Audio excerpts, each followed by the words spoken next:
of Human Bondage. By W. Somerset Maugham.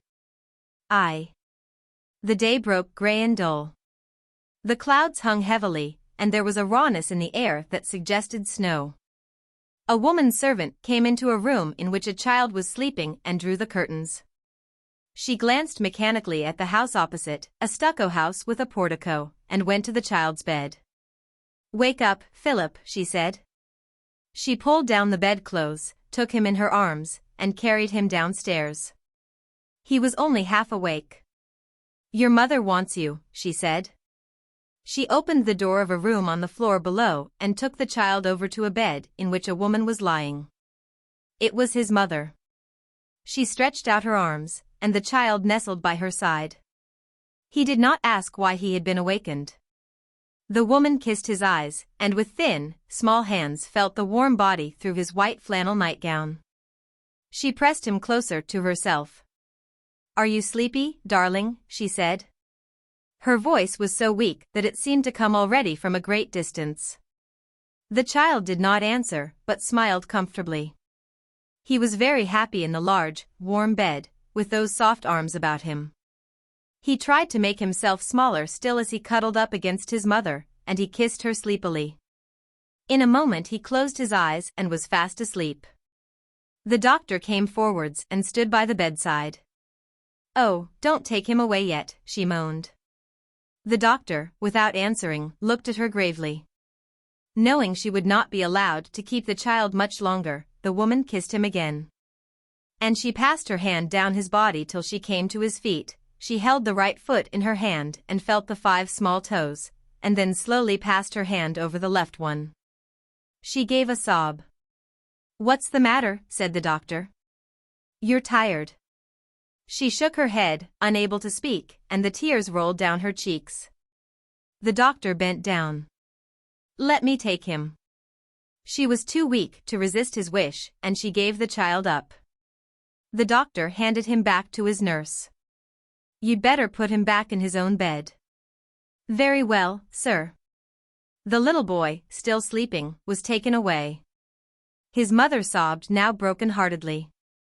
"What will happen to him, poor child?" The monthly nurse tried to quiet her, and presently, from exhaustion, the crying ceased. The doctor walked to a table on the other side of the room, upon which, under a towel, lay the body of a stillborn child. He lifted the towel and looked. He was hidden from the bed by a screen, but the woman guessed what he was doing. "Was it a girl or a boy?" she whispered to the nurse. "Another boy." The woman did not answer. In a moment the child's nurse came back. She approached the bed. "Master Philip never woke up," she said. There was a pause. Then the doctor felt his patient's pulse once more. "I don't think there's anything I can do just now," he said. "I'll call again after breakfast." "I'll show you out, sir," said the child's nurse. They walked downstairs in silence. In the hall the doctor stopped. "You've sent for Mrs. Carey's brother-in-law, haven't you?" "Yes, sir." "D'you know at what time he'll be here?" "No, sir, I'm expecting a telegram." "What about the little boy?" "I should think he'd be better out of the way." "Miss Watkins said she'd take him, sir." "Who's she?" "She's his godmother, sir." "D'you think Mrs. Carey will get over it, sir?" The doctor shook his head. 2. It was a week later. Philip was sitting on the floor in the drawing room at Miss Watkins' house in Onslow Gardens. He was an only child and used to amusing himself. The room was filled with massive furniture, and on each of the sofas were 3 big cushions. There was a cushion too in each armchair. All these he had taken and, with the help of the gilt-wrought chairs, light and easy to move, had made an elaborate cave in which he could hide himself from the Red Indians who were lurking behind the curtains. He put his ear to the floor and listened to the herd of buffaloes that raced across the prairie. Presently, hearing the door open, he held his breath so that he might not be discovered. But a violent hand piled away a chair and the cushions fell down. "You naughty boy, Miss Watkin will be cross with you." "Hello, Emma," he said. The nurse bent down and kissed him, then began to shake out the cushions and put them back in their places. "Am I to come home?" he asked. "Yes, I've come to fetch you. You've got a new dress on." It was in 1885, and she wore a bustle. Her gown was of black velvet, with tight sleeves and sloping shoulders, and the skirt had 3 large flounces. She wore a black bonnet with velvet strings. She hesitated. The question she had expected did not come, and so she could not give the answer she had prepared. "Aren't you going to ask how your mama is?" she said at length. "Oh, I forgot. How is mama?" Now she was ready. "Your mama is quite well and happy." "Oh, I am glad. Your mama's gone away. You won't ever see her any more." Philip did not know what she meant. "Why not?" "Your mama's in heaven." She began to cry, and Philip, though he did not quite understand, cried too. Emma was a tall, big-boned woman, with fair hair and large features. She came from Devonshire and, notwithstanding her many years of service in London, had never lost the breadth of her accent. Her tears increased her emotion, and she pressed the little boy to her heart. She felt vaguely the pity of that child deprived of the only love in the world that is quite unselfish. It seemed dreadful that he must be handed over to strangers. But in a little while she pulled herself together. "Your Uncle William is waiting in to see you," she said. "Go and say good-bye to Miss Watkin, and we'll go home." "I don't want to say good-bye," he answered, instinctively anxious to hide his tears. "Very well, run upstairs and get your hat." He fetched it, and when he came down Emma was waiting for him in the hall. He heard the sound of voices in the study behind the dining room. He paused.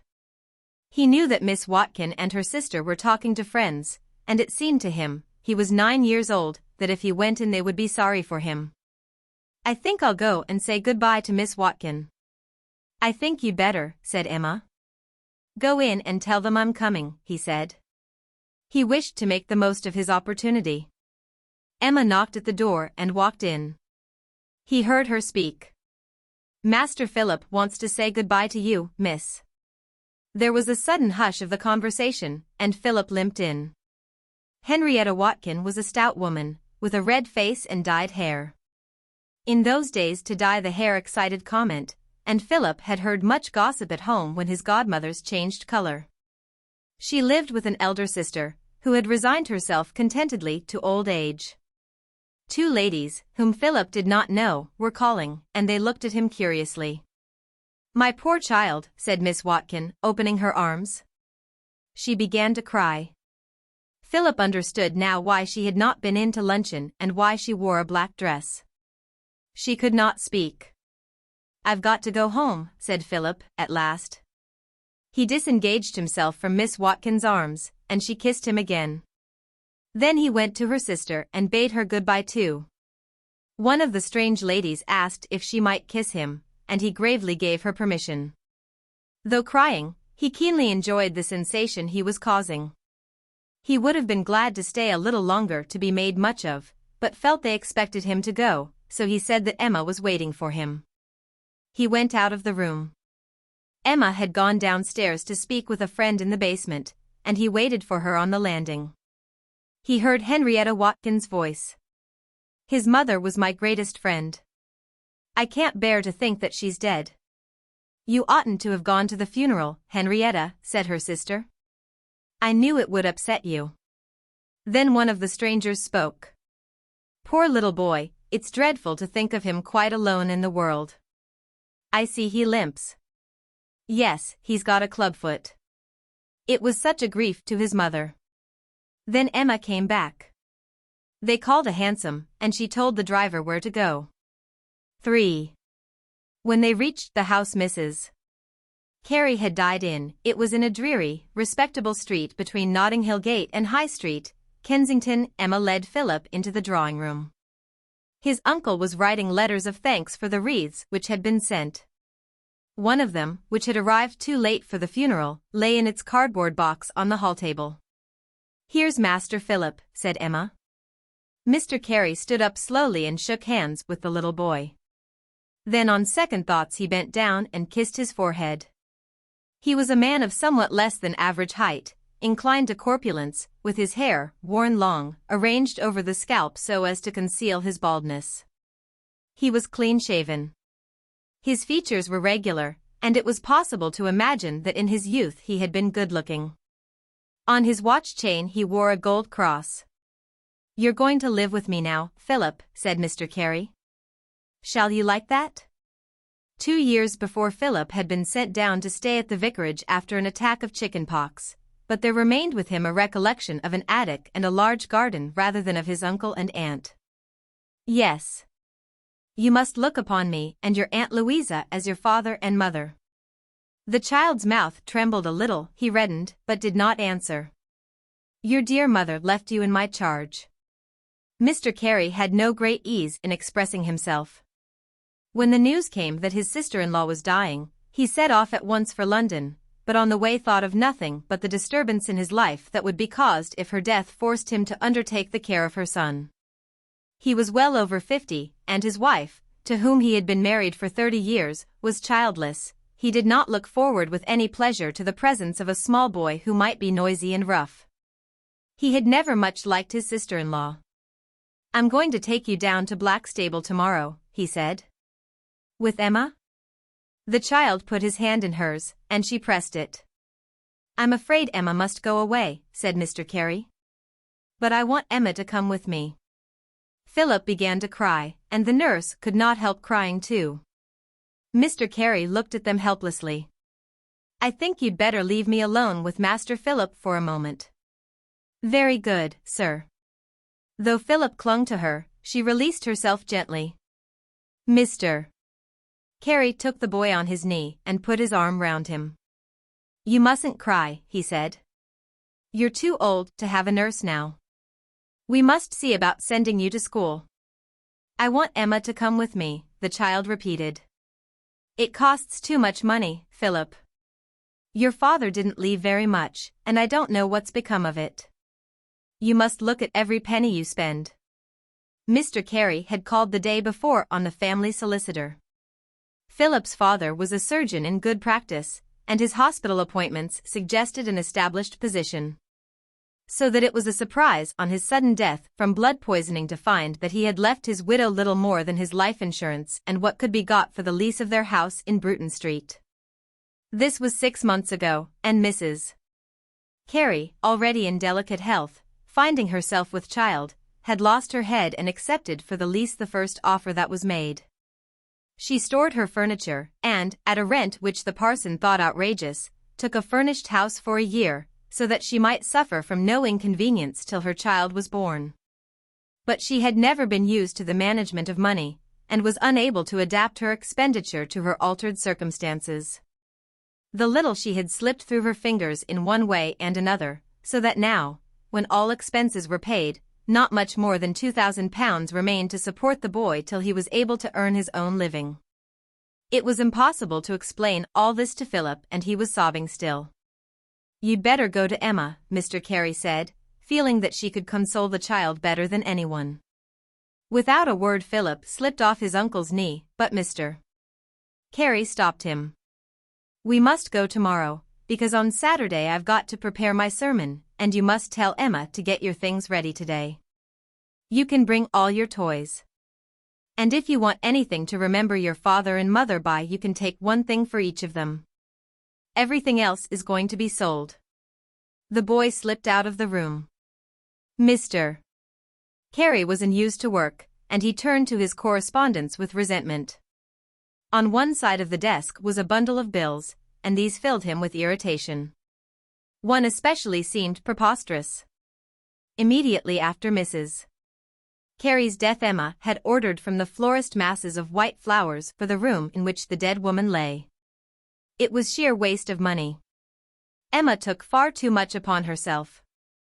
Even if there had been no financial necessity, he would have dismissed her. But Philip went to her, and hid his face in her bosom, and wept as though his heart would break. And she, feeling that he was almost her own son, she had taken him when he was a month old, consoled him with soft words. She promised that she would come and see him sometimes, and that she would never forget him. And she told him about the country he was going to and about her own home in Devonshire. Her father kept a turnpike on the high road that led to Exeter, and there were pigs in the sty, and there was a cow. And the cow had just had a calf, till Philip forgot his tears and grew excited at the thought of his approaching journey. Presently she put him down, for there was much to be done, and he helped her to lay out his clothes on the bed. She sent him into the nursery to gather up his toys, and in a little while he was playing happily. But at last he grew tired of being alone and went back to the bedroom, in which Emma was now putting his things into a big tin box. He remembered then that his uncle had said he might take something to remember his father and mother by. He told Emma and asked her what he should take. "You'd better go into the drawing room and see what you fancy. Uncle William's there." "Never mind that. They're your own things now." Philip went downstairs slowly and found the door open. Mr. Carey had left the room. Philip walked slowly round. They had been in the house so short a time that there was little in it that had a particular interest to him. It was a stranger's room, and Philip saw nothing that struck his fancy. But he knew which were his mother's things and which belonged to the landlord, and presently fixed on a little clock that he had once heard his mother say she liked. With this he walked again rather disconsolately upstairs. Outside the door of his mother's bedroom he stopped and listened. Though no one had told him not to go in, he had a feeling that it would be wrong to do so. He was a little frightened, and his heart beat uncomfortably. But at the same time something impelled him to turn the handle. He turned it very gently, as if to prevent anyone within from hearing, and then slowly pushed the door open. He stood on the threshold for a moment before he had the courage to enter. He was not frightened now, but it seemed strange. He closed the door behind him. The blinds were drawn, and the room, in the cold light of a January afternoon, was dark. On the dressing table were Mrs. Carey's brushes and the hand mirror. In a little tray were hairpins. There was a photograph of himself on the chimney-piece and one of his father. He had often been in the room when his mother was not in it, but now it seemed different. There was something curious in the look of the chairs. The bed was made as though someone were going to sleep in it that night, and in a case on the pillow was a night-dress. Philip opened a large cupboard filled with dresses and, stepping in, took as many of them as he could in his arms and buried his face in them. They smelt of the scent his mother used. Then he pulled open the drawers, filled with his mother's things, and looked at them. There were lavender bags among the linen, and their scent was fresh and pleasant. The strangeness of the room left it, and it seemed to him that his mother had just gone out for a walk. She would be in presently and would come upstairs to have nursery tea with him. And he seemed to feel her kiss on his lips. It was not true that he would never see her again. It was not true simply because it was impossible. He climbed up on the bed and put his head on the pillow. He lay there quite still. 4. Philip parted from Emma with tears, but the journey to Blackstable amused him, and, when they arrived, he was resigned and cheerful. Blackstable was 60 miles from London. Giving their luggage to a porter, Mr. Carey set out to walk with Philip to the vicarage. It took them little more than 5 minutes, and, when they reached it, Philip suddenly remembered the gate. It was red and 5-barred, it swung both ways on easy hinges. And it was possible, though forbidden, to swing backwards and forwards on it. They walked through the garden to the front door. This was only used by visitors and on Sundays, and on special occasions, as when the vicar went up to London or came back. The traffic of the house took place through a side door, and there was a back door as well for the gardener and for beggars and tramps. It was a fairly large house of yellow brick, with a red roof, built about 25 years before in an ecclesiastical style. The front door was like a church porch, and the drawing-room windows were Gothic. Mrs. Carey, knowing by what train they were coming, waited in the drawing-room and listened for the click of the gate. When she heard it she went to the door. "There's Aunt Louisa," said Mr. Carey, when he saw her. "Run and give her a kiss." Philip started to run, awkwardly, trailing his clubfoot, and then stopped. Mrs. Carey was a little, shriveled woman of the same age as her husband, with a face extraordinarily filled with deep wrinkles, and pale blue eyes. Her grey hair was arranged in ringlets according to the fashion of her youth. She wore a black dress, and her only ornament was a gold chain, from which hung a cross. She had a shy manner and a gentle voice. "Did you walk, William?" she said, almost reproachfully, as she kissed her husband. "I didn't think of it," he answered, with a glance at his nephew. "It didn't hurt you to walk with Philip, did it?" she asked the child. "No. I always walk." He was a little surprised at their conversation. Aunt Louisa told him to come in, and they entered the hall. It was paved with red and yellow tiles, on which alternately were a Greek cross and the Lamb of God. An imposing staircase led out of the hall. It was of polished pine, with a peculiar smell, and had been put in because fortunately, when the church was reseated, enough wood remained over. The balusters were decorated with emblems of the four evangelists. "I've had the stove lighted as I thought you'd be cold after your journey," said Mrs. Carey. It was a large black stove that stood in the hall and was only lighted if the weather was very bad and the vicar had a cold. It was not lighted if Mrs. Carey had a cold. Coal was expensive. Besides, Mary and the maid didn't like fires all over the place. If they wanted all them fires they must keep a second girl. In the winter Mr. and Mrs. Carey lived in the dining room so that one fire should do, and in the summer they could not get out of the habit, so the drawing room was used only by Mr. Carey on Sunday afternoons for his nap. But every Saturday he had a fire in the study so that he could write his sermon. Aunt Louisa took Philip upstairs and showed him into a tiny bedroom that looked out on the drive. Immediately in front of the window was a large tree, which Philip remembered now because the branches were so low that it was possible to climb quite high up it. "A small room for a small boy," said Mrs. Carey. "You won't be frightened at sleeping alone?" "Oh, no." On his first visit to the vicarage he had come with his nurse, and Mrs. Carey had had little to do with him. She looked at him now with some uncertainty. "Can you wash your own hands, or shall I wash them for you?"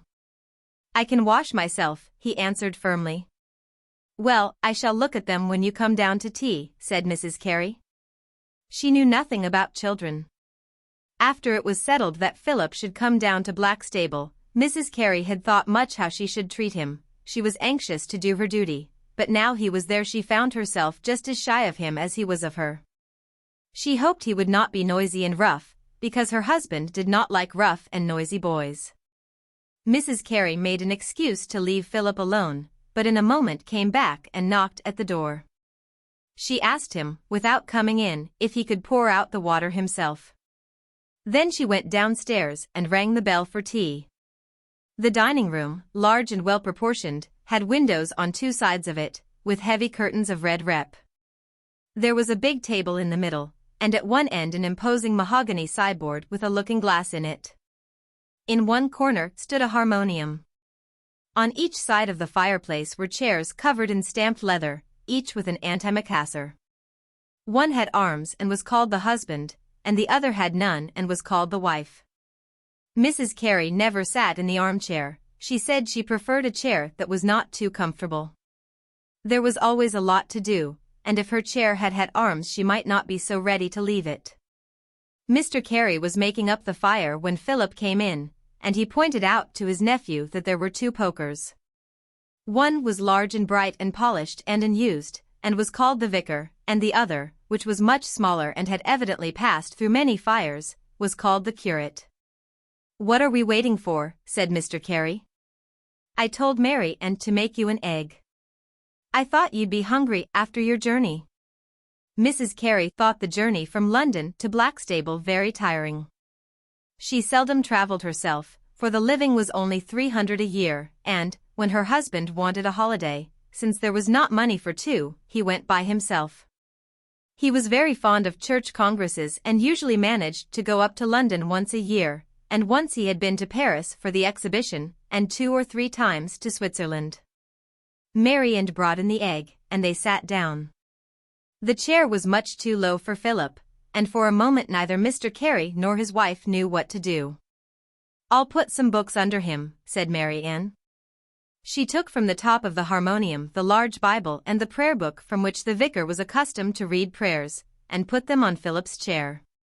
"Oh, William, he can't sit on the Bible," said Mrs. Carey, in a shocked tone. "Couldn't you get him some books out of the study?" Mr. Carey considered the question for an instant. "I don't think it matters this once if you put the prayer book on the top, Mary Ann," he said. "The Book of Common Prayer is the composition of men like ourselves. It has no claim to divine authorship." "I hadn't thought of that, William," said Aunt Louisa. Philip perched himself on the books, and the vicar, having said grace, cut the top off his egg. "There," he said, handing it to Philip, "you can eat my top if you like." Philip would have liked an egg to himself, but he was not offered one, so took what he could. "How have the chickens been laying since I went away?" asked the vicar. "Oh, they've been dreadful, only 1 or 2 a day." "How did you like that top, Philip?" asked his uncle. "Very much, thank you. You shall have another one on Sunday afternoon." Mr. Carey always had a boiled egg at tea on Sunday, so that he might be fortified for the evening service. Philip came gradually to know the people he was to live with, and by fragments of conversation, some of it not meant for his ears, learned a good deal both about himself and about his dead parents. Philip's father had been much younger than the vicar of Blackstable. After a brilliant career at St. Luke's Hospital he was put on the staff, and presently began to earn money in considerable sums. He spent it freely. When the parsons set about restoring his church and asked his brother for a subscription, he was surprised by receiving a couple of £100. Mr. Carey, thrifty by inclination and economical by necessity, accepted it with mingled feelings. He was envious of his brother because he could afford to give so much, pleased for the sake of his church, and vaguely irritated by a generosity which seemed almost ostentatious. Then Henry Carey married a patient, a beautiful girl but penniless, an orphan with no near relations, but of good family, and there was an array of fine friends at the wedding. The parson, on his visits to her when he came to London, held himself with reserve. He felt shy with her and in his heart he resented her great beauty. She dressed more magnificently than became the wife of a hard-working surgeon. And the charming furniture of her house, the flowers among which she lived even in winter, suggested an extravagance which he deplored.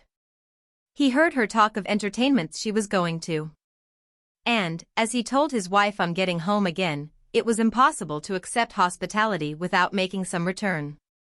He had seen grapes in the dining room that must have cost at least 8 shillings a pound. And at luncheon he had been given asparagus 2 months before it was ready in the vicarage garden. Now all he had anticipated was come to pass. The vicar felt the satisfaction of the prophet who saw fire and brimstone consume the city which would not mend its way to his warning. Poor Philip was practically penniless, and what was the good of his mother's fine friends now? He heard that his father's extravagance was really criminal, and it was a mercy that Providence had seen fit to take his dear mother to itself. She had no more idea of money than a child. When Philip had been a week at Blackstable an incident happened which seemed to irritate his uncle very much. One morning he found on the breakfast table a small packet which had been sent on by post from the late Mrs. Carey's house in London. It was addressed to her. When the parson opened it he found a dozen photographs of Mrs. Carey. They showed the head and shoulders only, and her hair was more plainly done than usual, low on the forehead, which gave her an unusual look. The face was thin and worn, but no illness could impair the beauty of her features. There was in the large dark eyes a sadness which Philip did not remember. The first sight of the dead woman gave Mr. Carey a little shock, but this was quickly followed by perplexity. The photographs seemed quite recent, and he could not imagine who had ordered them. "Do you know anything about these, Philip?" he asked. "I remember Mamma said she'd been taken," he answered. Miss Watkins scolded her. She said, "I wanted the boy to have something to remember me by when he grows up." Mr. Carey looked at Philip for an instant. The child spoke in a clear treble. He recalled the words, but they meant nothing to him. "You'd better take one of the photographs and keep it in your room," said Mr. Carey. "I'll put the others away." He sent one to Miss Watkin, and she wrote and explained how they came to be taken. One day Mrs. Carey was lying in bed, but she was feeling a little better than usual, and the doctor in the morning had seemed hopeful. Emma had taken the child out, and the maids were downstairs in the basement. Suddenly Mrs. Carey felt desperately alone in the world. A great fear seized her that she would not recover from the confinement which she was expecting in a fortnight. Her son was 9 years old. How could he be expected to remember her? She could not bear to think that he would grow up and forget her utterly, and she had loved him so passionately, because he was weakly and deformed, and because he was her child. She had no photographs of herself taken since her marriage, and that was 10 years before. She wanted her son to know what she looked like at the end. He could not forget her then, not forget utterly. She knew that if she called her maid and told her she wanted to get up, the maid would prevent her, and perhaps send for the doctor, and she had not the strength now to struggle or argue. She got out of bed and began to dress herself. She had been on her back so long that her legs gave way beneath her, and then the soles of her feet tingled so that she could hardly bear to put them to the ground.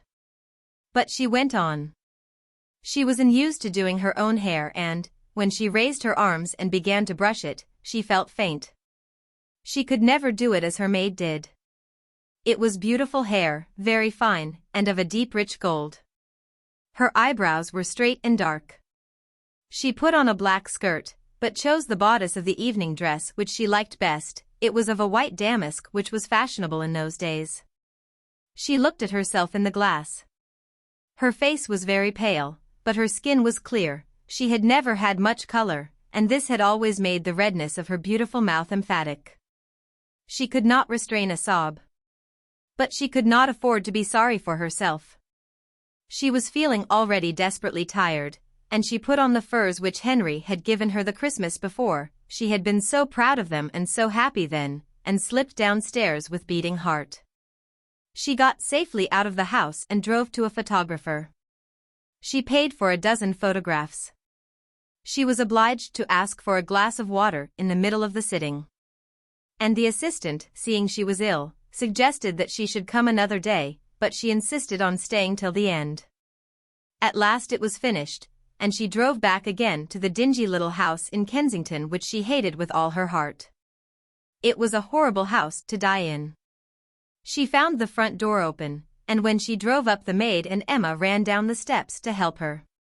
They had been frightened when they found her room empty. At first they thought she must have gone to Miss Watkin, and the cook was sent round. Miss Watkin came back with her and was waiting anxiously in the drawing-room. She came downstairs now full of anxiety and reproaches, but the exertion had been more than Mrs. Carey was fit for, and when the occasion for firmness no longer existed she gave way. She fell heavily into Emma's arms and was carried upstairs. She remained unconscious for a time that seemed incredibly long to those that watched her, and the doctor, hurriedly sent for, did not come. It was next day, when she was a little better, that Miss Watkin got some explanation out of her. Philip was playing on the floor of his mother's bedroom, and neither of the ladies paid attention to him.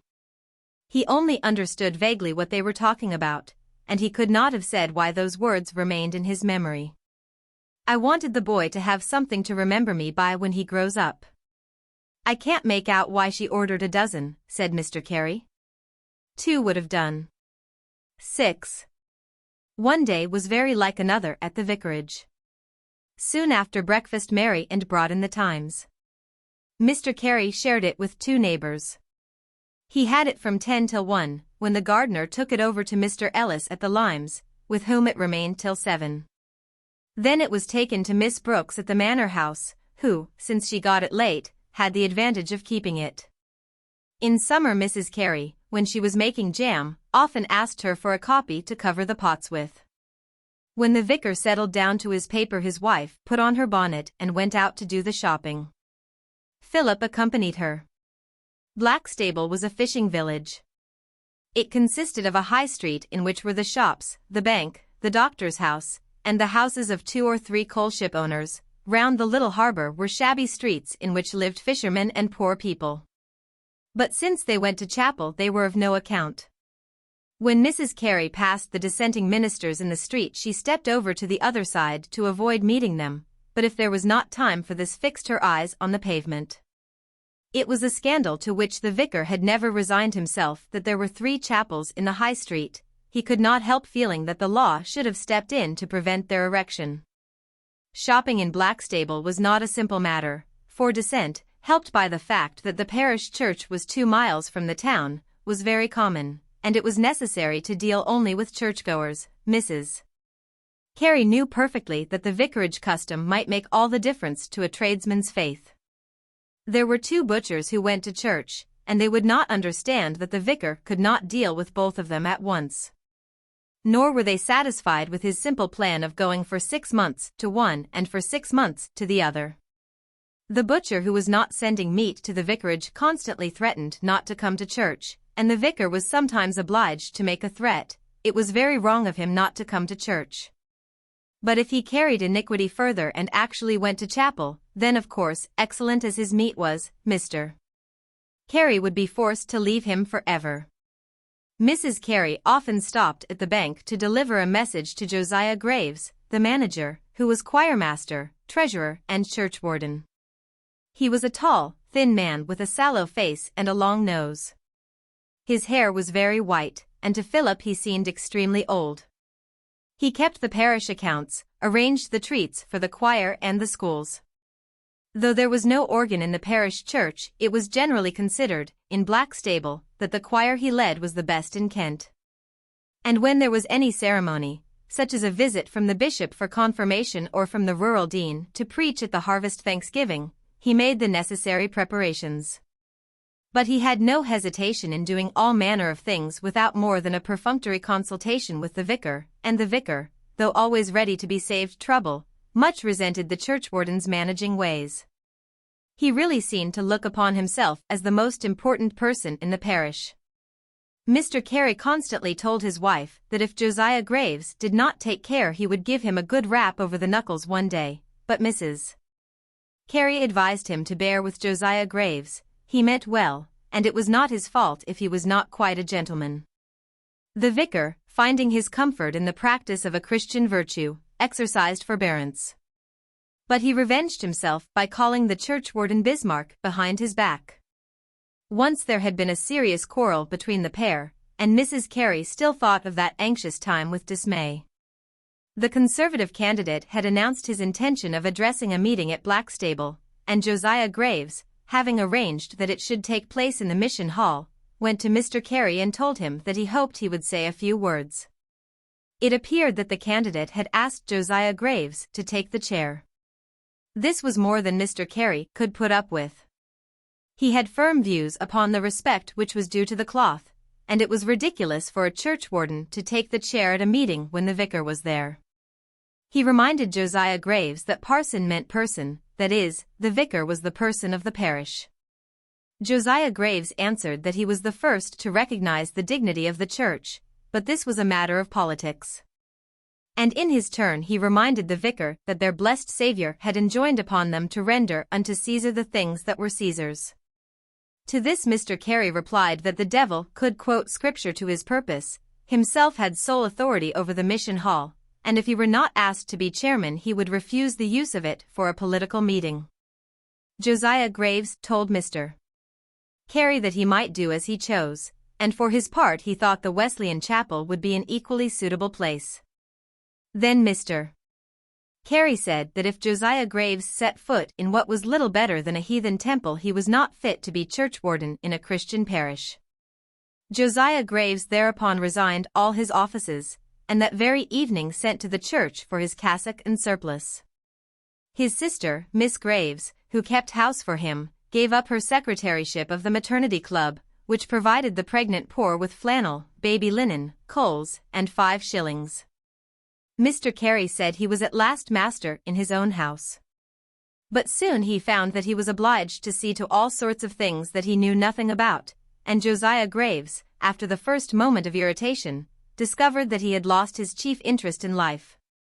Mrs.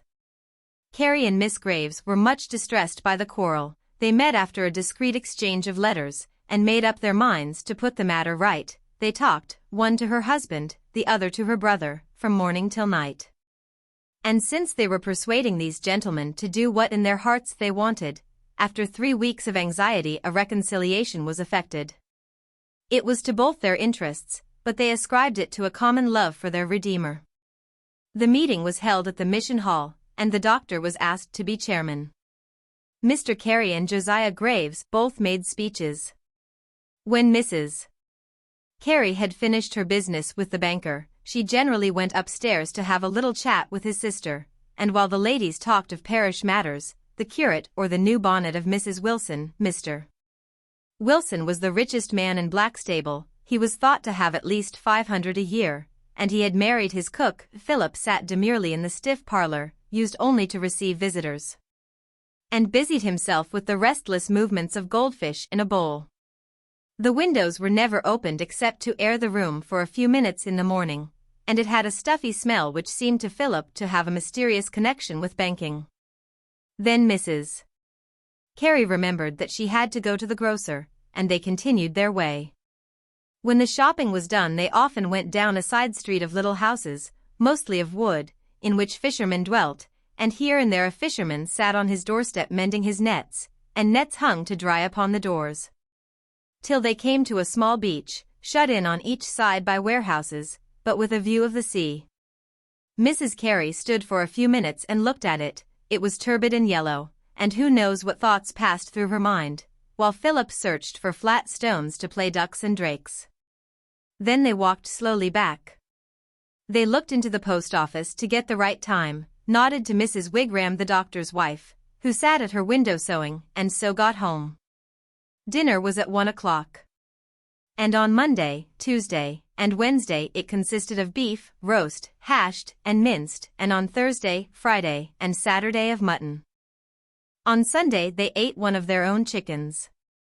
In the afternoon Philip did his lessons. He was taught Latin and mathematics by his uncle who knew neither, and French and the piano by his aunt. Of French she was ignorant, but she knew the piano well enough to accompany the old-fashioned songs she had sung for 30 years.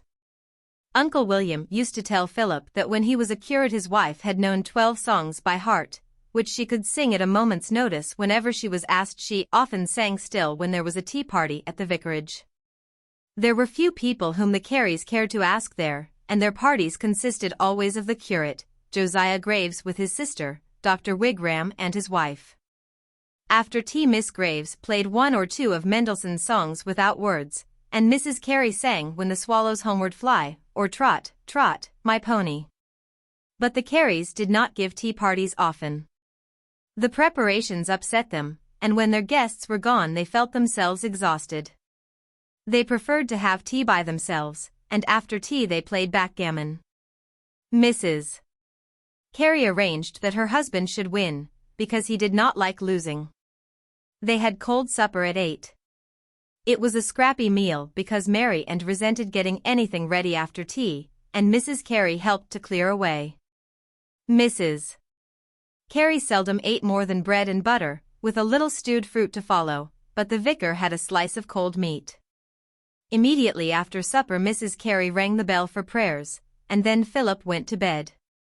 He rebelled against being undressed by Mary and after a while succeeded in establishing his right to dress and undress himself. At 9 o'clock Mary and brought in the eggs and the plate. Mrs.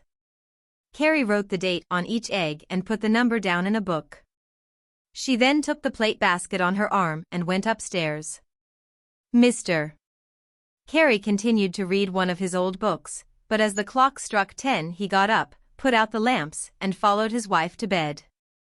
When Philip arrived there was some difficulty in deciding on which evening he should have his bath. It was never easy to get plenty of hot water, since the kitchen boiler did not work, and it was impossible for 2 persons to have a bath on the same day. The only man who had a bathroom in Blackstable was Mr. Wilson, and it was thought ostentatious of him. Marian had her bath in the kitchen on Monday night, because she liked to begin the week clean. Uncle William could not have his on Saturday, because he had a heavy day before him and he was always a little tired after a bath, so he had it on Friday. Mrs. Carey had hers on Thursday for the same reason. It looked as though Saturday were naturally indicated for Philip, but Marian said she couldn't keep the fire up on Saturday night, what with all the cooking on Sunday, having to make pastry and she didn't know what all. She did not feel up to giving the boy his bath on Saturday night.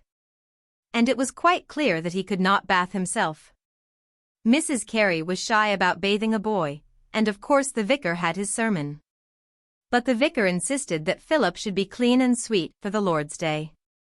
Marian said she would rather go than be put upon, and after 18 years she didn't expect to have more work given her, and they might show some consideration, and Philip said he didn't want anyone to bath him, but could very well bath himself.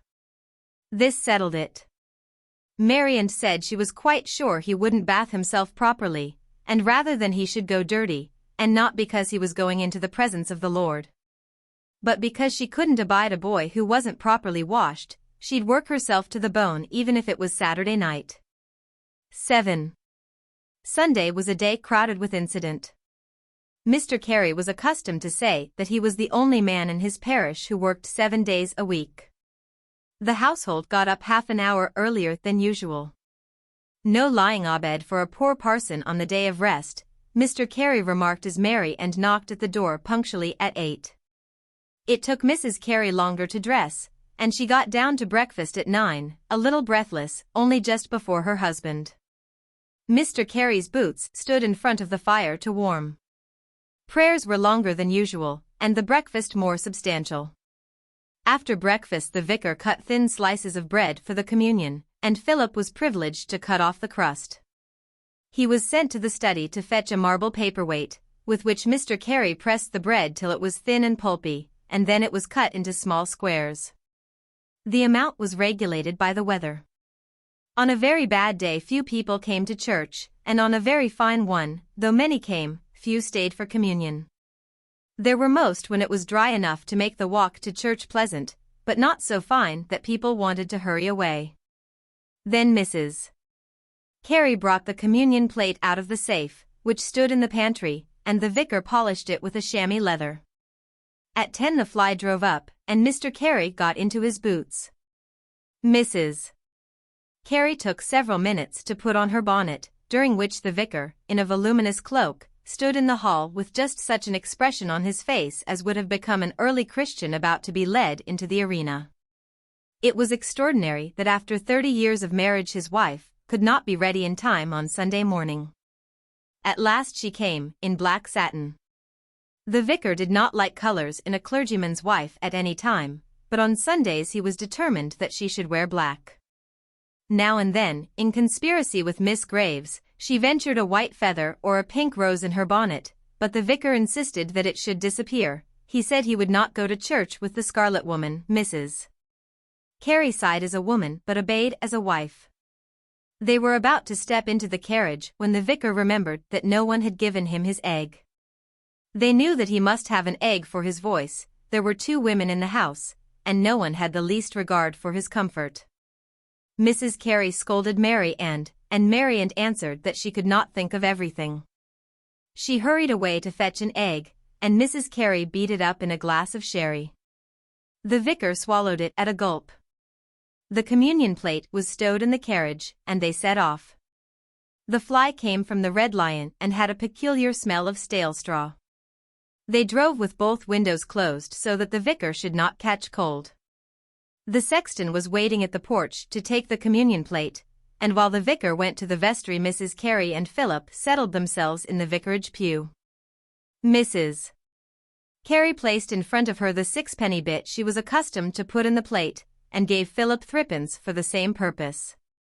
The church filled up gradually and the service began. Philip grew bored during the sermon, but if he fidgeted Mrs. Carey put a gentle hand on his arm and looked at him reproachfully. He regained interest when the final hymn was sung and Mr. Graves passed round with the plate. When everyone had gone Mrs. Carey went into Miss Graves' pew to have a few words with her while they were waiting for the gentleman, and Philip went to the vestry. His uncle, the curate, and Mr. Graves were still in their surplices. Mr. Carey gave him the remains of the consecrated bread and told him he might eat it. He had been accustomed to eat it himself, as it seemed blasphemous to throw it away, but Philip's keen appetite relieved him from the duty. Then they counted the money. It consisted of pennies, sixpences, and threepenny bits. There were always 2 single shillings, one put in the plate by the vicar and the other by Mr. Graves, and sometimes there was a florin. Mr. Graves told the vicar who had given this. It was always a stranger to Blackstable, and Mr. Carey wondered who he was. But Miss Graves had observed the rash act and was able to tell Mrs. Carey that the stranger came from London, was married, and had children. During the drive home Mrs. Carey passed the information on, and the vicar made up his mind to call on him and ask for a subscription to the Additional Curates Society. Mr.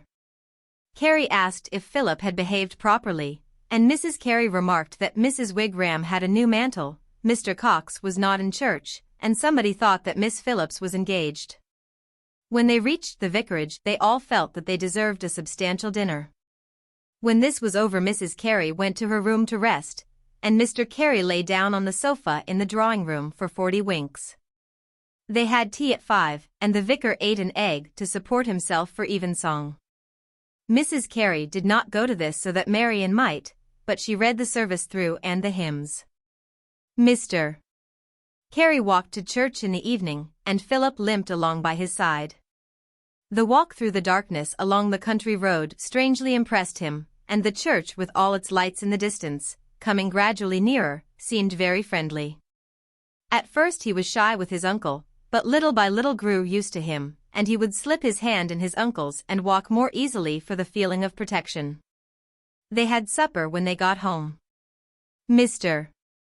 Carey's slippers were waiting for him on a footstool in front of the fire, and by their side Philip's, one the shoe of a small boy, the other misshapen and odd. He was dreadfully tired when he went up to bed, and he did not resist when Mary undressed him. She kissed him after she tucked him up, and he began to love her. 8. Philip had led always the solitary life of an only child, and his loneliness at the vicarage was no greater than it had been when his mother lived. He made friends with Mary Ann. She was a chubby little person of 35, the daughter of a fisherman, and had come to the vicarage at 18, it was her first place and she had no intention of leaving it. But she held a possible marriage as a rod over the timid heads of her master and mistress. Her father and mother lived in a little house off Harbour Street, and she went to see them on her evenings out.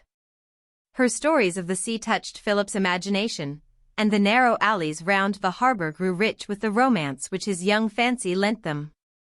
One evening he asked whether he might go home with her. But his aunt was afraid that he might catch something, and his uncle said that evil communications corrupted good manners. He disliked the fisherfolk, who were rough, uncouth, and went to chapel. But Philip was more comfortable in the kitchen than in the dining room, and, whenever he could, he took his toys and played there. His aunt was not sorry. She did not like disorder, and though she recognized that boys must be expected to be untidy, she preferred that he should make a mess in the kitchen. If he fidgeted, his uncle was apt to grow restless and say it was high time he went to school. Mrs. Carey thought Philip very young for this, and her heart went out to the motherless child, but her attempts to gain his affection were awkward, and the boy, feeling shy, received her demonstrations with so much sullenness that she was mortified. Sometimes she heard his shrill voice raised in laughter in the kitchen, but when she went in, he grew suddenly silent, and he flushed darkly when Mary explained the joke. Mrs. Carey could not see anything amusing in what she heard, and she smiled with constraint. "He seems happier with Mary than with us, William," she said, when she returned to her sewing. "One can see he's been very badly brought up. He wants licking into shape." On the second Sunday after Philip arrived an unlucky incident occurred. Mr. Carey had retired as usual after dinner for a little snooze in the drawing-room, but he was in an irritable mood and could not sleep. Josiah Graves that morning had objected strongly to some candlesticks with which the vicar had adorned the altar. He had bought them second-hand in Tercanbury, and he thought they looked very well. But Josiah Graves said they were popish. This was a taunt that always aroused the vicar. He had been at Oxford during the movement which ended in the secession from the established Church of Edward Manning, and he felt a certain sympathy for the Church of Rome. He would willingly have made the service more ornate than had been usual in the low church parish of Blackstable, and in his secret soul he yearned for processions and lighted candles. He drew the line at incense. He hated the word Protestant. He called himself a Catholic. He was accustomed to say that papists required an epithet, they were Roman Catholic, but the Church of England was Catholic in the best, the fullest, and the noblest sense of the term. He was pleased to think that his shaven face gave him the look of a priest, and in his youth he had possessed an ascetic air which added to the impression. He often related that on one of his holidays in Boulogne, one of those holidays upon which his wife for economy's sake did not accompany him, when he was sitting in a church, the cure had come up to him and invited him to preach a sermon. He dismissed his curates when they married, having decided views on the celibacy of the unbeneficed clergy. But when at an election the Liberals had written on his garden fence in large blue letters, "This way to Rome," he had been very angry, and threatened to prosecute the leaders of the Liberal party in Blackstable. He made up his mind now that nothing Josiah Graves said would induce him to remove the candlesticks from the altar, and he muttered Bismarck to himself once or twice irritably. Suddenly he heard an unexpected noise. He pulled the handkerchief off his face, got up from the sofa on which he was lying, and went into the dining room. Philip was seated on the table with all his bricks around him. He had built a monstrous castle, and some defect in the foundation had just brought the structure down in noisy ruin. "What are you doing with those bricks, Philip? You know you're not allowed to play games on Sunday." Philip stared at him for a moment with frightened eyes, and, as his habit was, flushed deeply. "I always used to play at home," he answered. "I'm sure your dear mamma never allowed you to do such a wicked thing as that." Philip did not know it was wicked, but if it was, he did not wish it to be supposed that his mother had consented to it. He hung his head and did not answer. "Don't you know it's very, very wicked to play on Sunday? What do you suppose it's called the day of rest for? You're going to church tonight, and how can you face your Maker when you've been breaking one of his laws in the afternoon?" Mr. Carey told him to put the bricks away at once, and stood over him while Philip did so. "You're a very naughty boy," he repeated. "Think of the grief you're causing your poor mother in heaven." Philip felt inclined to cry, but he had an instinctive disinclination to letting other people see his tears, and he clenched his teeth to prevent the sobs from escaping. Mr. Carey sat down in his armchair and began to turn over the pages of a book. Philip stood at the window. The vicarage was set back from the high road to Tercanbury, and from the dining room one saw a semicircular strip of lawn and then as far as the horizon green fields. Sheep were grazing in them. The sky was forlorn and grey. Philip felt infinitely unhappy. Presently Mary Aunt came in to lay the tea, and Aunt Louisa descended the stairs. "Have you had a nice little nap, William?" she asked. "No," he answered. "Philip made so much noise that I couldn't sleep a wink." This was not quite accurate, for he had been kept awake by his own thoughts. And Philip, listening sullenly, reflected that he had only made a noise once, and there was no reason why his uncle should not have slept before or after. When Mrs. Carey asked for an explanation, the vicar narrated the facts. "He hasn't even said he was sorry," he finished. "Oh, Philip, I'm sure you're sorry," said Mrs. Carey, anxious that the child should not seem wickeder to his uncle than need be. Philip did not reply. He went on munching his bread and butter. He did not know what power it was in him that prevented him from making any expression of regret. He felt his ears tingling, he was a little inclined to cry, but no word would issue from his lips. "You needn't make it worse by sulking," said Mr. Carey. Tea was finished in silence. Mrs. Carey looked at Philip surreptitiously now and then, but the vicar elaborately ignored him. When Philip saw his uncle go upstairs to get ready for church, he went into the hall and got his hat and coat, but when the vicar came downstairs and saw him, he said, "I don't wish you to go to church tonight, Philip." I don't think you're in a proper frame of mind to enter the house of God. Philip did not say a word. He felt it was a deep humiliation that was placed upon him, and his cheeks reddened. He stood silently watching his uncle put on his broad hat and his voluminous cloak. Mrs. Carey, as usual, went to the door to see him off. Then she turned to Philip. Never mind, Philip, you won't be a naughty boy next Sunday, will you? And then your uncle will take you to church with him in the evening. She took off his hat and coat, and led him into the dining room. Shall you and I read the service together, Philip, and we'll sing the hymns at the harmonium? Would you like that? Philip shook his head decidedly. Mrs. Carey was taken aback. If he would not read the evening service with her, she did not know what to do with him. Then what would you like to do until your uncle comes back? She asked helplessly. Philip broke his silence at last. I want to be left alone, he said. Philip, how can you say anything so unkind? Don't you know that your uncle and I only want your good? Don't you love me at all? I hate you. I wish you was dead. Mrs. Carey gasped. He said the words so savagely that it gave her quite a start. She had nothing to say. She sat down in her husband's chair. And as she thought of her desire to love the friendless, crippled boy and her eager wish that he should love her, she was a barren woman and, even though it was clearly God's will that she should be childless, she could scarcely bear to look at little children sometimes, her heart ached so, the tears rose to her eyes and one by one, slowly, rolled down her cheeks. Philip watched her in amazement. She took out her handkerchief, and now she cried without restraint. Suddenly Philip realized that she was crying because of what he had said, and he was sorry.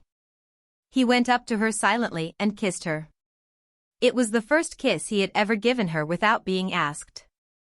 And the poor lady, so small in her black satin, shriveled up and sallow, with her funny corkscrew curls, took the little boy on her lap and put her arms around him and wept as though her heart would break. But her tears were partly tears of happiness, for she felt that the strangeness between them was gone. She loved him now with a new love because he had made her suffer. 9. On the following Sunday, when the vicar was making his preparations to go into the drawing-room for his nap, all the actions of his life were conducted with ceremony, and Mrs. Carey was about to go upstairs. Philip asked, "What shall I do if I'm not allowed to play? Can't you sit still for once and be quiet?" "I can't sit still till tea time." Mr.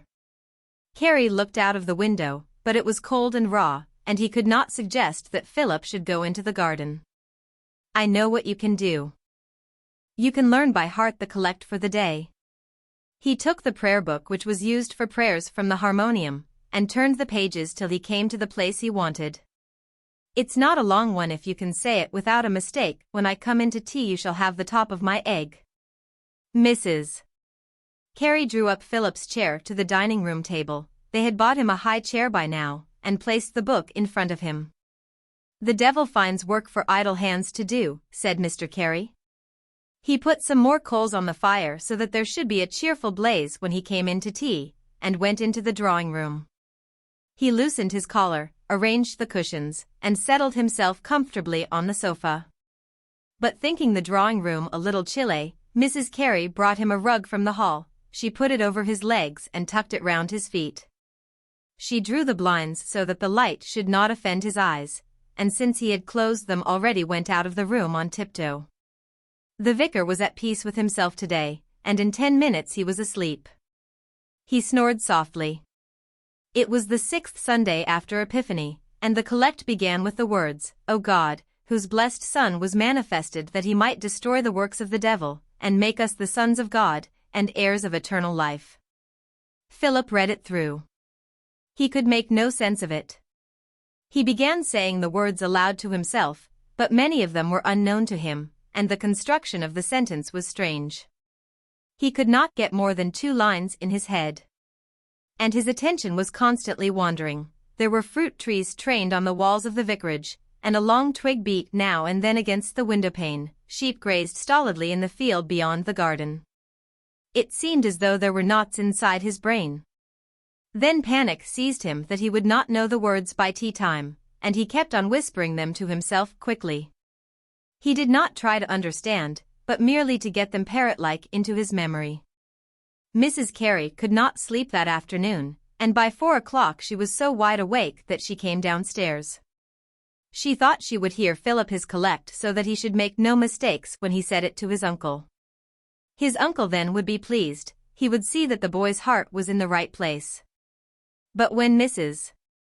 Carey came to the dining room and was about to go in, she heard a sound that made her stop suddenly. Her heart gave a little jump. She turned away and quietly slipped out of the front door. She walked round the house till she came to the dining room window and then cautiously looked in. Philip was still sitting on the chair she had put him in, but his head was on the table buried in his arms, and he was sobbing desperately. She saw the convulsive movement of his shoulders. Mrs. Carey was frightened. A thing that had always struck her about the child was that he seemed so collected. She had never seen him cry. And now she realized that his calmness was some instinctive shame of showing his feelings. He hid himself to weep. Without thinking that her husband disliked being wakened suddenly, she burst into the drawing room. "William, William," she said. The boy's crying as though his heart would break. Mr. Carey sat up and disentangled himself from the rug about his legs. "What's he got to cry about?" "I don't know." "Oh, William, we can't let the boy be unhappy. D'you think it's our fault? If we'd had children we'd have known what to do." Mr. Carey looked at her in perplexity. He felt extraordinarily helpless. "He can't be crying because I gave him the collect to learn. It's not more than 10 lines. Don't you think I might take him some picture books to look at, William? There are some of the Holy Land. There couldn't be anything wrong in that." "Very well, I don't mind." Mrs. Carey went into the study. To collect books was Mr. Carey's only passion, and he never went into Tercanbury without spending an hour or two in the second-hand shop. He always brought back 4 or 5 musty volumes. He never read them, for he had long lost the habit of reading, but he liked to turn the pages, look at the illustrations if they were illustrated, and mend the bindings. He welcomed wet days because on them he could stay at home without pangs of conscience and spend the afternoon with white of egg and a glue pot, patching up the Russia leather of some battered quarto. He had many volumes of old travels, with steel engravings, and Mrs. Carey quickly found 2 which described Palestine. She coughed elaborately at the door so that Philip should have time to compose himself. She felt that he would be humiliated if she came upon him in the midst of his tears. Then she rattled the door handle. When she went in, Philip was poring over the prayer book, hiding his eyes with his hands so that she might not see he had been crying. "Do you know the collect yet?" she said. He did not answer for a moment, and she felt that he did not trust his voice. She was oddly embarrassed. "I can't learn it by heart," he said at last, with a gasp. "Oh, well, never mind," she said. "You needn't. I've got some picture books for you to look at. Come and sit on my lap, and we'll look at them together." Philip slipped off his chair and limped over to her. He looked down so that she should not see his eyes. She put her arms round him. "Look," she said, "that's the place where our blessed Lord was born." She showed him an eastern town with flat roofs and cupolas and minarets. In the foreground was a group of palm trees, and under them were resting 2 Arabs and some camels. Philip passed his hand over the picture as if he wanted to feel the houses and the loose habiliments of the nomads. "Read what it says," he asked. Mrs. Carey in her even voice read the opposite page. It was a romantic narrative of some Eastern traveler of the 30s, pompous maybe, but fragrant with the emotion with which the East came to the generation that followed Byron and Chateaubriand. In a moment or two Philip interrupted her. "I want to see another picture." When Marian came in and Mrs. Carey rose to help her lay the cloth, Philip took the book in his hands and hurried through the illustrations. It was with difficulty that his aunt induced him to put the book down for tea. He had forgotten his horrible struggle to get the collect by heart, he had forgotten his tears. Next day it was raining, and he asked for the book again. Mrs. Carey gave it him joyfully. Talking over his future with her husband, she had found that both desired him to take orders, and this eagerness for the book which described places hallowed by the presence of Jesus seemed a good sign. It looked as though the boy's mind addressed itself naturally to holy things. But in a day or two he asked for more books. Mr. Carey took him into his study, showed him the shelf in which he kept illustrated works, and chose for him one that dealt with Rome. Philip took it greedily. The pictures led him to a new amusement. He began to read the page before and the page after each engraving to find out what it was about, and soon he lost all interest in his toys. Then, when no one was near, he took out books for himself.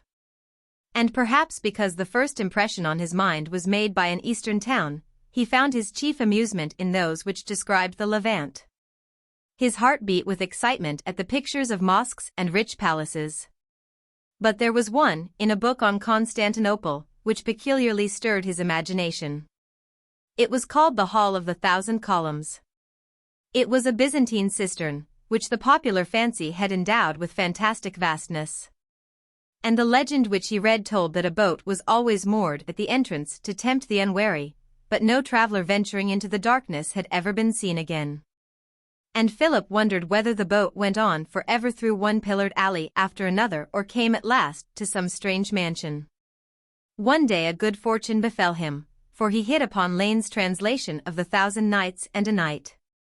He was captured first by the illustrations, and then he began to read, to start with, the stories that dealt with magic, and then the others, and those he liked he read again and again. He could think of nothing else. He forgot the life about him. He had to be called 2 or 3 times before he would come to his dinner. Insensibly he formed the most delightful habit in the world, the habit of reading. He did not know that thus he was providing himself with a refuge from all the distress of life. He did not know either that he was creating for himself an unreal world which would make the real world of every day a source of bitter disappointment. Presently he began to read other things. His brain was precocious. His uncle and aunt, seeing that he occupied himself and neither worried nor made a noise, ceased to trouble themselves about him. Mr. Carey had so many books that he did not know them, and as he read little he forgot the odd lots he had bought at one time and another because they were cheap. Haphazard among the sermons and homilies, the travels, the lives of the saints, the fathers, the histories of the church, were old-fashioned novels, and these Philip at last discovered.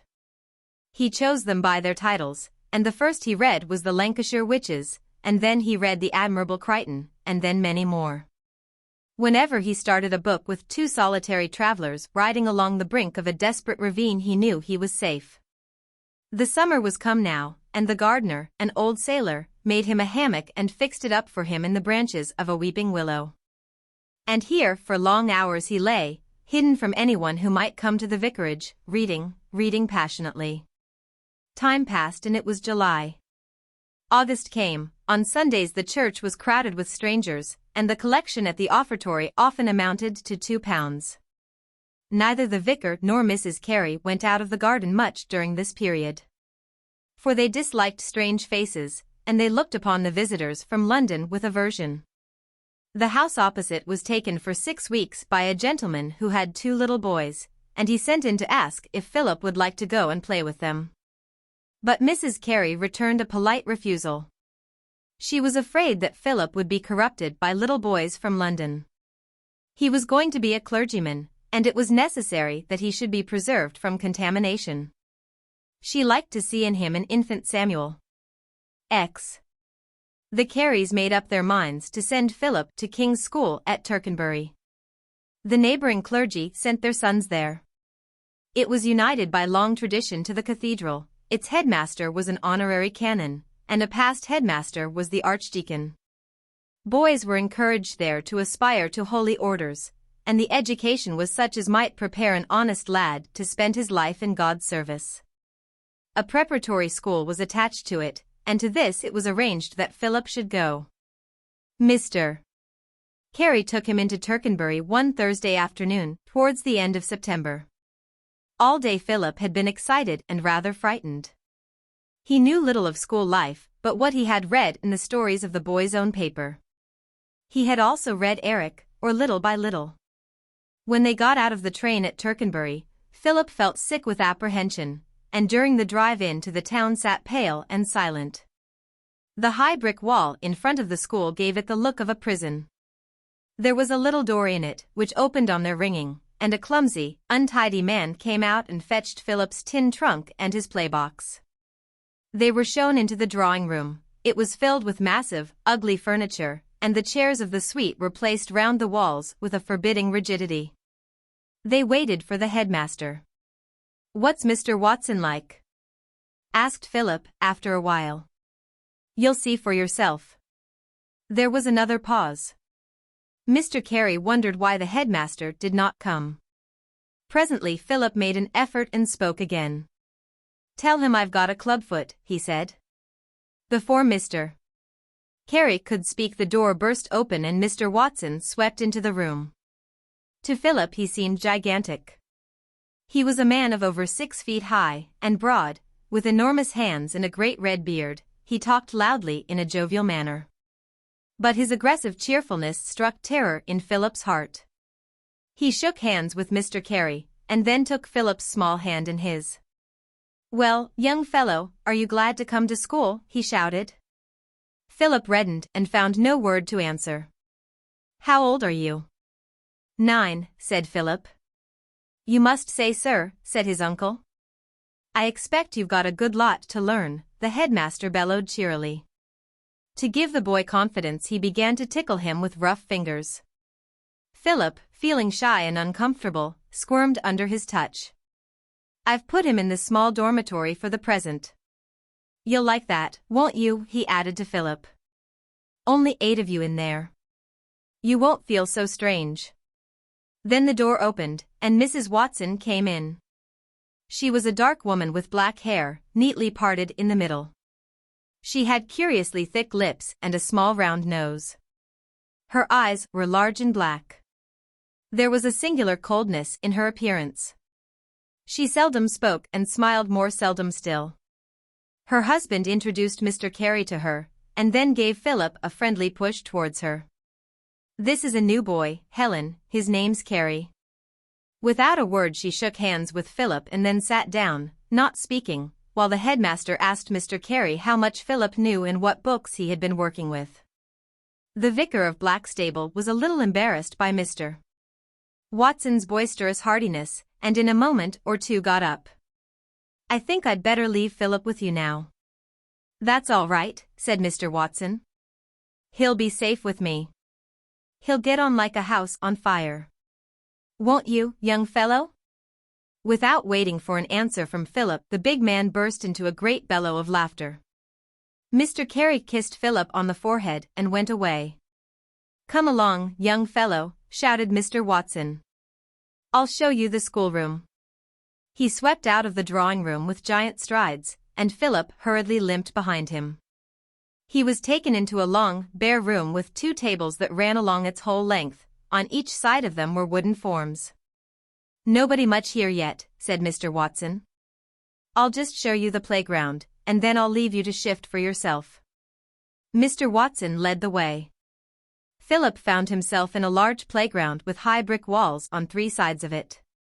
On the 4th side was an iron railing through which you saw a vast lawn, and beyond this some of the buildings of King's School. One small boy was wandering disconsolately, kicking up the gravel as he walked. "Hello, Venning," shouted Mr. Watson. "When did you turn up?" The small boy came forward and shook hands. "Here's a new boy. He's older and bigger than you, so don't you bully him." The headmaster glared amicably at the 2 children, filling them with fear by the roar of his voice, and then with a guffaw left them. "What's your name?" "Carey." "What's your father?" "He's dead." "Oh. Does your mother wash?" "My mother's dead, too." Philip thought this answer would cause the boy a certain awkwardness, but Venning was not to be turned from his facetiousness for so little. "Well, did she wash?" he went on. "Yes," said Philip indignantly. She was a washerwoman then? No, she wasn't. Then she didn't wash. The little boy crowed with delight at the success of his dialectic. Then he caught sight of Philip's feet. What's the matter with your foot? Philip instinctively tried to withdraw it from sight. He hid it behind the one which was whole. I've got a clubfoot, he answered. How did you get it? I've always had it. Let's have a look. No. Don't then.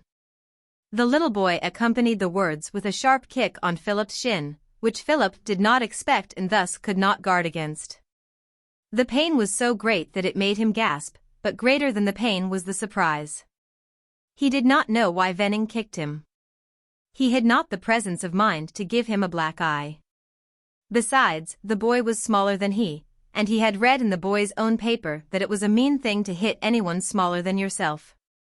While Philip was nursing his shin, a third boy appeared, and his tormentor left him. In a little while he noticed that the pair were talking about him, and he felt they were looking at his feet. He grew hot and uncomfortable. But others arrived, a dozen together, and then more, and they began to talk about their doings during the holidays, where they had been, and what wonderful cricket they had played.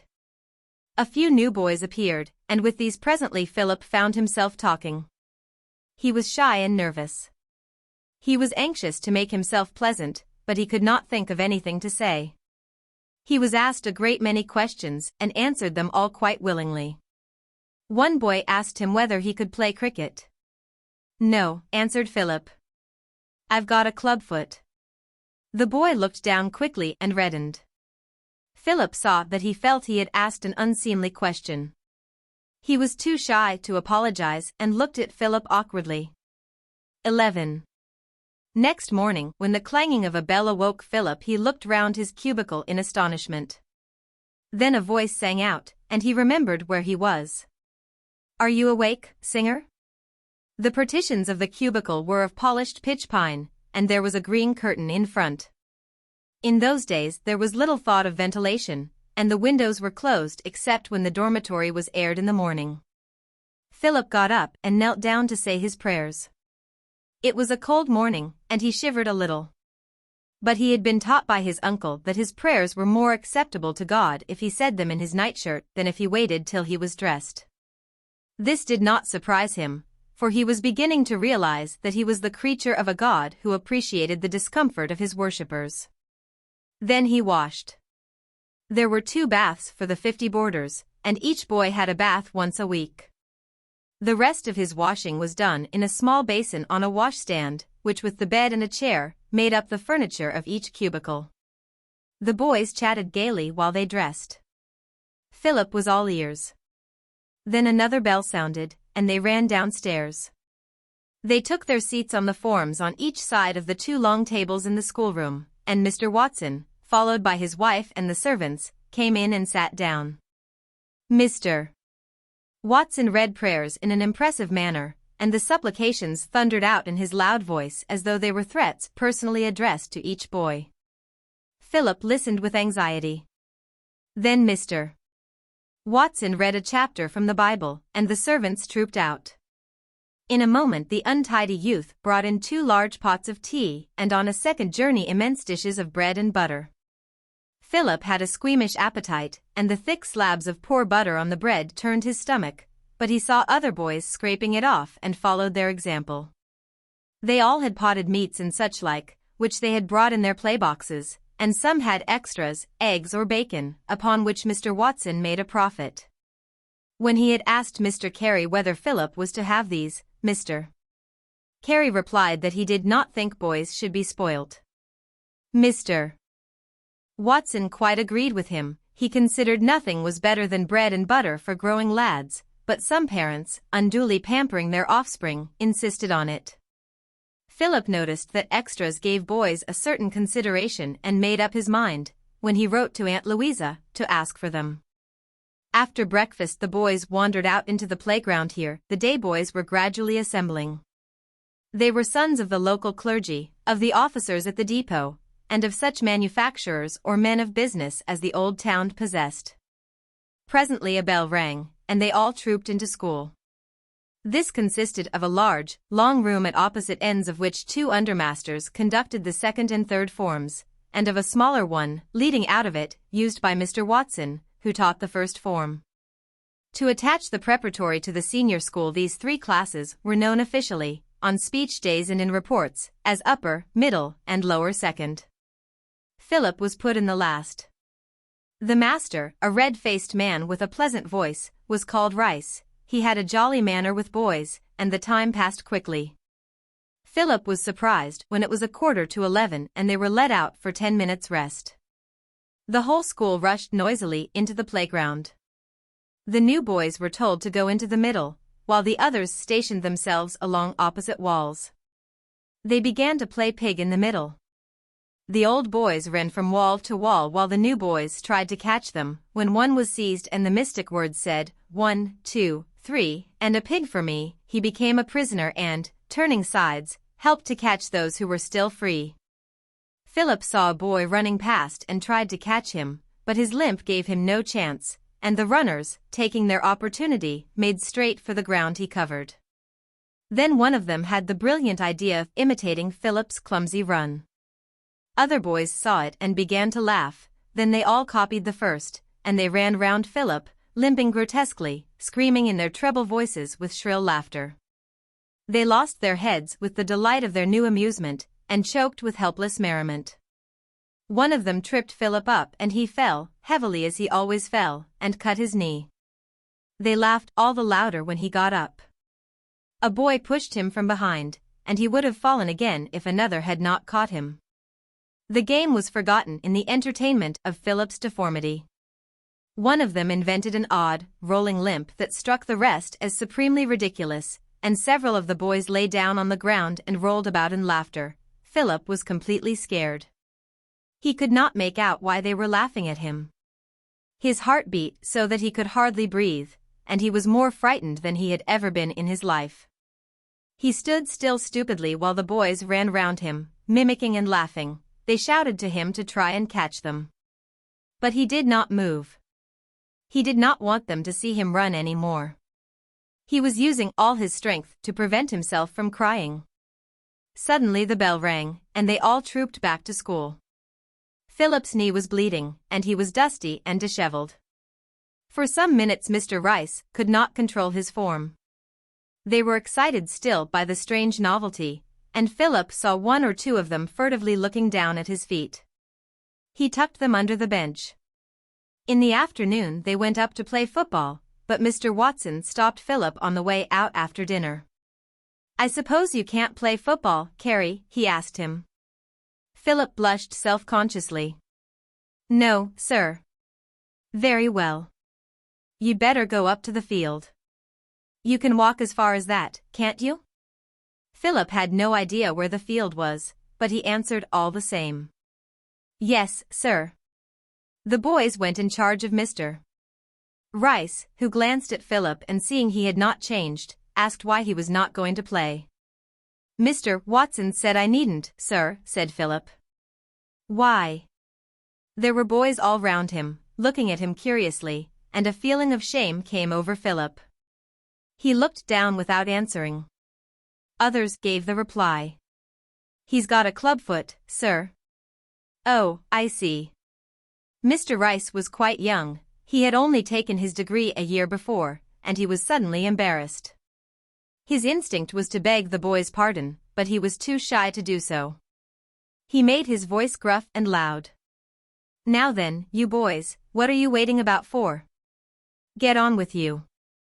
Some of them had already started and those that were left now set off, in groups of 2 or 3. "You'd better come along with me, Carey," said the master. "You don't know the way, do you?"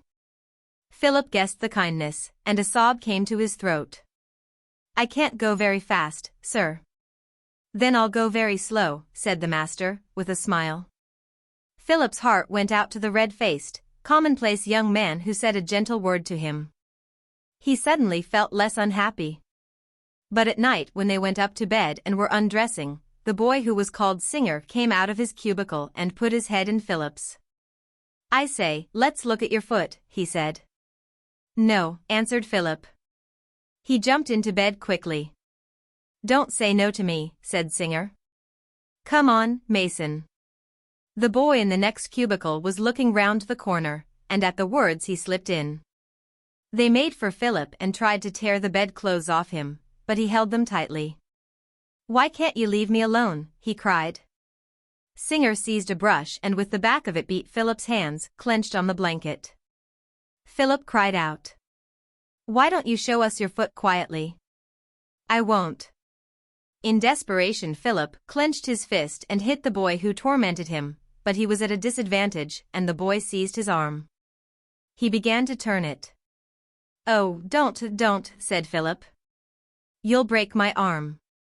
Stop still then and put out your foot. Philip gave a sob and a gasp. The boy gave the arm another wrench. The pain was unendurable. All right. I'll do it, said Philip. He put out his foot. Singer still kept his hand on Philip's wrist. He looked curiously at the deformity. Isn't it beastly, said Mason. Another came in and looked too. He said, in disgust. My word, it is rum, said Singer, making a face. Is it hard? He touched it with the tip of his forefinger, cautiously, as though it were something that had a life of its own. Suddenly they heard Mr. Watson's heavy tread on the stairs. They threw the clothes back on Philip and dashed like rabbits into their cubicles. Mr. Watson came into the dormitory. Raising himself on tiptoe he could see over the rod that bore the green curtain, and he looked into 2 or 3 of the cubicles. The little boys were safely in bed. He put out the light and went out. Singer called out to Philip, but he did not answer. He had got his teeth in the pillow so that his sobbing should be inaudible. He was not crying for the pain they had caused him, nor for the humiliation he had suffered when they looked at his foot, but with rage at himself because, unable to stand the torture, he had put out his foot of his own accord. And then he felt the misery of his life. It seemed to his childish mind that this unhappiness must go on forever. For no particular reason he remembered that cold morning when Emma had taken him out of bed and put him beside his mother. He had not thought of it once since it happened, but now he seemed to feel the warmth of his mother's body against his and her arms around him. Suddenly it seemed to him that his life was a dream, his mother's death, and the life at the vicarage, and these 2 wretched days at school, and he would awake in the morning and be back again at home. His tears dried as he thought of it. He was too unhappy, it must be nothing but a dream, and his mother was alive, and Emma would come up presently and go to bed. He fell asleep.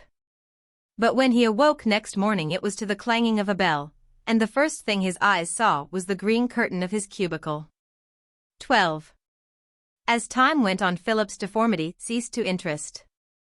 It was accepted like one boy's red hair and another's unreasonable corpulence. But meanwhile he had grown horribly sensitive. He never ran if he could help it, because he knew it made his limp more conspicuous, and he adopted a peculiar walk.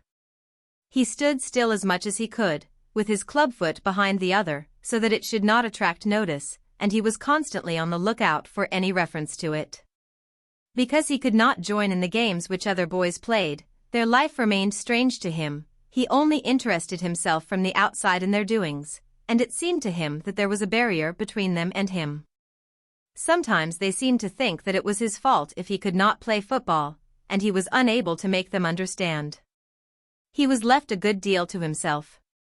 He had been inclined to talkativeness, but gradually he became silent. He began to think of the difference between himself and others. The biggest boy in his dormitory, Singer, took a dislike to him, and Philip, small for his age, had to put up with a good deal of hard treatment. About halfway through the term a mania ran through the school for a game called nibs. It was a game for 2, played on a table or a form with steel pens. You had to push your nib with the fingernail so as to get the point of it over your opponent's, while he maneuvered to prevent this and to get the point of his nib over the back of yours. When this result was achieved you breathed on the ball of your thumb, pressed it hard on the 2 nibs, and if you were able then to lift them without dropping either, both nibs became yours. Soon nothing was seen but boys playing this game, and the more skillful acquired vast stores of nibs. But in a little while Mr. Watson made up his mind that it was a form of gambling, forbade the game, and confiscated all the nibs in the boy's possession. Philip had been very adroit, and it was with a heavy heart that he gave up his winning. But his fingers itched to play still, and a few days later, on his way to the football field, he went into a shop and bought a pennyworth of J pens. He carried them loose in his pocket and enjoyed feeling them.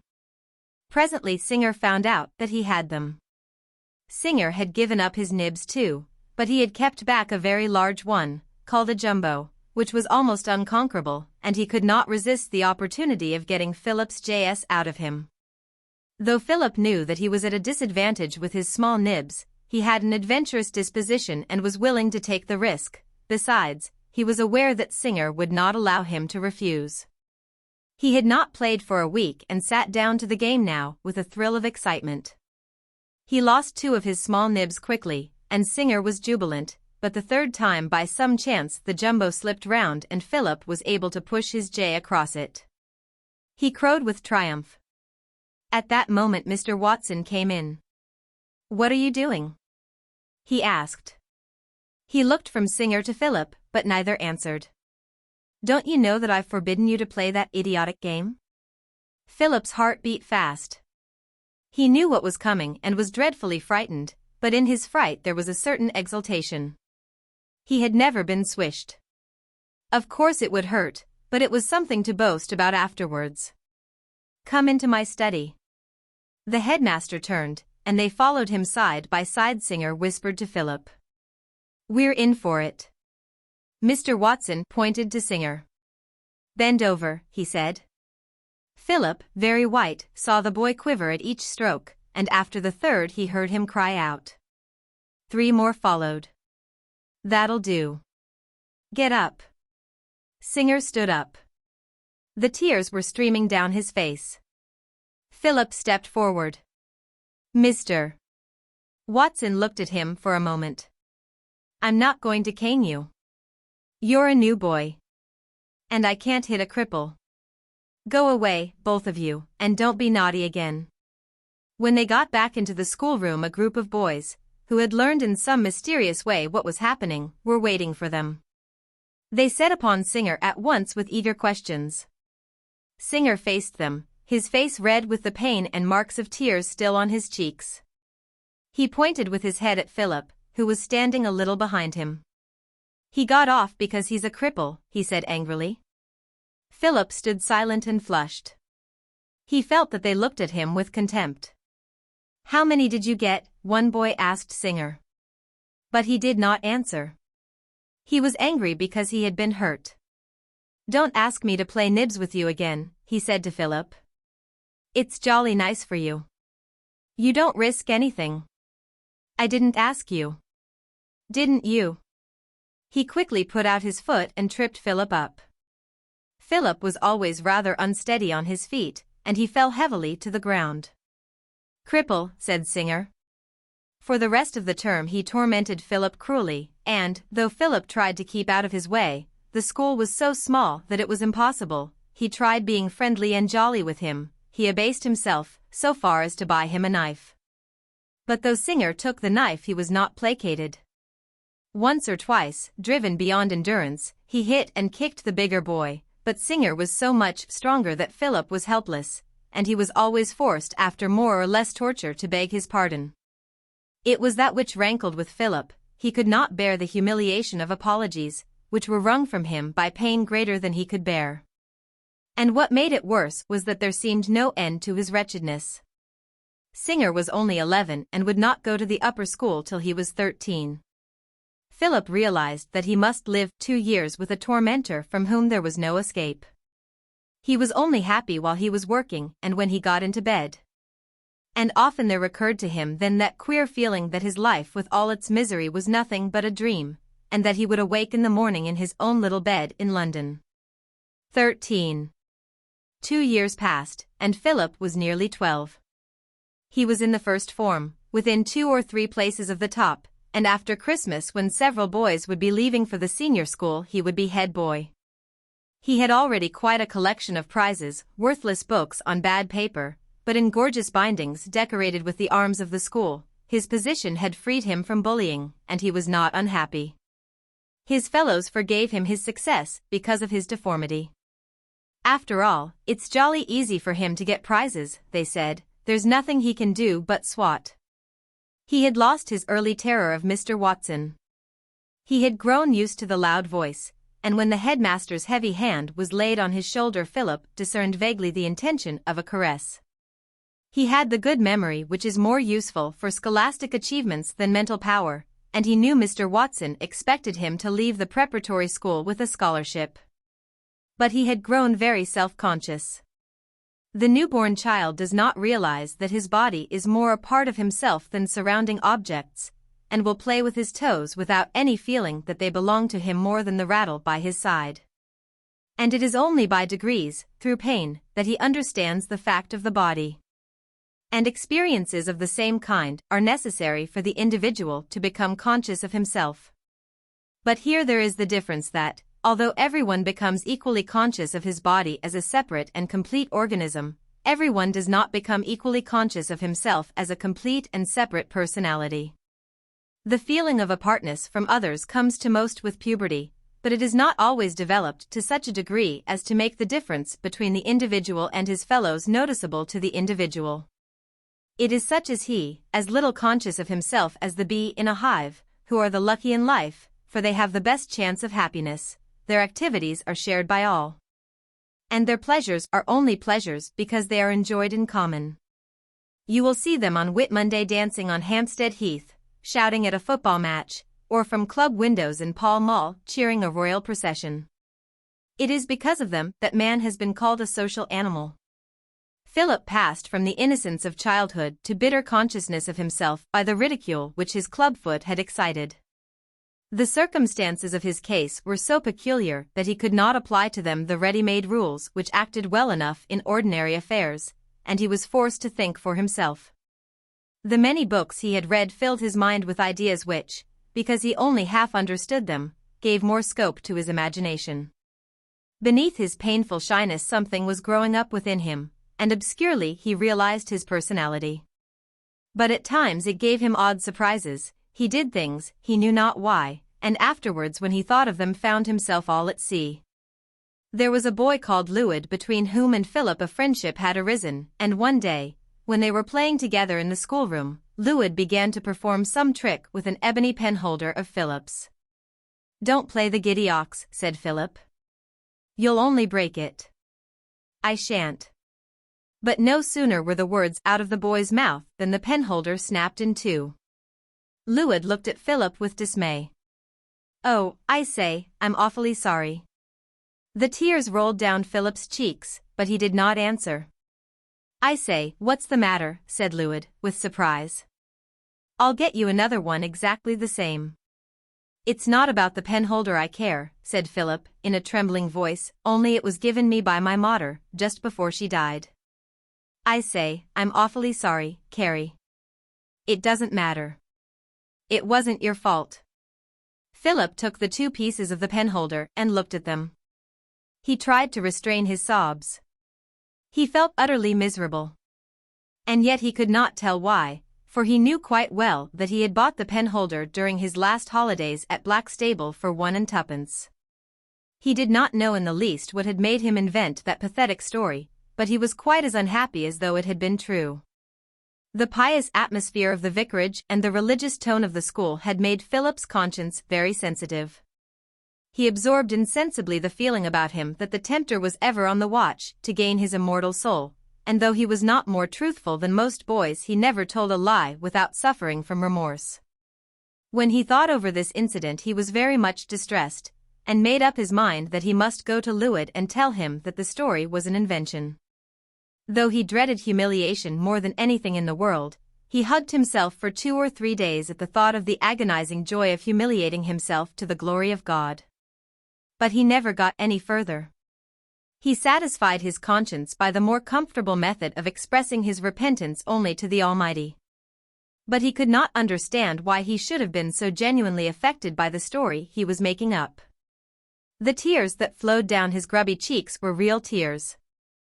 Then by some accident of association there occurred to him that scene when Emma had told him of his mother's death, and, though he could not speak for crying, he had insisted on going in to say goodbye to the Mrs. Watkin so that they might see his grief and pity him.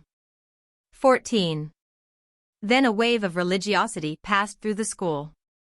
Bad language was no longer heard, and the little nastinesses of small boys were looked upon with hostility. The bigger boys, like the Lords Temporal of the Middle Ages, used the strength of their arms to persuade those weaker than themselves to virtuous courses. Philip, his restless mind avid for new things, became very devout. He heard soon that it was possible to join a Bible League, and wrote to London for particulars. These consisted in a form to be filled up with the applicant's name, age, and school, a solemn declaration to be signed that he would read a set portion of Holy Scripture every night for a year, and a request for £0.50. This, it was explained, was demanded partly to prove the earnestness of the applicant's desire to become a member of the League, and partly to cover clerical expenses. Philip duly sent the papers and the money, and in return received a calendar worth about a penny, on which was set down the appointed passage to be read each day, and a sheet of paper on one side of which was a picture of the Good Shepherd and a lamb, and on the other, decoratively framed in red lines, a short prayer which had to be said before beginning to read. Every evening he undressed as quickly as possible in order to have time for his task before the gas was put out. He read industriously, as he read always, without criticism, stories of cruelty, deceit, ingratitude, dishonesty, and low cunning. Actions which would have excited his horror in the life about him, in the reading passed through his mind without comment, because they were committed under the direct inspiration of God. The method of the League was to alternate a book of the Old Testament with a book of the New, and one night Philip came across these words of Jesus Christ: "If ye have faith, and doubt not, ye shall not only do this which is done to the fig tree, but also if ye shall say unto this mountain, Be thou removed, and be thou cast into the sea, it shall be done. And all this, whatsoever ye shall ask in prayer, believing, ye shall receive." They made no particular impression on him, but it happened that 2 or 3 days later, being Sunday, the canon in residence chose them for the text of his sermon. Even if Philip had wanted to hear this it would have been impossible, for the boys of King's School sit in the choir, and the pulpit stands at the corner of the transept so that the preacher's back is almost turned to them. The distance also is so great that it needs a man with a fine voice and a knowledge of elocution to make himself heard in the choir. And according to long usage the canons of Tercanbury are chosen for their learning rather than for any qualities which might be of use in a cathedral church. But the words of the text, perhaps because he had read them so short a while before, came clearly enough to Philip's ears, and they seemed on a sudden to have a personal application. He thought about them through most of the sermon, and that night, on getting into bed, he turned over the pages of the Gospel and found once more the passage. Though he believed implicitly everything he saw in print, he had learned already that in the Bible things that said one thing quite clearly often mysteriously meant another. There was no one he liked to ask at school, so he kept the question he had in mind till the Christmas holidays, and then one day he made an opportunity. It was after supper and prayers were just finished. Mrs. Carey was counting the eggs that Mary and had brought in as usual and writing on each one the date. Philip stood at the table and pretended to turn listlessly the pages of the Bible. "I say, Uncle William, this passage here, does it really mean that?" He put his finger against it as though he had come across it accidentally. Mr. Carey looked up over his spectacles. He was holding the Blackstable Times in front of the fire. It had come in that evening damp from the press, and the vicar always aired it for 10 minutes before he began to read. "What passage is that?" he asked. "Why, this about if you have faith you can remove mountains." "If it says so in the Bible it is so, Philip," said Mrs. Carey gently, taking up the plate basket. Philip looked at his uncle for an answer. "It's a matter of faith." "Do you mean to say that if you really believed you could move mountains you could?" "By the grace of God," said the vicar. "Now, say good night to your uncle, Philip," said Aunt Louisa. "You're not wanting to move a mountain tonight, are you?" Philip allowed himself to be kissed on the forehead by his uncle and preceded Mrs. Carey upstairs. He had got the information he wanted. His little room was icy, and he shivered when he put on his nightshirt. But he always felt that his prayers were more pleasing to God when he said them under conditions of discomfort. The coldness of his hands and feet were an offering to the Almighty. And tonight he sank on his knees, buried his face in his hands, and prayed to God with all his might that he would make his clubfoot whole. It was a very small thing beside the moving of mountains. He knew that God could do it if he wished, and his own faith was complete. Next morning, finishing his prayers with the same request, he fixed a date for the miracle. "Oh, God, in thy loving mercy and goodness, if it be thy will, please make my foot all right on the night before I go back to school." He was glad to get his petition into a formula, and he repeated it later in the dining room during the short pause which the vicar always made after prayers, before he rose from his knees. He said it again in the evening and again, shivering in his nightshirt, before he got into bed. And he believed. For once he looked forward with eagerness to the end of the holidays. He laughed to himself as he thought of his uncle's astonishment when he ran down the stairs 3 at a time, and after breakfast he and Aunt Louisa would have to hurry out and buy a new pair of boots. At school they would be astounded. "Hello, Carey, what have you done with your foot?" "Oh, it's all right now," he would answer casually, as though it were the most natural thing in the world. He would be able to play football. His heart leaped as he saw himself running, faster than any of the other boys. At the end of the Easter term there were the sports, and he would be able to go in for the races. He rather fancied himself over the hurdles. It would be splendid to be like everyone else, not to be stared at curiously by new boys who did not know about his deformity, nor at the baths in summer to need incredible precautions, while he was undressing, before he could hide his foot in the water. He prayed with all the power of his soul. No doubts assailed him. He was confident in the word of God. And the night before he was to go back to school he went up to bed tremulous with excitement.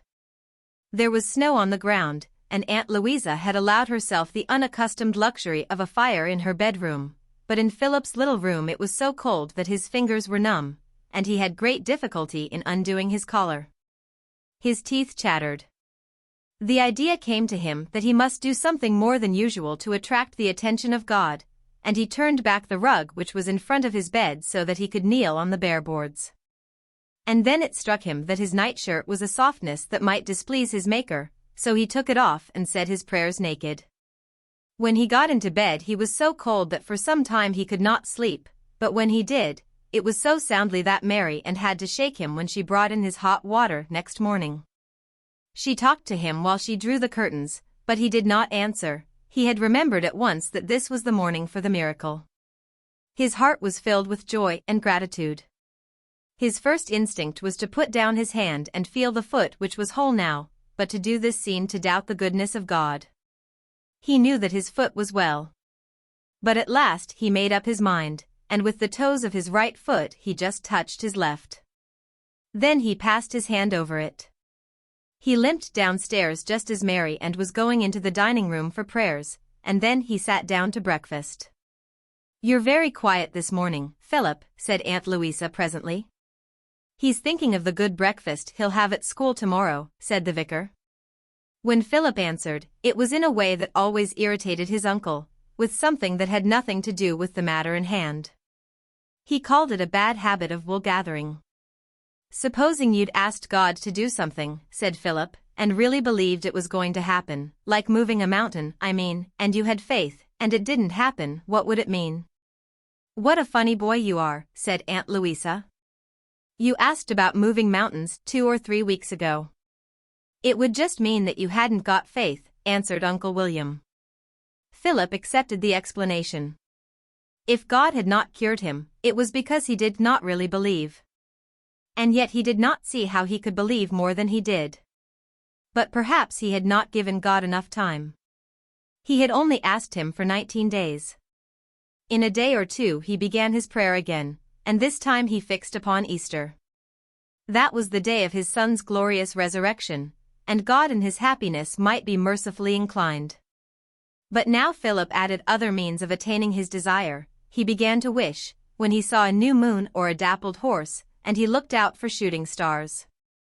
During XVIII they had a chicken at the vicarage, and he broke the lucky bone with Aunt Louisa and wished again, each time that his foot might be made whole. He was appealing unconsciously to gods older to his race than the God of Israel. And he bombarded the Almighty with his prayer at odd times of the day, whenever it occurred to him, in identical words always, for it seemed to him important to make his request in the same terms. But presently the feeling came to him that this time also his faith would not be great enough. He could not resist the doubt that assailed him.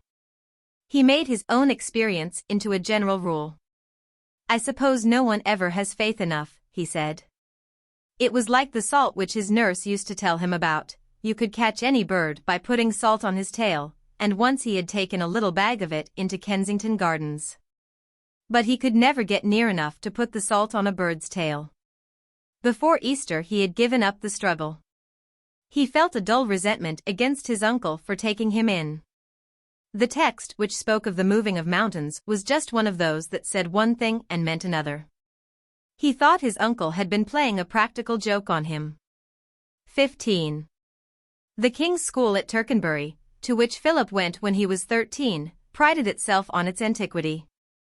It traced its origin to an abbey school, founded before the Conquest, where the rudiments of learning were taught by Augustine monks. And, like many another establishment of this sort, on the destruction of the monasteries it had been reorganized by the officers of King Henry VIII and thus acquired its name. Since then, pursuing its modest course, it had given to the sons of the local gentry and of the professional people of Kent an education sufficient to their needs. One or two men of letters, beginning with a poet, than whom only Shakespeare had a more splendid genius, and ending with a writer of prose whose view of life has affected profoundly the generation of which Philip was a member, had gone forth from its gates to achieve fame. It had produced one or two eminent lawyers, but eminent lawyers are common, and one or two soldiers of distinction. But during the 3 centuries since its separation from the monastic order it had trained especially men of the church, bishops, deans, canons, and above all country clergymen. There were boys in the school whose fathers, grandfathers, great-grandfathers, had been educated there and had all been rectors of parishes in the diocese of Tercanbury. And they came to it with their minds made up already to be ordained. But there were signs notwithstanding that even their changes were coming, for a few, repeating what they had heard at home, said that the church was no longer what it used to be. It wasn't so much the money, but the class of people who went in for it weren't the same. And 2 or 3 boys knew curates whose fathers were tradesmen. They'd rather go out to the colonies. In those days the colonies were still the last hope of those who could get nothing to do in England, than be a curate under some chap who wasn't a gentleman. At King's School, as at Blackstable Vicarage, a tradesman was anyone who was not lucky enough to own land, and here a fine distinction was made between the gentleman farmer and the landowner. Or did not follow one of the 4 professions to which it was possible for a gentleman to belong. Among the day boys, of whom there were about 150, sons of the local gentry and of the men stationed at the depot, those whose fathers were engaged in business were made to feel the degradation of their state. The masters had no patience with modern ideas of education, which they read of sometimes in the Times or the Guardian, and hoped fervently that King's School would remain true to its old traditions. The dead languages were taught with such thoroughness that an old boy seldom thought of Homer or Virgil in after life without a qualm of boredom. And though in the common room at dinner 1 or 2 bolder spirits suggested that mathematics were of increasing importance, the general feeling was that they were a less noble study than the classics. Neither German nor chemistry was taught, and French only by the form masters. They could keep order better than a foreigner, and, since they knew the grammar as well as any Frenchman, it seemed unimportant that none of them could have got a cup of coffee in the restaurant at Boulogne unless the waiter had known a little English.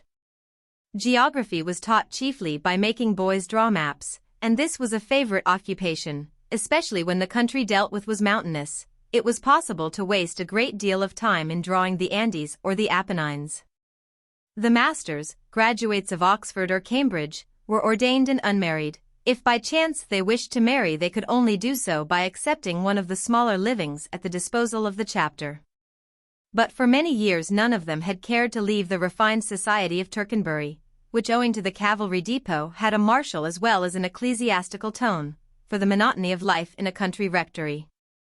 And they were now all men of middle age.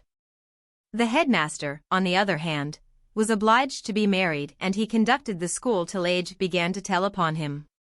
When he retired he was rewarded with a much better living than any of the undermasters could hope for, and an honorary canonry. But a year before Philip entered the school a great change had come over it. It had been obvious for some time that Dr. Fleming, who had been headmaster for the quarter of a century, was become too deaf to continue his work to the greater glory of God. And when one of the livings on the outskirts of the city fell vacant, with a stipend of 600 a year, the chapter offered it to him in such a manner as to imply that they thought it high time for him to retire. He could nurse his ailments comfortably on such an income. 2 or 3 curates who had hoped for preferment told their wives it was scandalous to give a parish that needed a young, strong, and energetic man to an old fellow who knew nothing of parochial work, and had feathered his nest already. But the mutterings of the unbeneficed clergy do not reach the ears of a cathedral chapter. And as for the parishioners, they had nothing to say in the matter, and therefore nobody asked for their opinion. The Wesleyans and the Baptists both had chapels in the village. When Dr. Fleming was thus disposed of, it became necessary to find a successor. It was contrary to the traditions of the school that one of the lower masters should be chosen. The common room was unanimous in desiring the election of Mr. Watson, headmaster of the preparatory school. He could hardly be described as already a master of King's School. They had all known him for 20 years, and there was no danger that he would make a nuisance of himself. But the chapter sprang a surprise on them. It chose a man called Perkins. At first nobody knew who Perkins was, and the name favorably impressed no one, but before the shock of it had passed away, it was realized that Perkins was the son of Perkins the linen draper. Dr. Fleming informed the masters just before dinner, and his manner showed his consternation. Such of them as were dining in ate their meal almost in silence, and no reference was made to the matter till the servants had left the room. Then they set to.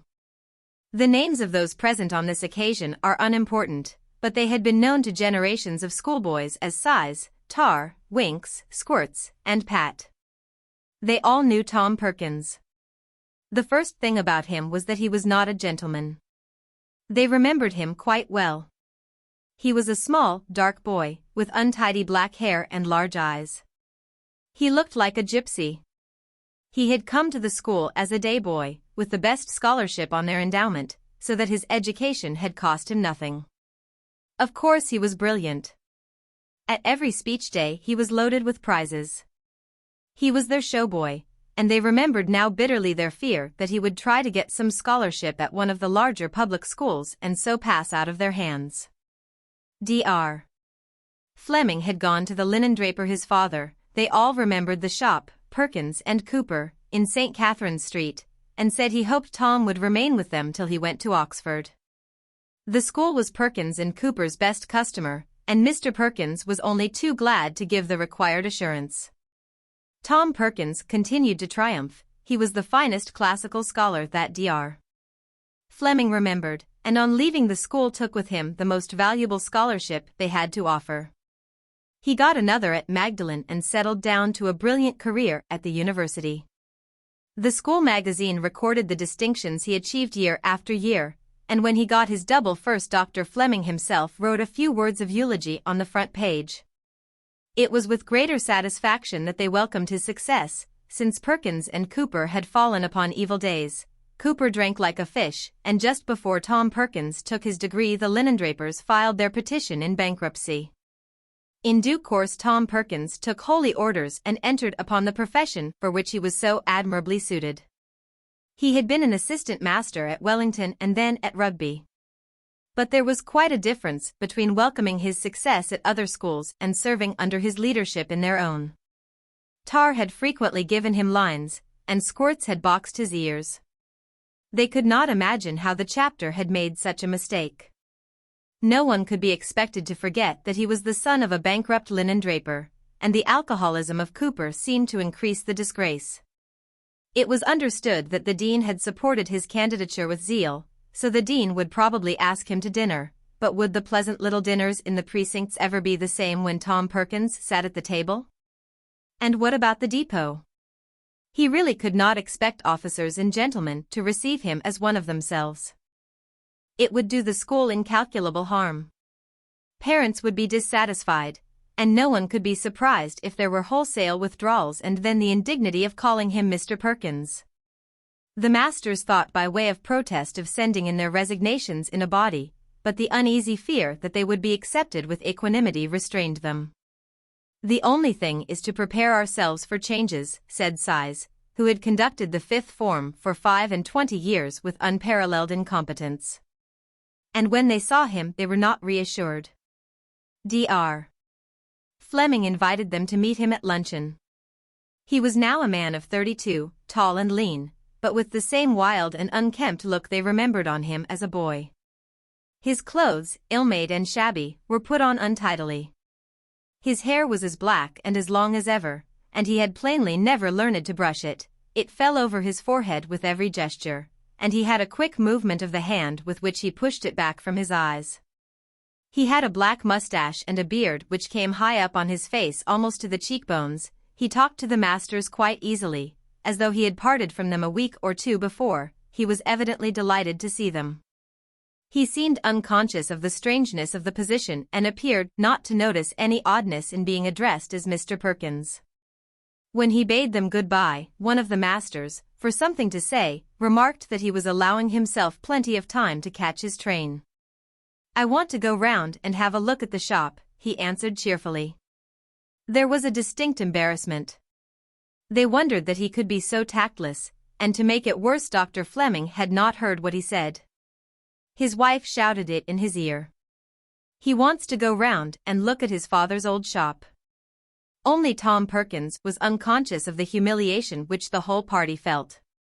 He turned to Mrs. Fleming. "Who's got it now, do you know?" She could hardly answer. She was very angry. "It's still a linen draper's," she said bitterly. "Grove is the name. We don't deal there any more. I wonder if he'd let me go over the house." "I expect he would if you explain who you are." It was not till the end of dinner that evening that any reference was made in the common room to the subject that was in all their minds. Then it was Size who asked, "Well, what did you think of our new head?" They thought of the conversation at luncheon. It was hardly a conversation, it was a monologue. Perkins had talked incessantly. He talked very quickly, with a flow of easy words and in a deep, resonant voice. He had a short, odd little laugh which showed his white teeth. They had followed him with difficulty, for his mind darted from subject to subject with a connection they did not always catch. He talked of pedagogics, and this was natural enough. But he had much to say of modern theories in Germany which they had never heard of and received with misgiving. He talked of the classics, but he had been to Greece, and he discoursed of archaeology. He had once spent a winter digging. They could not see how that helped a man to teach boys to pass examinations. He talked of politics. It sounded odd to them to hear him compare Lord Beaconsfield with Alcibiades. He talked of Mr. Gladstone and Home Rule. They realized that he was a liberal. Their hearts sank. He talked of German philosophy and of French fiction.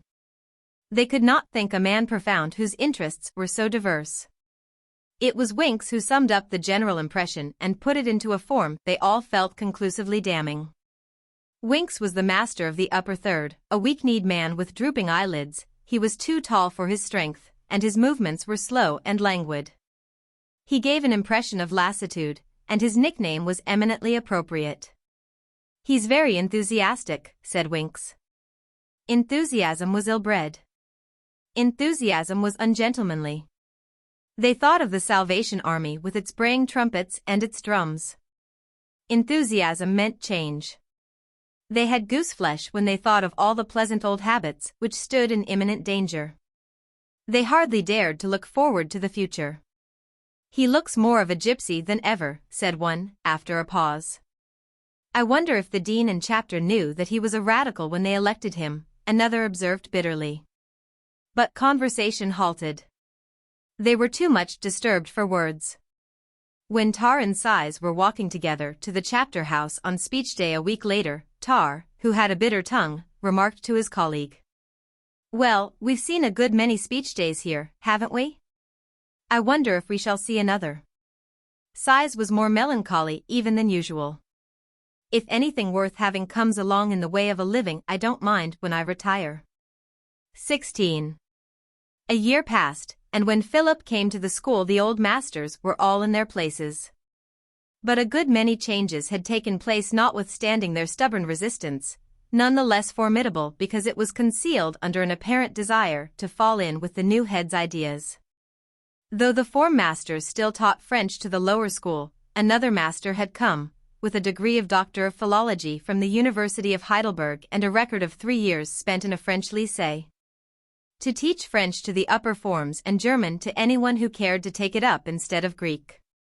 Another master was engaged to teach mathematics more systematically than had been found necessary hitherto. Neither of these was ordained. This was a real revolution, and when the pair arrived the older masters received them with distrust. A laboratory had been fitted up, army classes were instituted, they all said the character of the school was changing. And heaven only knew what further projects Mr. Perkins turned in that untidy head of his. The school was small as public schools go, there were not more than 200 boarders, and it was difficult for it to grow larger, for it was huddled up against the cathedral. The precincts, with the exception of a house in which some of the masters lodged, were occupied by the cathedral clergy, and there was no more room for building. But Mr. Perkins devised an elaborate scheme by which he might obtain sufficient space to make the school double its present size. He wanted to attract boys from London. He thought it would be good for them to be thrown in contact with the Kentish lads, and it would sharpen the country wits of these. "It's against all our traditions," said Size, when Mr. Perkins made the suggestion to him. "We've rather gone out of our way to avoid the contamination of boys from London." "Oh, what nonsense," said Mr. Perkins. No one had ever told the form master before that he talked nonsense, and he was meditating an acid reply, in which perhaps he might insert a veiled reference to hosiery, when Mr. Perkins in his impetuous way attacked him outrageously. "That house in the precincts, if you'd only marry I'd get the chapter to put another couple of stories on, and we'd make dormitories and studies, and your wife could help you." The elderly clergyman gasped. Why should he marry? He was 57, a man couldn't marry at 57. He couldn't start looking after a house at his time of life. He didn't want to marry. If the choice lay between that and the country living he would much sooner resign. All he wanted now was peace and quietness. "I'm not thinking of marrying," he said. Mr. Perkins looked at him with his dark, bright eyes, and if there was a twinkle in them poor Size never saw it. "What a pity. Couldn't you marry to oblige me? It would help me a great deal with the dean and chapter when I suggest rebuilding your house." But Mr. Perkins' most unpopular innovation was his system of taking occasionally another man's form. He asked it as a favor, but after all it was a favor which could not be refused, and as Tar, otherwise Mr. Turner, said, it was undignified for all parties. He gave no warning, but after morning prayers would say to one of the masters, "I wonder if you'd mind taking the 6th today at 11. We'll change over, shall we?" They did not know whether this was usual at other schools, but certainly it had never been done at Tercanbury. The results were curious. Mr. Turner, who was the first victim, broke the news to his form that the headmaster would take them for Latin that day, and on the pretense that they might like to ask him a question or two so that they should not make perfect fools of themselves, spent the last quarter of an hour of the history lesson in construing for them the passage of Livy which had been set for the day. But when he rejoined his class and looked at the paper on which Mr. Perkins had written the marks, a surprise awaited him. For the two boys at the top of the form seemed to have done very ill, while others who had never distinguished themselves before were given full marks. When he asked Eldridge, his cleverest boy, what was the meaning of this, the answer came sullenly. Mr. Perkins never gave us any construing to do. He asked me what I knew about General Gordon. Mr. Turner looked at him in astonishment. The boys evidently felt they had been hardly used, and he could not help agreeing with their silent dissatisfaction. He could not see either what General Gordon had to do with Livy. He hazarded an inquiry afterwards. Eldridge was dreadfully put out because you asked him what he knew about General Gordon, he said to the headmaster, with an attempt at a chuckle. Mr. Perkins laughed. I saw they'd got to the agrarian laws of Caius Gracchus, and I wondered if they knew anything about the agrarian troubles in Ireland. But all they knew about Ireland was that Dublin was on the Liffey. So I wondered if they'd ever heard of General Gordon. Then the horrid fact was disclosed that the new head had a mania for general information. He had doubts about the utility of examinations on subjects which had been crammed for the occasion. He wanted common sense. Size grew more worried every month. He could not get the thought out of his head that Mr. Perkins would ask him to fix a day for his marriage, and he hated the attitude the head adopted towards classical literature. There was no doubt that he was a fine scholar, and he was engaged on a work which was quite in the right tradition. He was writing a treatise on the trees in Latin literature. But he talked of it flippantly, as though it were a pastime of no great importance, like billiards, which engaged his leisure but was not to be considered with seriousness. And Squirts, the master of the middle third, grew more ill-tempered every day. It was in his form that Philip was put on entering the school. The Reverend B. Gordon was a man by nature ill-suited to be a schoolmaster. He was impatient and choleric. With no one to call him to account, with only small boys to face him, he had long lost all power of self-control. He began his work in a rage and ended it in a passion. He was a man of middle height and of a corpulent figure. He had sandy hair, worn very short and now growing gray, and a small bristly mustache. His large face, with indistinct features and small blue eyes, was naturally red, but during his frequent attacks of anger it grew dark and purple. His nails were bitten to the quick, for while some trembling boy was construing he would sit at his desk shaking with the fury that consumed him, and gnaw his fingers. Stories, perhaps exaggerated, were told of his violence. And 2 years before there had been some excitement in the school when it was heard that one father was threatening a prosecution. He had boxed the ears of a boy named Walters with a book so violently that his hearing was affected and the boy had to be taken away from the school. The boy's father lived in Tercanbury, and there had been much indignation in the city. The local paper had referred to the matter, but Mr. Walters was only a brewer, so the sympathy was divided. The rest of the boys, for reasons best known to themselves, though they loathed the master, took his side in the affair, and, to show their indignation that the school's business had been dealt with outside, made things as uncomfortable as they could for Walter's younger brother, who still remained. But Mr. Gordon had only escaped the country living by the skin of his teeth, and he had never hit a boy since. The right the masters possessed to cane boys on the hand was taken away from them, and Squirts could no longer emphasize his anger by beating his desk with the cane. He never did more now than take a boy by the shoulders and shake him. He still made a naughty or refractory lad stand with one arm stretched out for anything from 10 minutes to half an hour, and he was as violent as before with his tongue. No master could have been more unfitted to teach things to so shy a boy as Philip. He had come to the school with fewer terrors than he had when first he went to Mr. Watson's. He knew a good many boys who had been with him at the preparatory school. He felt more grown up, and instinctively realized that among the larger numbers his deformity would be less noticeable. But from the first day Mr. Gordon struck terror in his heart. And the master, quick to discern the boys who were frightened of him, seemed on that account to take a peculiar dislike to him. Philip had enjoyed his work, but now he began to look upon the hours passed in school with horror. Rather than risk an answer which might be wrong and excite a storm of abuse from the master, he would sit stupidly silent, and when it came towards his turn to stand up and construe he grew sick and white with apprehension. His happy moments were those when Mr. Perkins took the form. He was able to gratify the passion for general knowledge which beset the headmaster. He had read all sorts of strange books beyond his years, and often Mr. Perkins, when a question was going round the room, would stop at Philip with a smile that filled the boy with rapture and say, "Now, Carey, you tell them." The good marks he got on these occasions increased Mr. Gordon's indignation. One day it came to Philip's turn to translate, and the master sat there glaring at him and furiously biting his thumb. He was in a ferocious mood. Philip began to speak in a low voice. "Don't mumble," shouted the master. Something seemed to stick in Philip's throat. "Go on. Go on. Go on." Each time the words were screamed more loudly.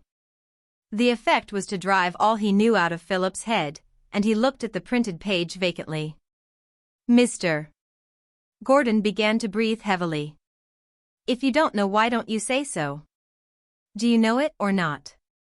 Did you hear all this construed last time or not? Why don't you speak?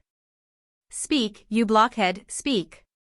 The master seized the arms of his chair and grasped them as though to prevent himself from falling upon Philip. They knew that in past days he often used to seize boys by the throat till they almost choked. The veins in his forehead stood out and his face grew dark and threatening. He was a man insane. Philip had known the passage perfectly the day before, but now he could remember nothing. "I don't know it," he gasped. "Why don't you know it? Let's take the words one by one. We'll soon see if you don't know it." Philip stood silent, very white, trembling a little, with his head bent down on the book. The master's breathing grew almost stertorous. "The headmaster says you're clever. I don't know how he sees it. General information." He laughed savagely. "I don't know what they put you in his form for, blockhead." He was pleased with the word, and he repeated it at the top of his voice. "Blockhead. Blockhead. Club-footed blockhead." That relieved him a little. He saw Philip redden suddenly. He told him to fetch the black book. Philip put down his Caesar and went silently out. The black book was a somber volume in which the names of boys were written with their misdeeds, and when a name was down 3 times it meant a caning. Philip went to the headmaster's house and knocked at his study door. Mr. Perkins was seated at his table. "May I have the black book, please, sir?" "There it is," answered Mr. Perkins, indicating its place by a nod of his head. "What have you been doing that you shouldn't?" "I don't know, sir." Mr. Perkins gave him a quick look, but without answering went on with his work. Philip took the book and went out. When the hour was up, a few minutes later, he brought it back. "Let me have a look at it," said the headmaster. "I see Mr. Gordon has blackbooked you for gross impertinence." "What was it?" "I don't know, sir. Mr. Gordon said I was a club-footed blockhead." Mr. Perkins looked at him again. He wondered whether there was sarcasm behind the boy's reply, but he was still much too shaken. His face was white and his eyes had a look of terrified distress. Mr. Perkins got up and put the book down. As he did so he took up some photographs. "A friend of mine sent me some pictures of Athens this morning," he said casually. "Look here, there's the Acropolis." He began explaining to Philip what he saw. The ruin grew vivid with his words. He showed him the theater of Dionysus and explained in what order the people sat, and how beyond they could see the blue Aegean. And then suddenly he said, "I remember Mr. Gordon used to call me a gypsy counter-jumper when I was in his form." And before Philip, his mind fixed on the photographs, had time to gather the meaning of the remark, Mr. Perkins was showing him a picture of Salamis, and with his finger, a finger of which the nail had a little black edge to it, was pointing out how the Greek ships were placed and how the Persian. 17. Philip passed the next 2 years with comfortable monotony. He was not bullied more than other boys of his size, and his deformity, withdrawing him from games, acquired for him an insignificance for which he was grateful. He was not popular, and he was very lonely. He spent a couple of terms with Winks in the upper third. Winks, with his weary manner and his drooping eyelids, looked infinitely bored. He did his duty, but he did it with an abstracted mind. He was kind, gentle, and foolish. He had a great belief in the honor of boys. He felt that the first thing to make them truthful was not to let it enter your head for a moment that it was possible for them to lie. "Ask much," he quoted, "and much shall be given to you." Life was easy in the upper third. You knew exactly what lines would come to your turn to construe, and with the crib that passed from hand to hand you could find out all you wanted in 2 minutes. You could hold a Latin grammar open on your knees while questions were passing round. And Winks never noticed anything odd in the fact that the same incredible mistake was to be found in a dozen different exercises. He had no great faith in examinations, for he noticed that boys never did so well in them as in form. It was disappointing, but not significant. In due course they were moved up, having learned little but a cheerful effrontery in the distortion of truth, which was possibly of greater service to them in after life than an ability to read Latin at sight. Then they fell into the hands of Tar. His name was Turner. He was the most vivacious of the old masters, a short man with an immense belly, a black beard turning now to grey, and a swarthy skin. In his clerical dress there was indeed something in him to suggest the tar barrel. And though on principle he gave 500 lines to any boy on whose lips he overheard his nickname, at dinner parties in the precincts he often made little jokes about it. He was the most worldly of the masters. He dined out more frequently than any of the others, and the society he kept was not so exclusively clerical. The boys looked upon him as rather a dog. He left off his clerical attire during the holidays and had been seen in Switzerland in gay tweeds. He liked a bottle of wine and a good dinner, and having once been seen at the Café Royal with a lady who was very probably a near relation, was thenceforward supposed by generations of schoolboys to indulge in orgies, the circumstantial details of which pointed to an unbounded belief in human depravity. Mr. Turner reckoned that it took him a term to lick boys into shape after they had been in the upper third, and now and then he let fall a sly hint, which showed that he knew perfectly what went on in his colleague's form. He took it good-humoredly. He looked upon boys as young ruffians who were more apt to be truthful if it was quite certain a lie would be found out, whose sense of honor was peculiar to themselves and did not apply to dealings with masters, and who were least likely to be troublesome when they learned that it did not pay. He was proud of his form and as eager at 55 that it should do better in examinations than any of the others as he had been when he first came to the school. He had the choler of the obese, easily roused and as easily calmed, and his boys soon discovered that there was much kindliness beneath the invective with which he constantly assailed them. He had no patience with fools, but was willing to take much trouble with boys whom he suspected of concealing intelligence behind their willfulness. He was fond of inviting them to tea. And, though vowing they never got a look in with him at the cakes and muffins, for it was the fashion to believe that his corpulence pointed to a voracious appetite, and his voracious appetite to tapeworms, they accepted his invitations with real pleasure. Philip was now more comfortable, for space was so limited that there were only studies for boys in the upper school. Until then he had lived in the great hall in which they all ate and in which the lower forms did preparation in a promiscuity which was vaguely distasteful to him. Now and then it made him restless to be with people and he wanted urgently to be alone. He set out for solitary walks into the country. There was a little stream, with pollards on both sides of it, that ran through green fields, and it made him happy, he knew not why, to wander along its banks. When he was tired he lay face downward on the grass and watched the eager scurrying of minnows and of tadpoles. It gave him a peculiar satisfaction to saunter round the precincts. On the green in the middle they practiced at nets in the summer, but during the rest of the year it was quiet. Boys used to wander round sometimes arm in arm, or a studious fellow with abstracted gaze walked slowly, repeating to himself something he had to learn by heart. There was a colony of rooks in the great elms, and they filled the air with melancholy cries. Along one side lay the cathedral with its great central tower, and Philip, who knew as yet nothing of beauty, felt when he looked at it a troubling delight which he could not understand.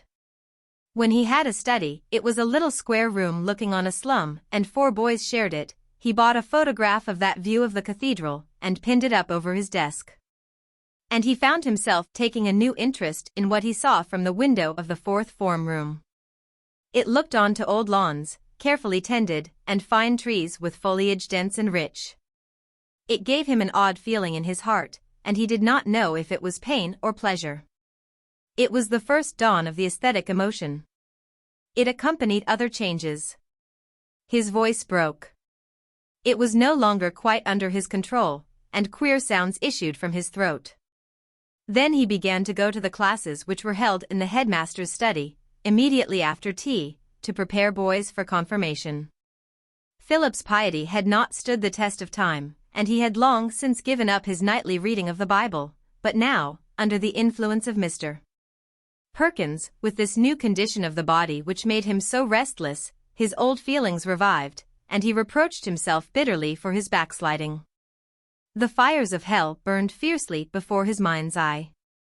If he had died during that time when he was little better than an infidel, he would have been lost. He believed implicitly in pain everlasting, he believed in it much more than in eternal happiness, and he shuddered at the dangers he had run.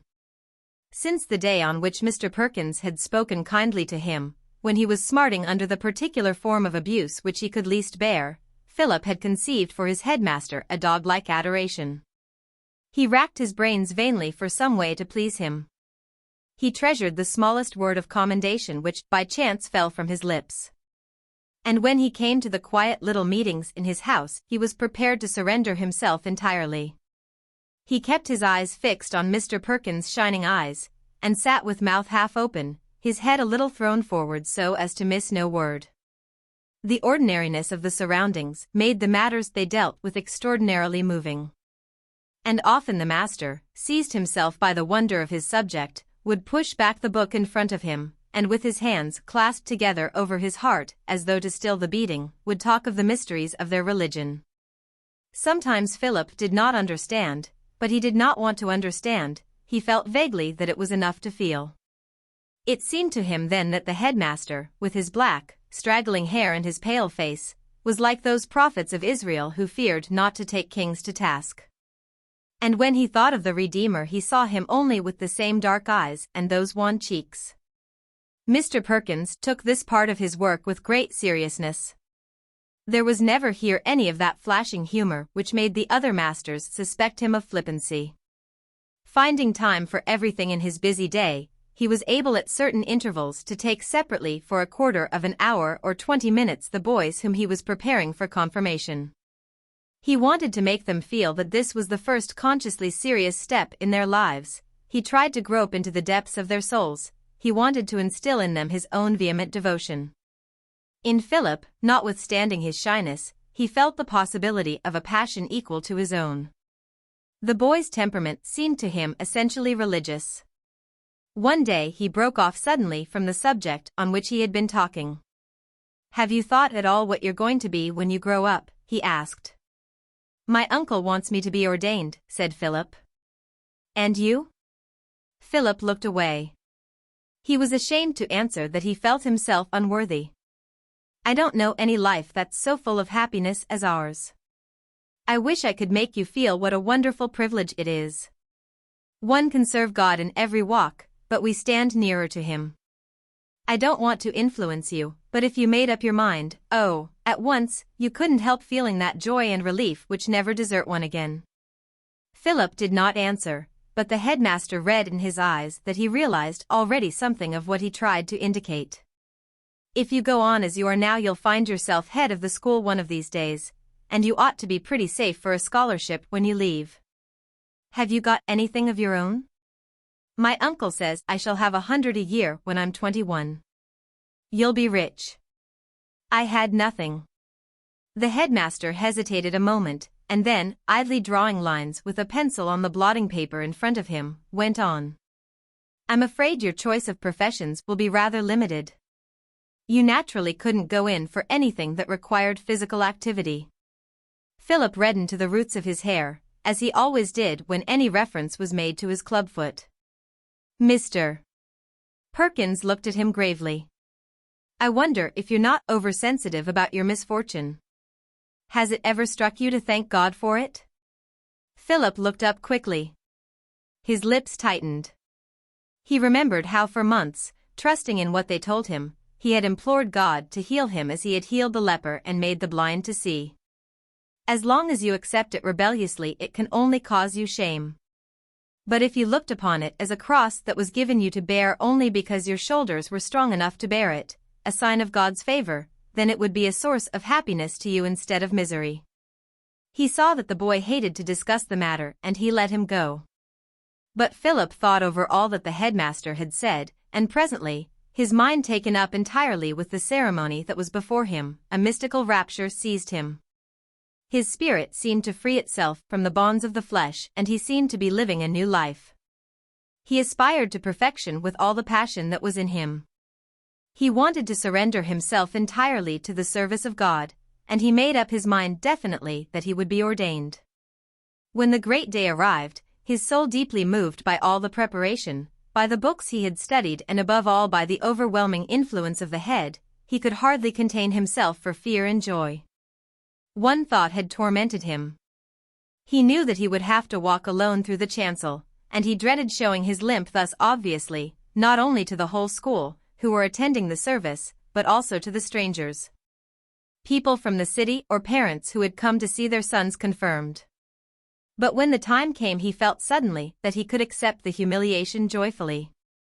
And as he limped up the chancel, very small and insignificant beneath the lofty vaulting of the cathedral, he offered consciously his deformity as a sacrifice to the God who loved him.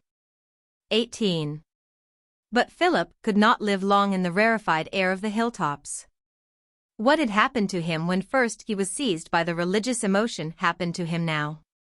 Because he felt so keenly the beauty of faith, because the desire for self-sacrifice burned in his heart with such a gem-like glow, his strength seemed inadequate to his ambition. He was tired out by the violence of his passion. His soul was filled on a sudden with a singular aridity. He began to forget the presence of God which had seemed so surrounding, and his religious exercises, still very punctually performed, grew merely formal. At first he blamed himself for this falling away, and the fear of hellfire urged him to renewed vehemence, but the passion was dead, and gradually other interests distracted his thoughts. Philip had few friends. His habit of reading isolated him. It became such a need that, after being in company for some time, he grew tired and restless. He was vain of the wider knowledge he had acquired from the perusal of so many books, his mind was alert, and he had not the skill to hide his contempt for his companions' stupidity.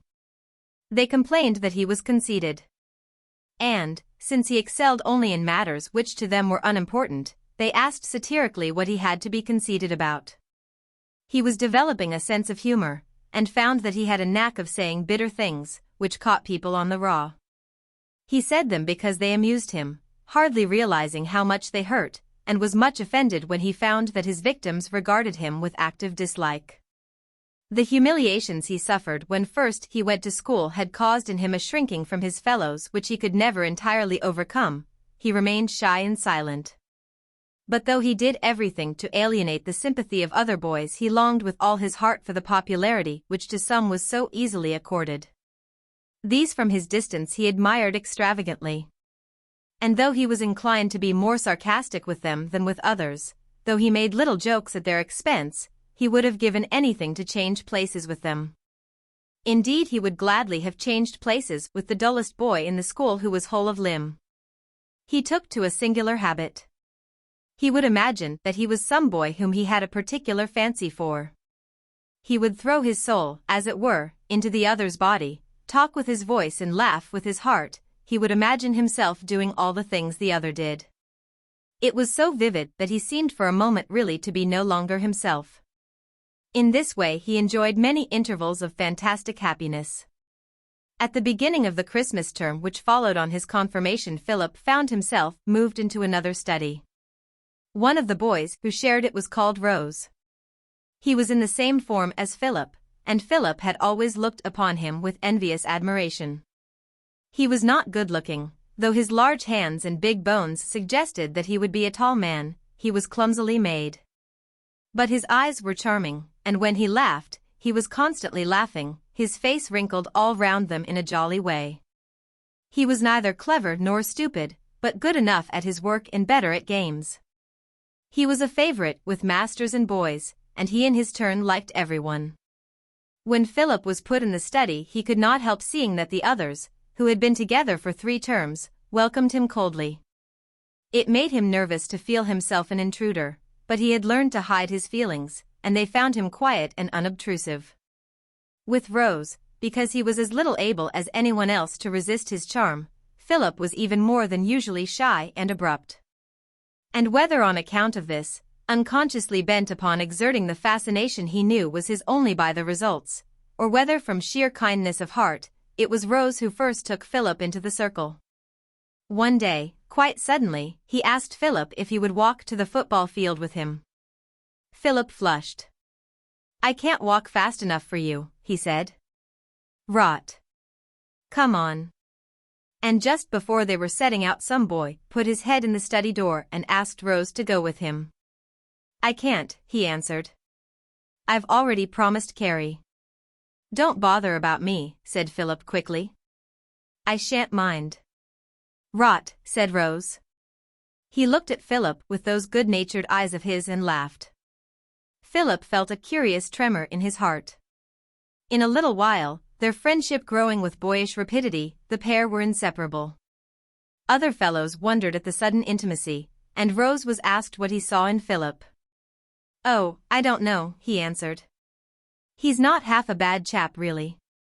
Soon they grew accustomed to the two walking into chapel arm in arm or strolling round the precincts in conversation.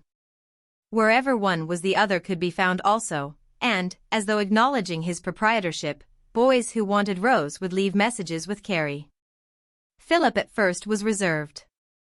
He would not let himself yield entirely to the proud joy that filled him, but presently his distrust of the fates gave way before a wild happiness. He thought Rose the most wonderful fellow he had ever seen. His books now were insignificant. He could not bother about them when there was something infinitely more important to occupy him. Rose's friends used to come in to tea in the study sometimes or sit about when there was nothing better to do. Rose liked a crowd and the chance of a rag, and they found that Philip was quite a decent fellow. Philip was happy. When the last day of term came, he and Rose arranged by which train they should come back, so that they might meet at the station and have tea in the town before returning to school. Philip went home with a heavy heart. He thought of Rose all through the holidays, and his fancy was active with the things they would do together next term. He was bored at the vicarage, and when on the last day his uncle put him the usual question in the usual facetious tone. "Well, are you glad to be going back to school?" Philip answered joyfully. "Rather." In order to be sure of meeting Rose at the station, he took an earlier train than he usually did, and he waited about the platform for an hour. When the train came in from Faversham, where he knew Rose had to change, he ran along it excitedly. But Rose was not there. He got a porter to tell him when another train was due, and he waited, but again he was disappointed, and he was cold and hungry, so he walked, through side streets and slums, by a short cut to the school. He found Rose in the study, with his feet on the chimney-piece, talking 18 to the dozen with half a dozen boys who were sitting on whatever there was to sit on. He shook hands with Philip enthusiastically, but Philip's face fell, for he realized that Rose had forgotten all about their appointment. "I say, why are you so late?" said Rose. "I thought you were never coming." "You were at the station at 4:30, said another boy. "I saw you when I came." Philip blushed a little. He did not want Rose to know that he had been such a fool as to wait for him. "I had to see about a friend of my people's," he invented readily. "I was asked to see her off." But his disappointment made him a little sulky. He sat in silence, and when spoken to answered in monosyllables. He was making up his mind to have it out with Rose when they were alone. But when the others had gone, Rose at once came over and sat on the arm of the chair in which Philip was lounging. "I say, I'm jolly glad we're in the same study this term. Ripping, isn't it?" He seemed so genuinely pleased to see Philip that Philip's annoyance vanished. They began as if they had not been separated for 5 minutes to talk eagerly of the 1,000 things that interested them. 19. At first Philip had been too grateful for Rose's friendship to make any demands on him. He took things as they came and enjoyed life. But presently he began to resent Rose's universal amiability. He wanted a more exclusive attachment, and he claimed as a right what before he had accepted as a favor. He watched jealously Rose's companionship with others. And though he knew it was unreasonable, could not help sometimes saying bitter things to him. If Rose spent an hour playing the fool in another study, Philip would receive him when he returned to his own with a sullen frown. He would sulk for a day, and he suffered more because Rose either did not notice his ill humor or deliberately ignored it. Not seldom Philip, knowing all the time how stupid he was, would force a quarrel, and they would not speak to one another for a couple of days. But Philip could not bear to be angry with him long, and even when convinced that he was in the right, would apologize humbly. Then for a week they would be as great friends as ever. But the best was over, and Philip could see that Rose often walked with him merely from old habit or from fear of his anger. They had not so much to say to one another as at first, and Rose was often bored. Philip felt that his lameness began to irritate him. Towards the end of the term 2 or 3 boys caught scarlet fever, and there was much talk of sending them all home in order to escape an epidemic. But the sufferers were isolated, and since no more were attacked it was supposed that the outbreak was stopped. One of the stricken was Philip. He remained in hospital through the Easter holidays, and at the beginning of the summer term was sent home to the vicarage to get a little fresh air. The vicar, notwithstanding medical assurance that the boy was no longer infectious, received him with suspicion. He thought it very inconsiderate of the doctor to suggest that his nephew's convalescence should be spent by the seaside, and consented to have him in the house only because there was nowhere else he could go. Philip went back to school at half-term. He had forgotten the quarrels he had had with Rose, but remembered only that he was his greatest friend. He knew that he had been silly. He made up his mind to be more reasonable. During his illness Rose had sent him in a couple of little notes, and he had ended each with the words, "Hurry up and come back." Philip thought Rose must be looking forward as much to his return as he was himself to seeing Rose. He found that owing to the death from scarlet fever of one of the boys in the 6th, there had been some shifting in the studies and Rose was no longer in his. It was a bitter disappointment. But as soon as he arrived, he burst into Rose's study. Rose was sitting at his desk, working with a boy called Hunter, and turned round crossly as Philip came in. "Who the devil's that?" he cried. And then, seeing Philip, "Oh, it's you." Philip stopped in embarrassment. "I thought I'd come in and see how you were." "We were just working." Hunter broke into the conversation. "When did you get back?" 5 minutes ago." They sat and looked at him as though he was disturbing them. They evidently expected him to go quickly. Philip reddened. "I'll be off." "You might look in when you've done," he said to Rose. "All right." Philip closed the door behind him and limped back to his own study. He felt frightfully hurt. Rose, far from seeming glad to see him, had looked almost put out. They might never have been more than acquaintances.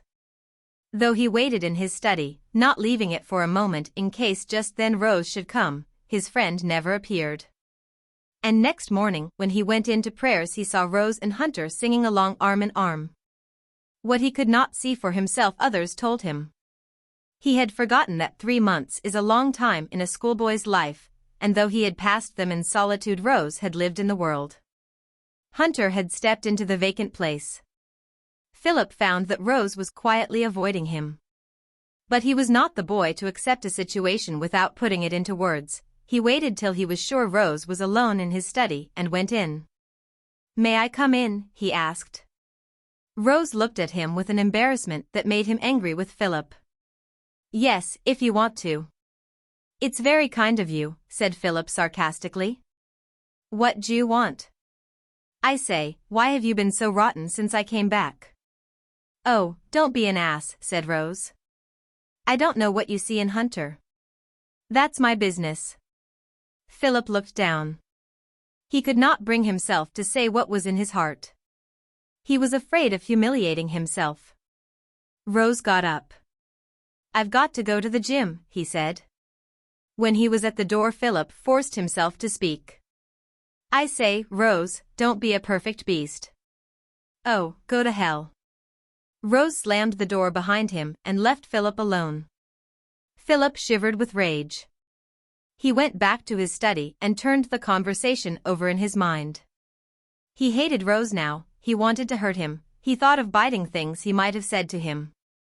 He brooded over the end to their friendship and fancied that others were talking of it. In his sensitiveness he saw sneers and wonderings in other fellows' manner when they were not bothering their heads with him at all. He imagined to himself what they were saying. After all, it wasn't likely to last long. I wonder he ever stuck Carey at all. Blighter. To show his indifference, he struck up a violent friendship with a boy called Sharp whom he hated and despised. He was a London boy, with a loutish air, a heavy fellow with the beginnings of a mustache on his lip and bushy eyebrows that joined one another across the bridge of his nose. He had soft hands and manners too suave for his years. He spoke with the suspicion of a Cockney accent. He was one of those boys who are too slack to play games, and he exercised great ingenuity in making excuses to avoid such as were compulsory. He was regarded by boys and masters with a vague dislike, and it was from arrogance that Philip now sought his society. Sharp in a couple of terms was going to Germany for a year. He hated school, which he looked upon as an indignity to be endured till he was old enough to go out into the world. London was all he cared for, and he had many stories to tell of his doings there during the holidays. From his conversation, he spoke in a soft, deep-toned voice, there emerged the vague rumor of the London streets by night. Philip listened to him at once fascinated and repelled. With his vivid fancy he seemed to see the surging throng round the pit door of theatres, and the glitter of cheap restaurants, bars where men, half drunk, sat on high stools talking with barmaids. And under the street lamps the mysterious passing of dark crowds bent upon pleasure. Sharp lent him cheap novels from Holywell Row, which Philip read in his cubicle with a sort of wonderful fear. Once Rose tried to effect a reconciliation. He was a good-natured fellow, who did not like having enemies. "I say, Carey, why are you being such a silly ass? It doesn't do you any good cutting me and all that." "I don't know what you mean," answered Philip. "Well, I don't see why you shouldn't talk." "You bore me," said Philip. "Please yourself." Rose shrugged his shoulders and left him. Philip was very white, as he always became when he was moved, and his heart beat violently. When Rose went away he felt suddenly sick with misery. He did not know why he had answered in that fashion. He would have given anything to be friends with Rose. He hated to have quarreled with him, and now that he saw he had given him pain he was very sorry. But at the moment he had not been master of himself. It seemed that some devil had seized him, forcing him to say bitter things against his will, even though at the time he wanted to shake hands with Rose and meet him more than halfway. The desire to wound had been too strong for him. He had wanted to revenge himself for the pain and the humiliation he had endured. It was pride, it was folly too, for he knew that Rose would not care at all, while he would suffer bitterly. The thought came to him that he would go to Rose, and say, "I say, I'm sorry I was such a beast. I couldn't help it. Let's make it up." But he knew he would never be able to do it. He was afraid that Rose would sneer at him. He was angry with himself, and when Sharp came in a little while afterwards he seized upon the first opportunity to quarrel with him. Philip had a fiendish instinct for discovering other people's raw spots, and was able to say things that rankled because they were true. But Sharp had the last word. "I heard Rose talking about you to Mellor just now," he said. Mellor said, "Why didn't you kick him? It would teach him manners." And Rose said, "I didn't like to. Damned cripple." Philip suddenly became scarlet. He could not answer, for there was a lump in his throat that almost choked him. XX. Philip was moved into the 6th, but he hated school now with all his heart, and, having lost his ambition, cared nothing whether he did ill or well. He awoke in the morning with a sinking heart because he must go through another day of drudgery. He was tired of having to do things because he was told, and the restrictions irked him, not because they were unreasonable, but because they were restrictions. He yearned for freedom. He was weary of repeating things that he knew already and of the hammering away, for the sake of a thick-witted fellow, at something that he understood from the beginning. With Mr. Perkins you could work or not as you chose. He was at once eager and abstracted. The sixth form room was in a part of the old abbey which had been restored, and it had a Gothic window. Philip tried to cheat his boredom by drawing this over and over again. And sometimes out of his head he drew the great tower of the cathedral or the gateway that led into the precincts. He had a knack for drawing. Aunt Louisa during her youth had painted in watercolors, and she had several albums filled with sketches of churches, old bridges, and picturesque cottages. They were often shown at the vicarage tea parties. She had once given Philip a paint box as a Christmas present, and he had started by copying her pictures. He copied them better than anyone could have expected, and presently he did little pictures of his own. Mrs. Carey encouraged him. It was a good way to keep him out of mischief, and later on his sketches would be useful for bazaars. 2 or 3 of them had been framed and hung in his bedroom. But one day, at the end of the morning's work, Mr. Perkins stopped him as he was lounging out of the form room. "I want to speak to you, Carey." Philip waited. Mr. Perkins ran his lean fingers through his beard and looked at Philip. He seemed to be thinking over what he wanted to say. "What's the matter with you, Carey?" he said abruptly. Philip, flushing, looked at him quickly. But knowing him well by now, without answering, he waited for him to go on. "I've been dissatisfied with you lately.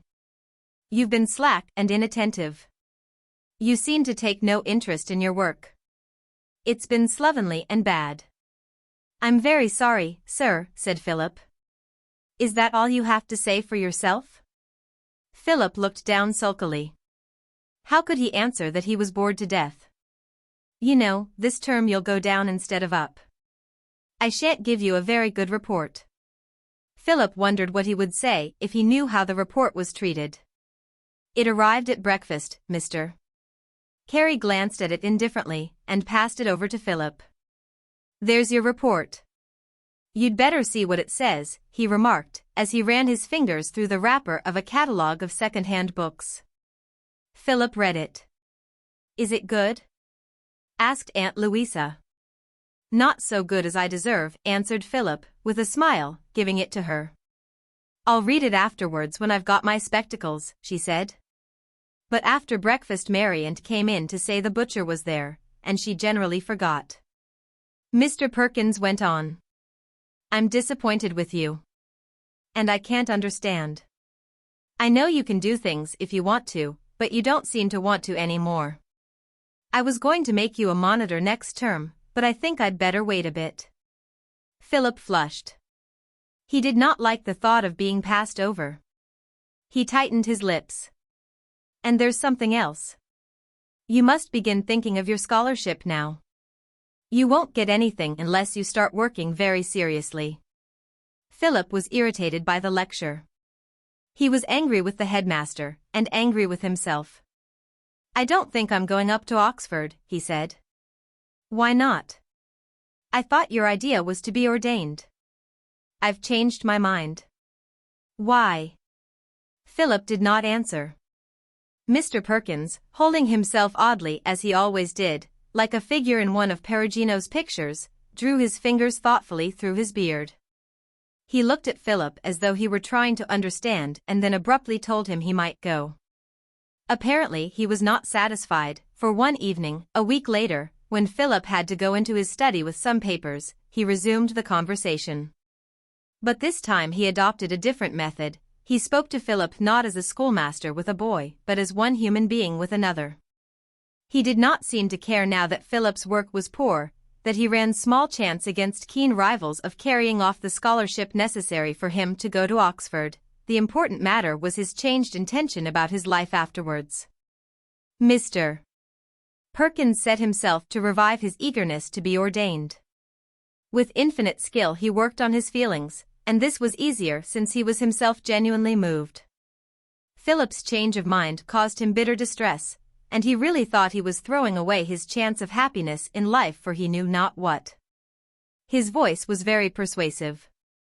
And Philip, easily moved by the emotion of others, very emotional himself notwithstanding a placid exterior, his face, partly by nature but also from the habit of all these years at school, seldom except by his quick flushing showed what he felt. Philip was deeply touched by what the master said. He was very grateful to him for the interest he showed, and he was conscience-stricken by the grief which he felt his behavior caused him. It was subtly flattering to know that with the whole school to think about Mr.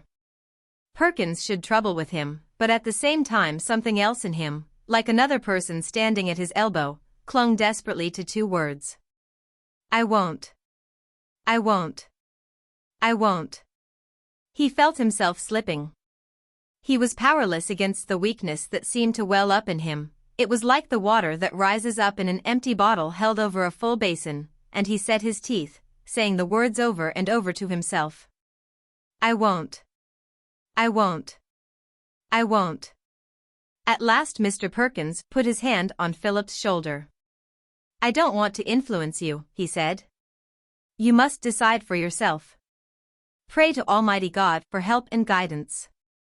When Philip came out of the headmaster's house there was a light rain falling.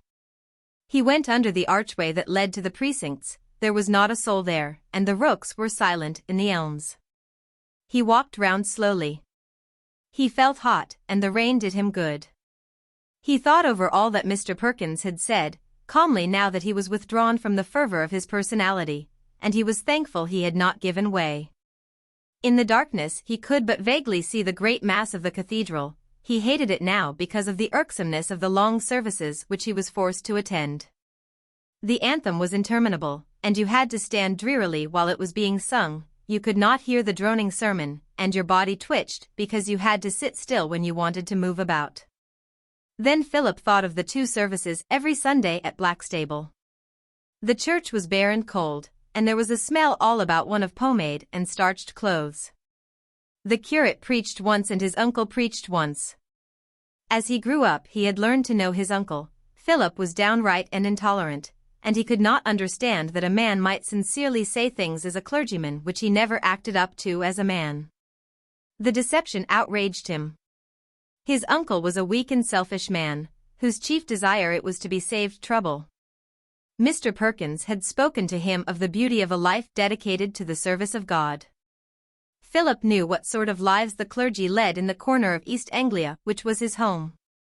There was the vicar of Whitestone, a parish a little way from Blackstable. He was a bachelor and to give himself something to do had lately taken up farming. The local paper constantly reported the cases he had in the county court against this one and that. Labourers he would not pay their wages to or tradesmen whom he accused of cheating him. Scandal said he starved his cows, and there was much talk about some general action which should be taken against him. Then there was the vicar of Fern, a bearded, fine figure of a man. His wife had been forced to leave him because of his cruelty, and she had filled the neighbourhood with stories of his immorality. The vicar of Searle, a tiny hamlet by the sea, was to be seen every evening in the public house a stone's throw from his vicarage, and the churchwardens had been to Mr. Carey to ask his advice. There was not a soul for any of them to talk to except small farmers or fishermen. There were long winter evenings when the wind blew, whistling drearily through the leafless trees, and all around they saw nothing but the bare monotony of ploughed fields, and there was poverty, and there was lack of any work that seemed to matter.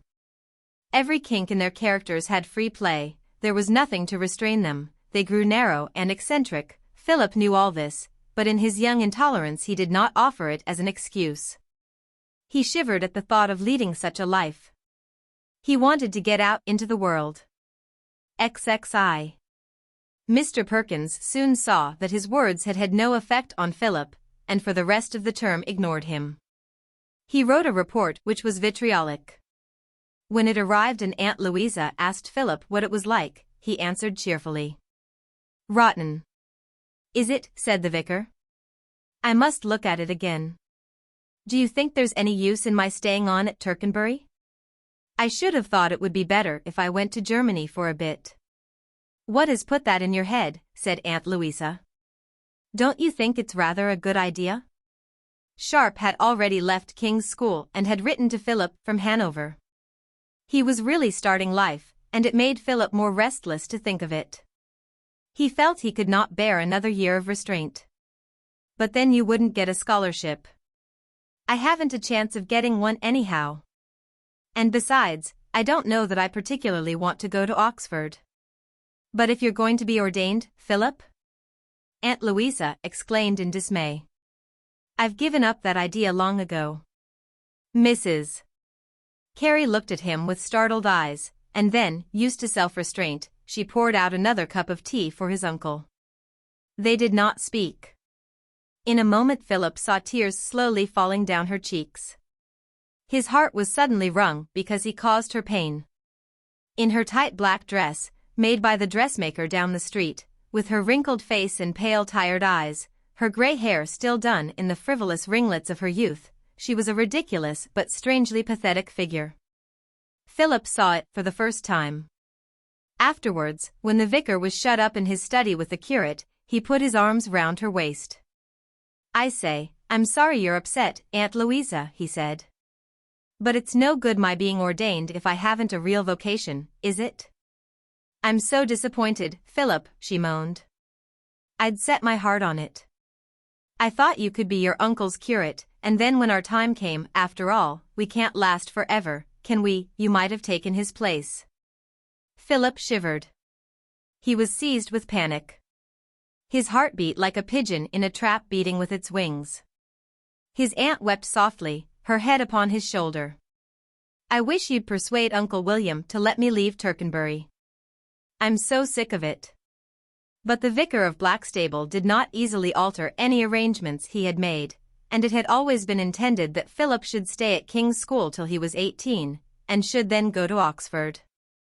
At all events he would not hear of Philip leaving then, for no notice had been given and the term's fee would have to be paid in any case. Then will you give notice for me to leave at Christmas? Said Philip, at the end of a long and often bitter conversation. I'll write to Mr. Perkins about it and see what he says. Oh, I wish to goodness I were 21. It is awful to be at somebody else's beck and call. Philip, you shouldn't speak to your uncle like that, said Mrs. Carey gently. But don't you see that Perkins will want me to stay? He gets so much ahead for every chap in the school. Why don't you want to go to Oxford? What's the good if I'm not going into the church? You can't go into the church, you're in the church already, said the vicar. Ordained then, replied Philip impatiently. What are you going to be, Philip? Asked Mrs. Carey. I don't know. I've not made up my mind. But whatever I am, it'll be useful to know foreign languages. I shall get far more out of a year in Germany than by staying on at that hole. He would not say that he felt Oxford would be little better than a continuation of his life at school. He wished immensely to be his own master. Besides, he would be known to a certain extent among old schoolfellows, and he wanted to get away from them all. He felt that his life at school had been a failure. He wanted to start fresh. It happened that his desire to go to Germany fell in with certain ideas which had been of late discussed at Blackstable. Sometimes friends came to stay with the doctor and brought news of the world outside. And the visitors spending August by the sea had their own way of looking at things. The vicar had heard that there were people who did not think the old-fashioned education so useful nowadays as it had been in the past, and modern languages were gaining an importance which they had not had in his own youth.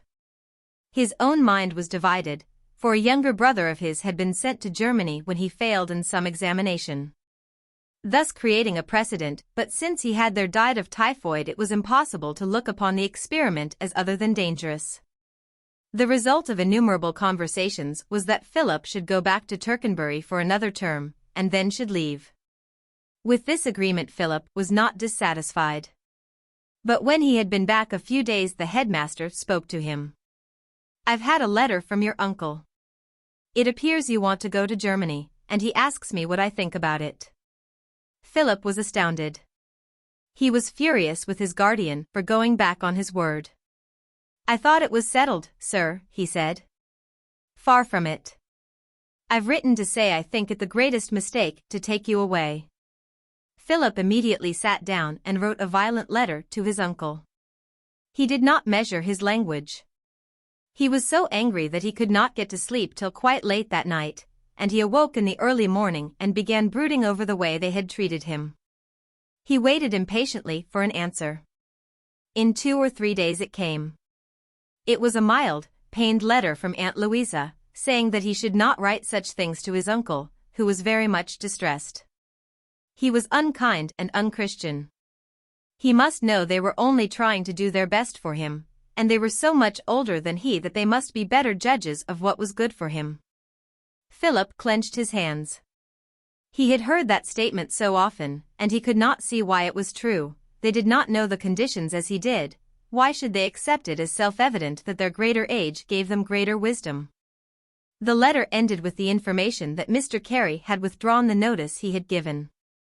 Philip nursed his wrath till the next half-holiday. They had them on Tuesdays and Thursdays, since on Saturday afternoons they had to go to a service in the cathedral. He stopped behind when the rest of the Sixth went out. "May I go to Blackstable this afternoon, please, sir?" he asked. "No," said the headmaster briefly. "I wanted to see my uncle about something very important." "Didn't you hear me say no?" Philip did not answer. He went out. He felt almost sick with humiliation, the humiliation of having to ask and the humiliation of the curt refusal. He hated the headmaster now.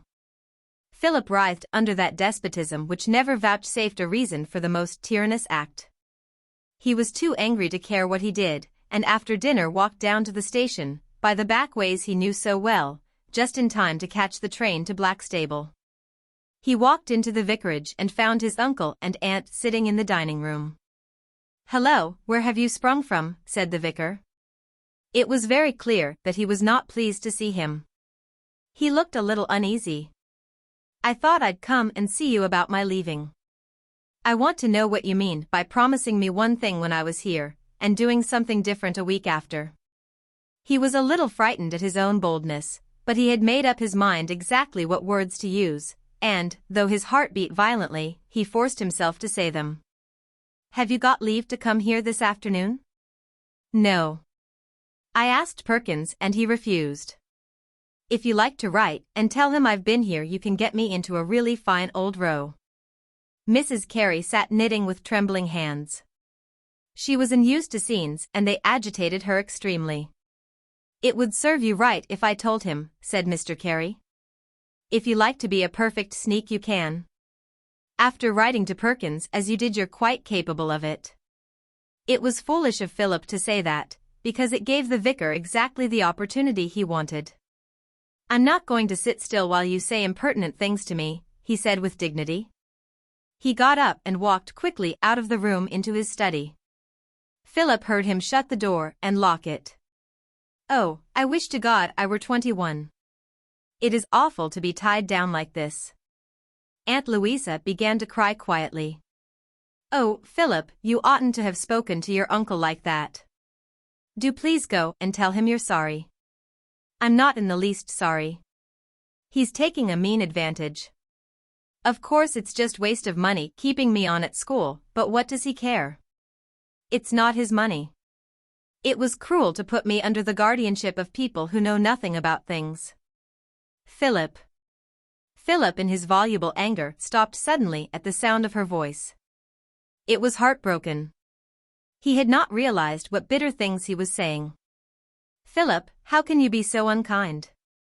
You know we are only trying to do our best for you, and we know that we have no experience. It isn't as if we'd had any children of our own, that's why we consulted Mr. Perkins." Her voice broke. "I've tried to be like a mother to you. I've loved you as if you were my own son." She was so small and frail, there was something so pathetic in her old maidish air, that Philip was touched. A great lump came suddenly in his throat and his eyes filled with tears. "I'm so sorry," he said. "I didn't mean to be beastly." He knelt down beside her and took her in his arms, and kissed her wet, withered cheeks. She sobbed bitterly, and he seemed to feel on a sudden the pity of that wasted life. She had never surrendered herself before to such a display of emotion. I know I've not been what I wanted to be to you, Philip, but I didn't know how. It's been just as dreadful for me to have no children as for you to have no mother. Philip forgot his anger and his own concerns, but thought only of consoling her, with broken words and clumsy little caresses. Then the clock struck, and he had to bolt off at once to catch the only train that would get him back to Tercanbury in time for callover. As he sat in the corner of the railway carriage, he saw that he had done nothing. He was angry with himself for his weakness.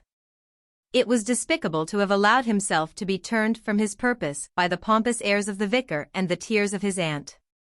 But as the result of he knew not what conversations between the couple, another letter was written to the headmaster.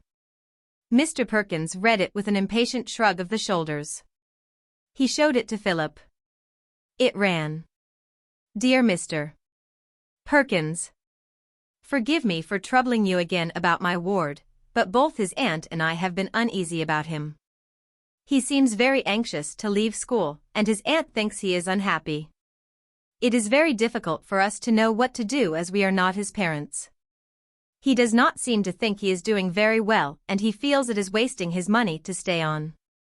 I should be very much obliged if you would have a talk to him, and if he is still of the same mind, perhaps it would be better if he left at Christmas as I originally intended. Yours very truly, William Carey. Philip gave him back the letter. He felt a thrill of pride in his triumph. He had got his own way, and he was satisfied. His will had gained a victory over the wills of others. It's not much good my spending half an hour writing to your uncle if he changes his mind the next letter he gets from you, said the headmaster irritably. Philip said nothing, and his face was perfectly placid. But he could not prevent the twinkle in his eyes. Mr. Perkins noticed it and broke into a little laugh. You've rather scored, haven't you? He said. Then Philip smiled outright. He could not conceal his exultation. Is it true that you're very anxious to leave? Yes, sir. Are you unhappy here? Philip blushed. He hated instinctively any attempt to get into the depths of his feelings. Oh, I don't know, sir. Mr. Perkins, slowly dragging his fingers through his beard, looked at him thoughtfully. He seemed to speak almost to himself. Of course schools are made for the average. The holes are all round, and whatever shape the pegs are they must wedge in somehow. One hasn't time to bother about anything but the average. Then suddenly he addressed himself to Philip. Look here, I've got a suggestion to make to you. It's getting on towards the end of the term now. Another term won't kill you, and if you want to go to Germany you'd better go after Easter than after Christmas. It'll be much pleasanter in the spring than in midwinter. If at the end of the next term you still want to go, I'll make no objection. What do you say to that? Thank you very much, sir. Philip was so glad to have gained the last 3 months that he did not mind the extra term. The school seemed less of a prison when he knew that before Easter he would be free from it forever. His heart danced within him. That evening in chapel he looked round at the boys, standing according to their forms, each in his due place, and he chuckled with satisfaction at the thought that soon he would never see them again. It made him regard them almost with a friendly feeling. His eyes rested on Rose. Rose took his position as a monitor very seriously. He had quite an idea of being a good influence in the school. It was his turn to read the lesson that evening, and he read it very well. Philip smiled when he thought that he would be rid of him forever, and it would not matter in 6 months whether Rose was tall and straight-limbed. And where would the importance be that he was a monitor and captain of the 11? Philip looked at the masters in their gowns. Gordon was dead. He had died of apoplexy 2 years before, but all the rest were there. Philip knew now what a poor lot they were, except Turner perhaps. There was something of a man in him, and he writhed at the thought of the subjection in which they had held him. In 6 months they would not matter either. Their praise would mean nothing to him, and he would shrug his shoulders at their censure. Philip had learned not to express his emotions by outward signs, and shyness still tormented him, but he had often very high spirits. And then, though he limped about demurely, silent and reserved, it seemed to be hallooing in his heart. He seemed to himself to walk more lightly. All sorts of ideas danced through his head, fancies chased one another so furiously that he could not catch them, but their coming and their going filled him with exhilaration. Now, being happy, he was able to work, and during the remaining weeks of the term set himself to make up for his long neglect. His brain worked easily, and he took a keen pleasure in the activity of his intellect. He did very well in the examinations that closed the term. Mr. Perkins made only one remark. He was talking to him about an essay he had written, and, after the usual criticisms, said, "So you've made up your mind to stop playing the fool for a bit, have you?"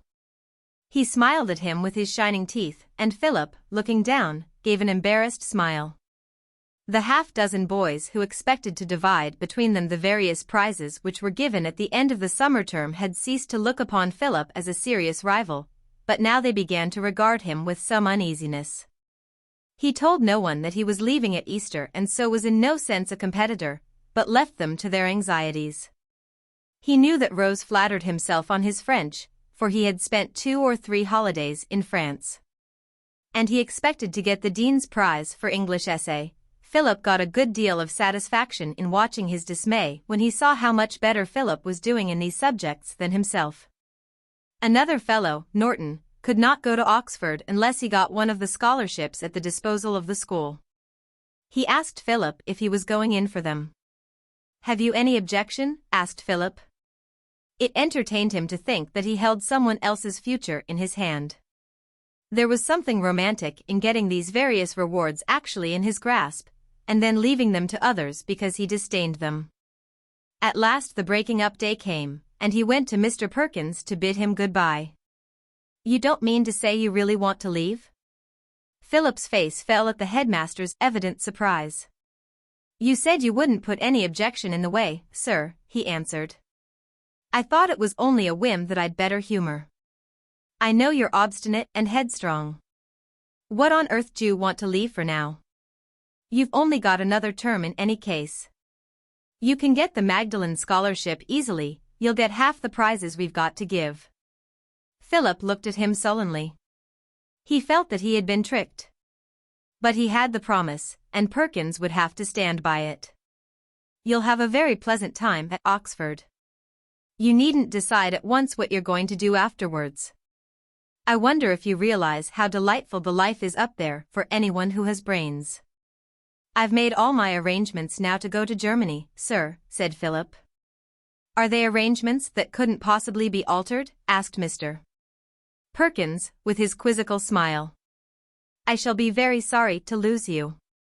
In schools the rather stupid boys who work always do better than the clever boy who's idle, but when the clever boy works, why then, he does what you've done this term." Philip flushed darkly. He was unused to compliments, and no one had ever told him he was clever. The headmaster put his hand on Philip's shoulder. "You know, driving things into the heads of thick-witted boys is dull work, but when now and then you have the chance of teaching a boy who comes halfway towards you, who understands almost before you've got the words out of your mouth, why? Then teaching is the most exhilarating thing in the world." Philip was melted by kindness. It had never occurred to him that it mattered really to Mr. Perkins whether he went or stayed. He was touched and immensely flattered. It would be pleasant to end up his schooldays with glory and then go to Oxford. In a flash there appeared before him the life which he had heard described from boys who came back to play in the OKS match or in letters from the university read out in one of the studies. But he was ashamed. He would look such a fool in his own eyes if he gave in now. His uncle would chuckle at the success of the headmaster's ruse. It was rather a come-down from the dramatic surrender of all these prizes which were in his reach, because he disdained to take them, to the plain, ordinary winning of them. It only required a little more persuasion, just enough to save his self-respect, and Philip would have done anything that Mr. Perkins wished, but his face showed nothing of his conflicting emotions. It was placid and sullen. "I think I'd rather go, sir," he said. Mr. Perkins, like many men who manage things by their personal influence, grew a little impatient when his power was not immediately manifest. He had a great deal of work to do, and could not waste more time on a boy who seemed to him insanely obstinate. Very well, I promised to let you if you really wanted it, and I keep my promise. When do you go to Germany? Philip's heart beat violently. The battle was won, and he did not know whether he had not rather lost it. At the beginning of May, sir, he answered. Well, you must come and see us when you get back. He held out his hand. If he had given him one more chance, Philip would have changed his mind, but he seemed to look upon the matter as settled. Philip walked out of the house. His schooldays were over, and he was free. But the wild exultation to which he had looked forward at that moment was not there. He walked round the precincts slowly, and a profound depression seized him. He wished now that he had not been foolish. He did not want to go, but he knew he could never bring himself to go to the headmaster and tell him he would stay. That was a humiliation he could never put upon himself. He wondered whether he had done right. He was dissatisfied with himself and with all his circumstances. He asked himself dully whether whenever you got your way you wished afterwards that you hadn't.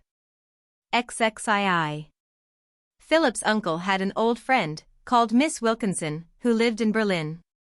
She was the daughter of a clergyman, and it was with her father, the rector of a village in Lincolnshire, that Mr. Carey had spent his last curacy.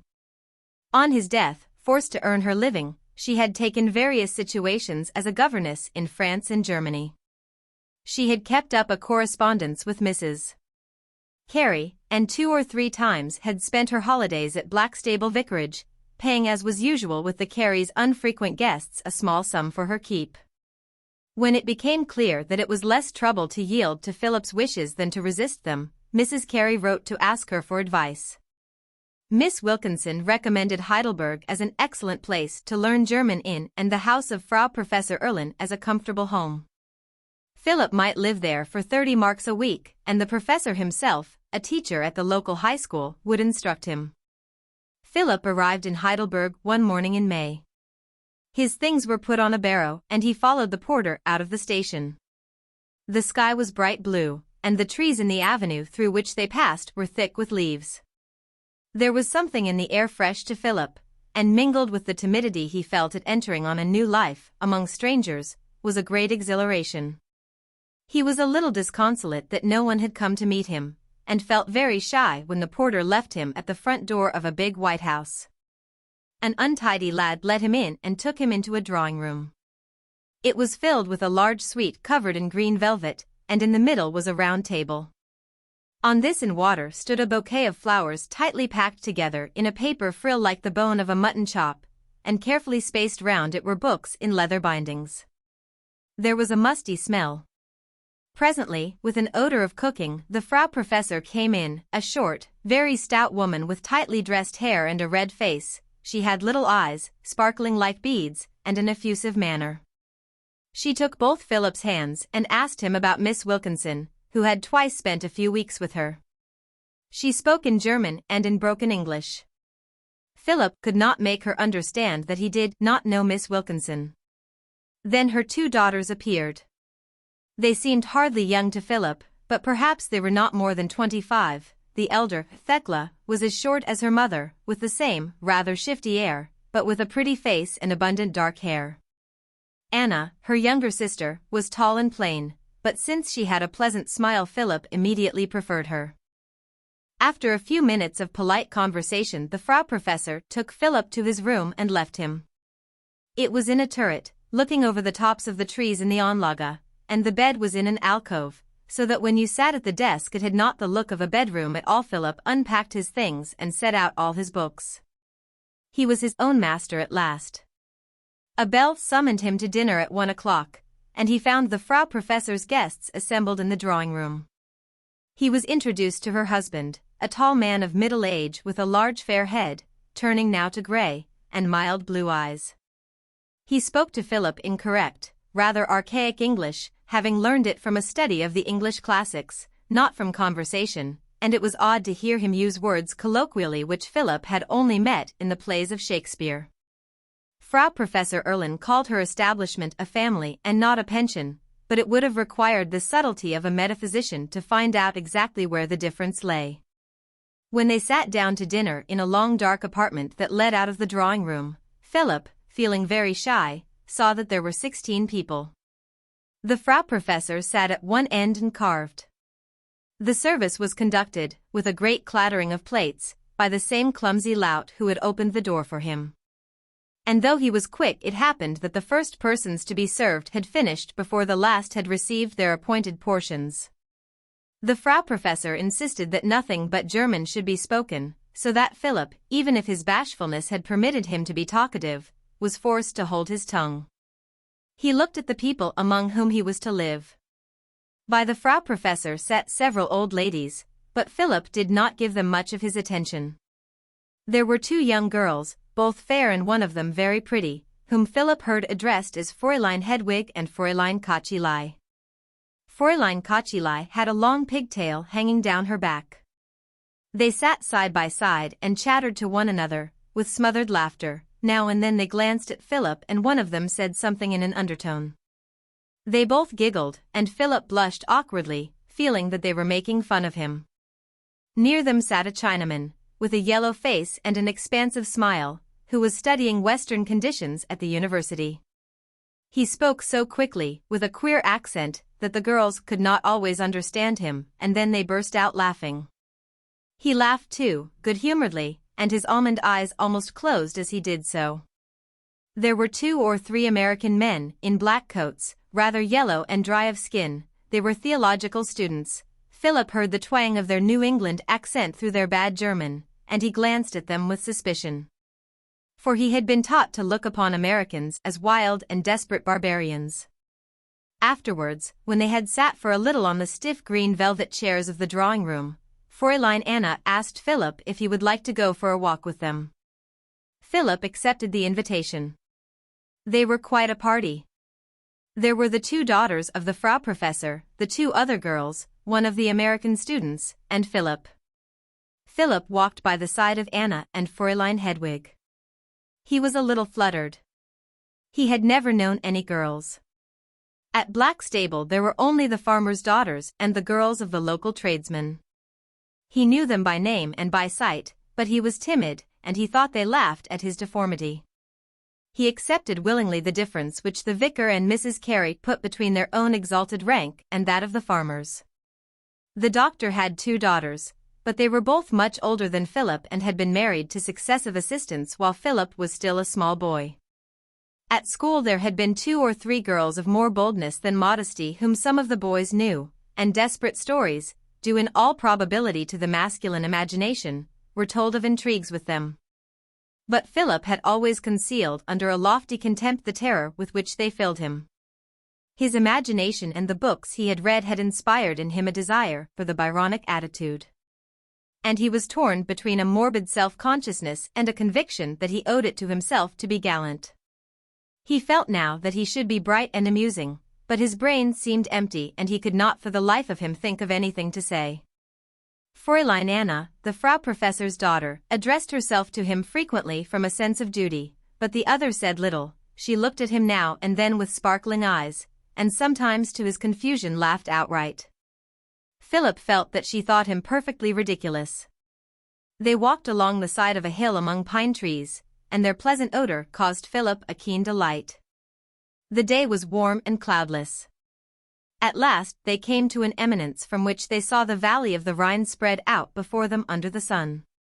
It was a vast stretch of country, sparkling with golden light, with cities in the distance. And through it meandered the silver ribband of the river. Wide spaces are rare in the corner of Kent which Philip knew. The sea offers the only broad horizon, and the immense distance he saw now gave him a peculiar, an indescribable thrill. He felt suddenly elated. Though he did not know it, it was the first time that he had experienced, quite undiluted with foreign emotions, the sense of beauty.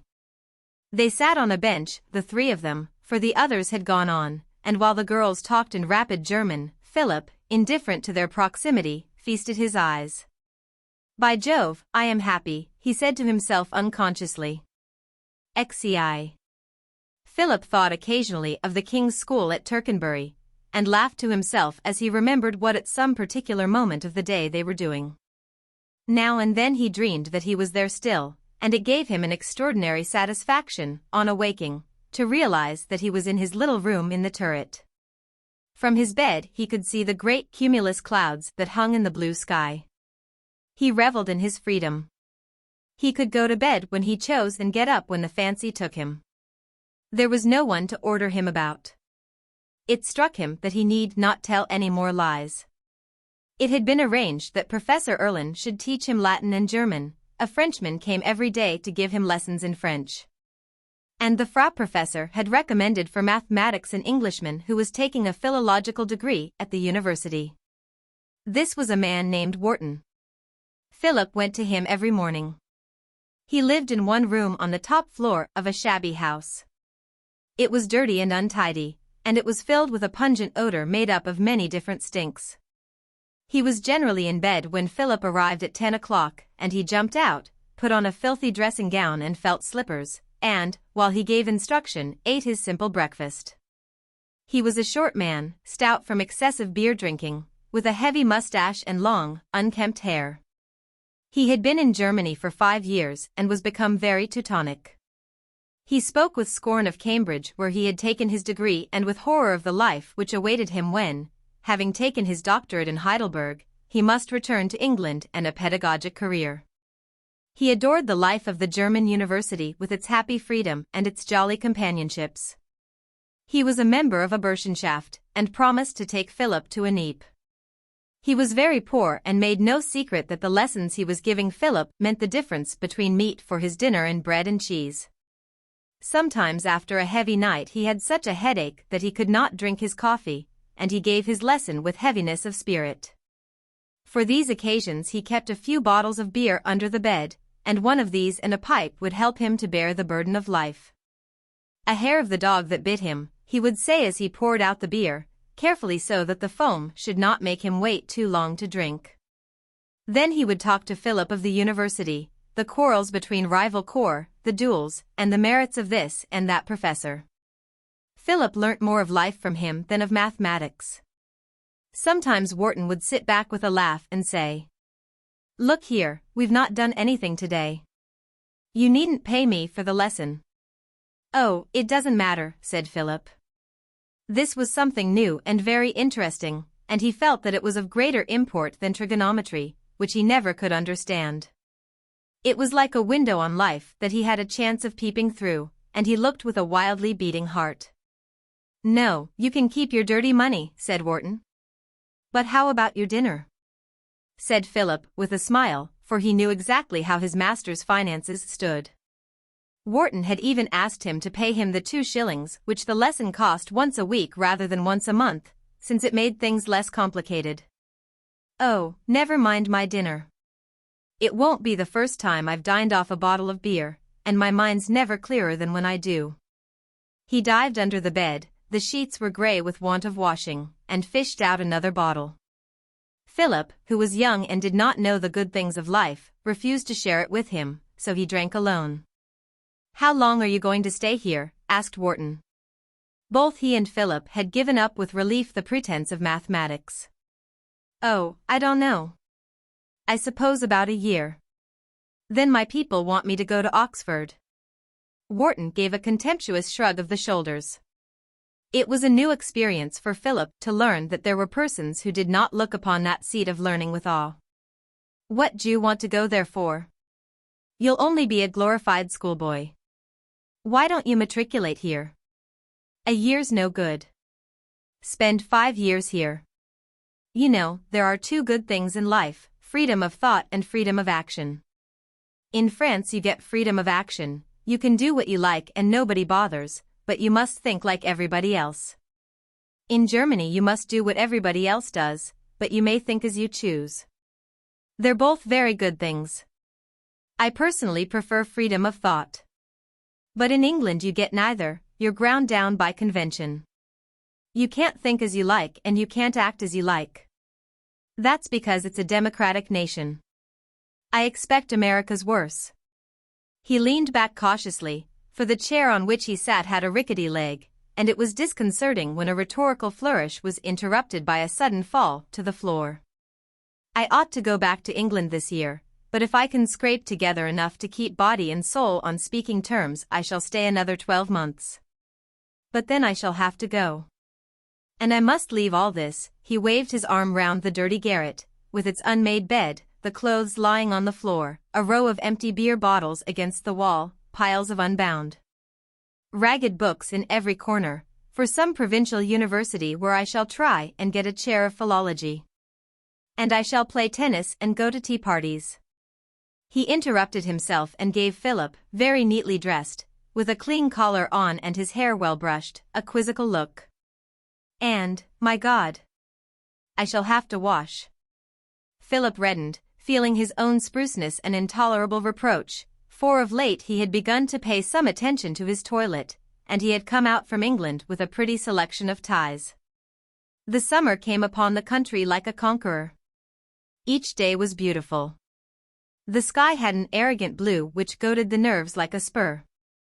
The green of the trees in the Onlaga was violent and crude, and the houses, when the sun caught them, had a dazzling white which stimulated till it hurt. Sometimes on his way back from Wharton Philip would sit in the shade on one of the benches in the Onlaga, enjoying the coolness and watching the patterns of light which the sun, shining through the leaves, made on the ground. His soul danced with delight as gaily as the sunbeams.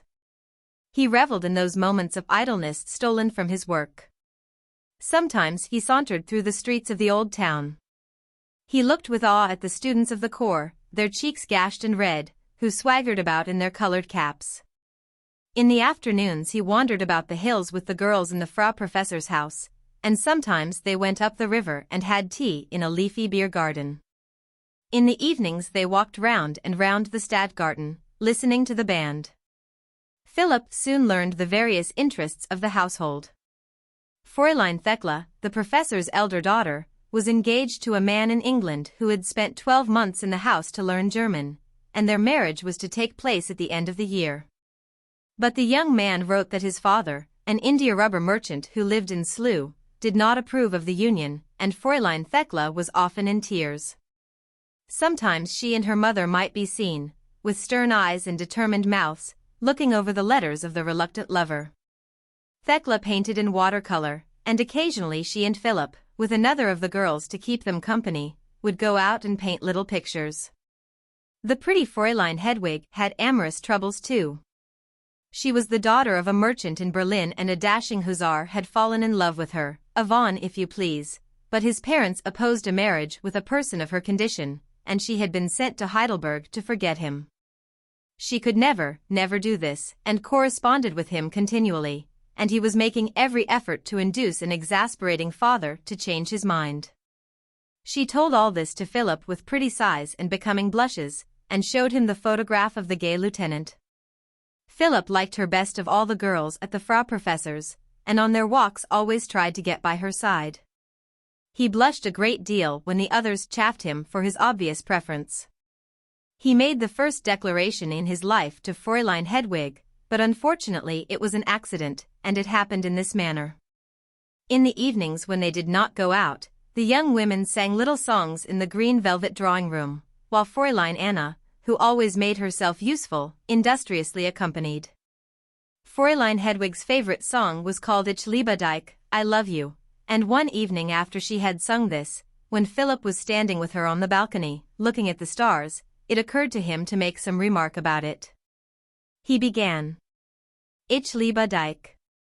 His German was halting, and he looked about for the word he wanted. The pause was infinitesimal, but before he could go on Fräulein Hedwig said, Herr Carey, Sie müssen mir nicht du sagen, you mustn't talk to me in the second person singular. Philip felt himself grow hot all over, for he would never have dared to do anything so familiar, and he could think of nothing on earth to say. It would be ungallant to explain that he was not making an observation, but merely mentioning the title of a song. Entschuldigen Sie, he said. I beg your pardon. It does not matter, she whispered. She smiled pleasantly, quietly took his hand and pressed it, then turned back into the drawing-room. Next day he was so embarrassed that he could not speak to her, and in his shyness did all that was possible to avoid her. When he was asked to go for the usual walk he refused because, he said, he had work to do. But Fräulein Hedwig seized an opportunity to speak to him alone. "Why are you behaving in this way?" she said kindly.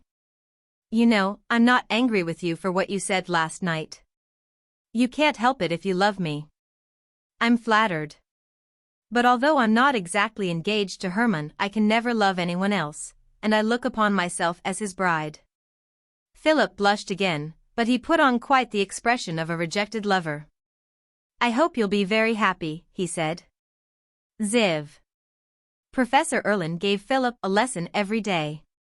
He made out a list of books which Philip was to read till he was ready for the final achievement of Faust, and meanwhile, ingeniously enough, started him on a German translation of one of the plays by Shakespeare which Philip had studied at school. It was the period in Germany of Goethe's highest fame. Notwithstanding his rather condescending attitude towards patriotism, he had been adopted as the national poet, and seen since the War of '70 to be one of the most significant glories of national unity. The enthusiastic seemed in the wildness of the Walpurgisnacht to hear the rattle of artillery at Grave Latte. But one mark of a writer's greatness is that different minds can find in him different inspirations. And Professor Erlin, who hated the Prussians, gave his enthusiastic admiration to Goethe because his works, Olympian and sedate, offered the only refuge for a sane mind against the onslaughts of the present generation. There was a dramatist whose name of late had been much heard at Heidelberg, and the winter before one of his plays had been given at the theatre amid the cheers of adherents and the hisses of decent people. Philip heard discussions about it at the Frau Professor's long table, and at these Professor Erlin lost his wonted calm. He beat the table with his fist, and drowned all opposition with the roar of his fine deep voice. It was nonsense and obscene nonsense. He forced himself to sit the play out, but he did not know whether he was more bored or nauseated. If that was what the theatre was coming to, then it was high time the police stepped in and closed the playhouses. He was no prude and could laugh as well as anyone at the witty immorality of a farce at the Palais Royal, but here was nothing but filth. With an emphatic gesture he held his nose and whistled through his teeth. It was the ruin of the family, the uprooting of morals, the destruction of Germany. "Aber, Adolf," said the Frau Professor from the other end of the table. "Calm yourself." He shook his fist at her. He was the mildest of creatures and ventured upon no action of his life without consulting her. "No, Helene, I tell you this," he shouted.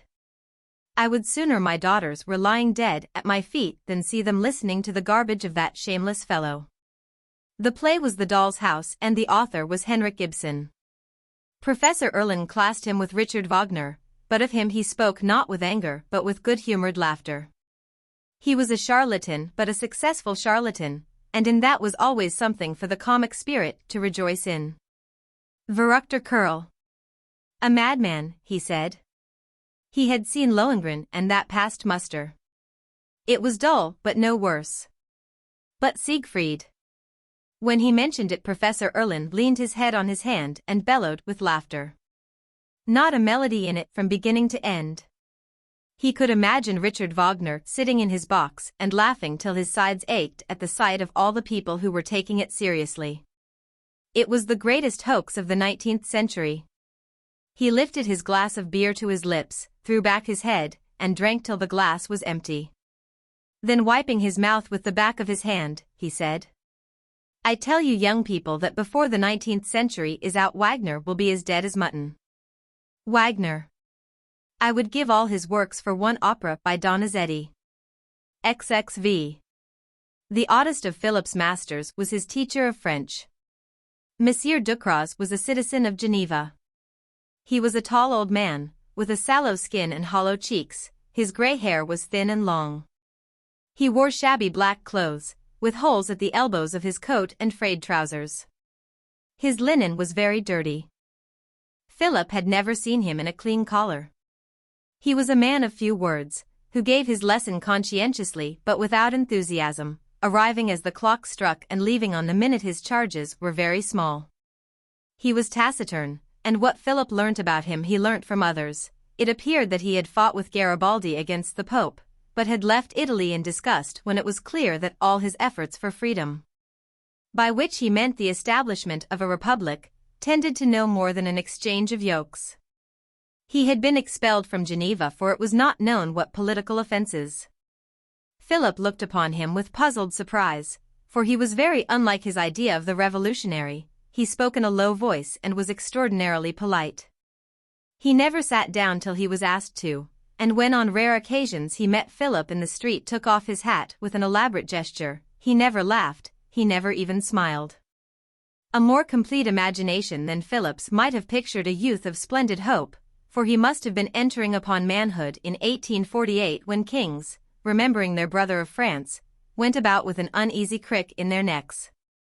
And perhaps that passion for liberty which passed through Europe, sweeping before it what of absolutism and tyranny had reared its head during the reaction from the Revolution of 1789, filled no breast with a hotter fire. One might fancy him, passionate with theories of human equality and human rights, discussing, arguing, fighting behind barricades in Paris, flying before the Austrian cavalry in Milan, imprisoned here, exiled from there. Hoping on and upborne ever with the word which seemed so magical, the word liberty. Till at last, broken with disease and starvation, old, without means to keep body and soul together but such lessons as he could pick up from poor students, he found himself in that little neat town under the heel of a personal tyranny greater than any in Europe. Perhaps his taciturnity hid a contempt for the human race which had abandoned the great dreams of his youth and now wallowed in sluggish ease. Or perhaps these 30 years of revolution had taught him that men are unfit for liberty, and he thought that he had spent his life in the pursuit of that which was not worth the finding. Or maybe he was tired out and waited only with indifference for the release of death. One day Philip, with the bluntness of his age, asked him if it was true he had been with Garibaldi. The old man did not seem to attach any importance to the question. He answered quite quietly in as low a voice as usual. "Oui, monsieur." "They say you were in the Commune?" "Do they? Shall we get on with our work?" He held the book open and Philip, intimidated, began to translate the passage he had prepared. One day Monsieur Ducros seemed to be in great pain. He had been scarcely able to drag himself up the many stairs to Philip's room, and when he arrived sat down heavily, his sallow face drawn, with beads of sweat on his forehead, trying to recover himself. "I'm afraid you're ill," said Philip. "It's of no consequence." But Philip saw that he was suffering, and at the end of the hour asked whether he would not prefer to give no more lessons till he was better. "No," said the old man, in his even low voice. "I prefer to go on while I am able." Philip, morbidly nervous when he had to make any reference to money, reddened. "But it won't make any difference to you," he said. "I'll pay for the lessons just the same. If you wouldn't mind, I'd like to give you the money for next week in advance." Monsieur Ducros charged 18 pence an hour. Philip took a 10-mark piece out of his pocket and shyly put it on the table. He could not bring himself to offer it as if the old man were a beggar. "In that case I think I won't come again till I'm better." He took the coin and, without anything more than the elaborate bow with which he always took his leave, went out. "Bonjour, monsieur." Philip was vaguely disappointed. Thinking he had done a generous thing, he had expected that Monsieur Ducros would overwhelm him with expressions of gratitude. He was taken aback to find that the old teacher accepted the present as though it were his due. He was so young, he did not realize how much less is the sense of obligation in those who receive favors than in those who grant them. Monsieur Ducros appeared again 5 or 6 days later. He tottered a little more and was very weak, but seemed to have overcome the severity of the attack. He was no more communicative than he had been before. He remained mysterious, aloof, and dirty. He made no reference to his illness till after the lesson, and then, just as he was leaving, at the door, which he held open, he paused. He hesitated, as though to speak were difficult. "If it hadn't been for the money you gave me I should have starved. It was all I had to live on." He made his solemn, obsequious bow, and went out. Philip felt a little lump in his throat. He seemed to realize in a fashion the hopeless bitterness of the old man's struggle, and how hard life was for him when to himself it was so pleasant. XXVI. Philip had spent 3 months in Heidelberg when one morning the Frau Professor told him that an Englishman named Hayward was coming to stay in the house, and the same evening at supper he saw a new face. For some days, the family had lived in a state of excitement. First, as the result of heaven knows what scheming, by dint of humble prayers and veiled threats, the parents of the young Englishman to whom Fräulein Thekla was engaged had invited her to visit them in England. And she had set off with an album of watercolors to show how accomplished she was and a bundle of letters to prove how deeply the young man had compromised himself. A week later Fräulein Hedwig with radiant smiles announced that the lieutenant of her affections was coming to Heidelberg with his father and mother. Exhausted by the importunity of their son and touched by the dowry which Fräulein Hedwig's father offered, the lieutenant's parents had consented to pass through Heidelberg to make the young woman's acquaintance. The interview was satisfactory and Fräulein Hedwig had the satisfaction of showing her lover in the Stadtgarten to the whole of Frau Professor Erlen's household. The silent old ladies who sat at the top of the table near the Frau Professor were in a flutter, and when Fräulein Hedwig said she was to go home at once for the formal engagement to take place, the Frau Professor, regardless of expense, said she would give a Mabel. Professor Erlen prided himself on his skill in preparing this mild intoxicant, and after supper the large bowl of hock and soda, with scented herbs floating in it and wild strawberries, was placed with solemnity on the round table in the drawing-room. Fräulein Anna teased Philip about the departure of his lady-love, and he felt very uncomfortable and rather melancholy. Fräulein Hedwig sang several songs, Fräulein Anna played the wedding march, and the professor sang Die Wacht am Rhein. Amid all this jollification Philip paid little attention to the new arrival. They had sat opposite one another at supper, but Philip was chattering busily with Fräulein Hedwig, and the stranger, knowing no German, had eaten his food in silence. Philip, observing that he wore a pale blue tie, had on that account taken a sudden dislike to him. He was a man of 26, very fair, with long, wavy hair through which he passed his hand frequently with a careless gesture. His eyes were large and blue, but the blue was very pale, and they looked rather tired already. He was clean-shaven, and his mouth, notwithstanding its thin lips, was well-shaped. Fräulein Anna took an interest in physiognomy, and she made Philip notice afterwards how finely shaped was his skull, and how weak was the lower part of his face. The head, she remarked, was the head of a thinker, but the jaw lacked character. Fräulein Anna, foredoomed to a spinster's life, with her high cheekbones and large misshapen nose, laid great stress upon character. While they talked of him he stood a little apart from the others, watching the noisy party with a good-humored but faintly supercilious expression. He was tall and slim. He held himself with a deliberate grace. Weeks, one of the American students, seeing him alone, went up and began to talk to him. The pair were oddly contrasted, the American very neat in his black coat and pepper and salt trousers, thin and dried up, with something of ecclesiastical unction already in his manner. And the Englishman in his loose tweed suit, large-limbed and slow of gesture. Philip did not speak to the newcomer till next day. They found themselves alone on the balcony of the drawing-room before dinner. Hayward addressed him. "You're English, aren't you?" "Yes." "Is the food always as bad it was last night?" "It's always about the same." "Beastly, isn't it?" "Beastly."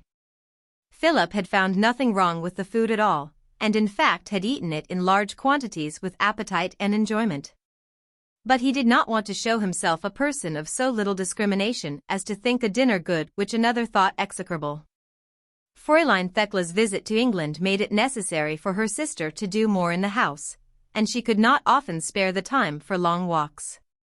And Fräulein Kochilai, with her long plait of fair hair and her little snub-nosed face, had of late shown a certain disinclination for society. Fräulein Hedwig was gone, and Weeks, the American who generally accompanied them on their rambles, had set out for a tour of South Germany. Philip was left a good deal to himself. Hayward sought his acquaintance. But Philip had an unfortunate trait, from shyness or from some atavistic inheritance of the cave-dweller. He always disliked people on first acquaintance, and it was not till he became used to them that he got over his first impression. It made him difficult of access. He received Hayward's advances very shyly, and when Hayward asked him one day to go for a walk he accepted only because he could not think of a civil excuse. He made his usual apology, angry with himself for the flushing cheeks he could not control, and trying to carry it off with a laugh. "I'm afraid I can't walk very fast." "Good heavens, I don't walk for a wager. I prefer to stroll." Don't you remember the chapter in Marius where Pater talks of the gentle exercise of walking as the best incentive to conversation? Philip was a good listener. Though he often thought of clever things to say, it was seldom till after the opportunity to say them had passed, but Hayward was communicative. Anyone more experienced than Philip might have thought he liked to hear himself talk. His supercilious attitude impressed Philip.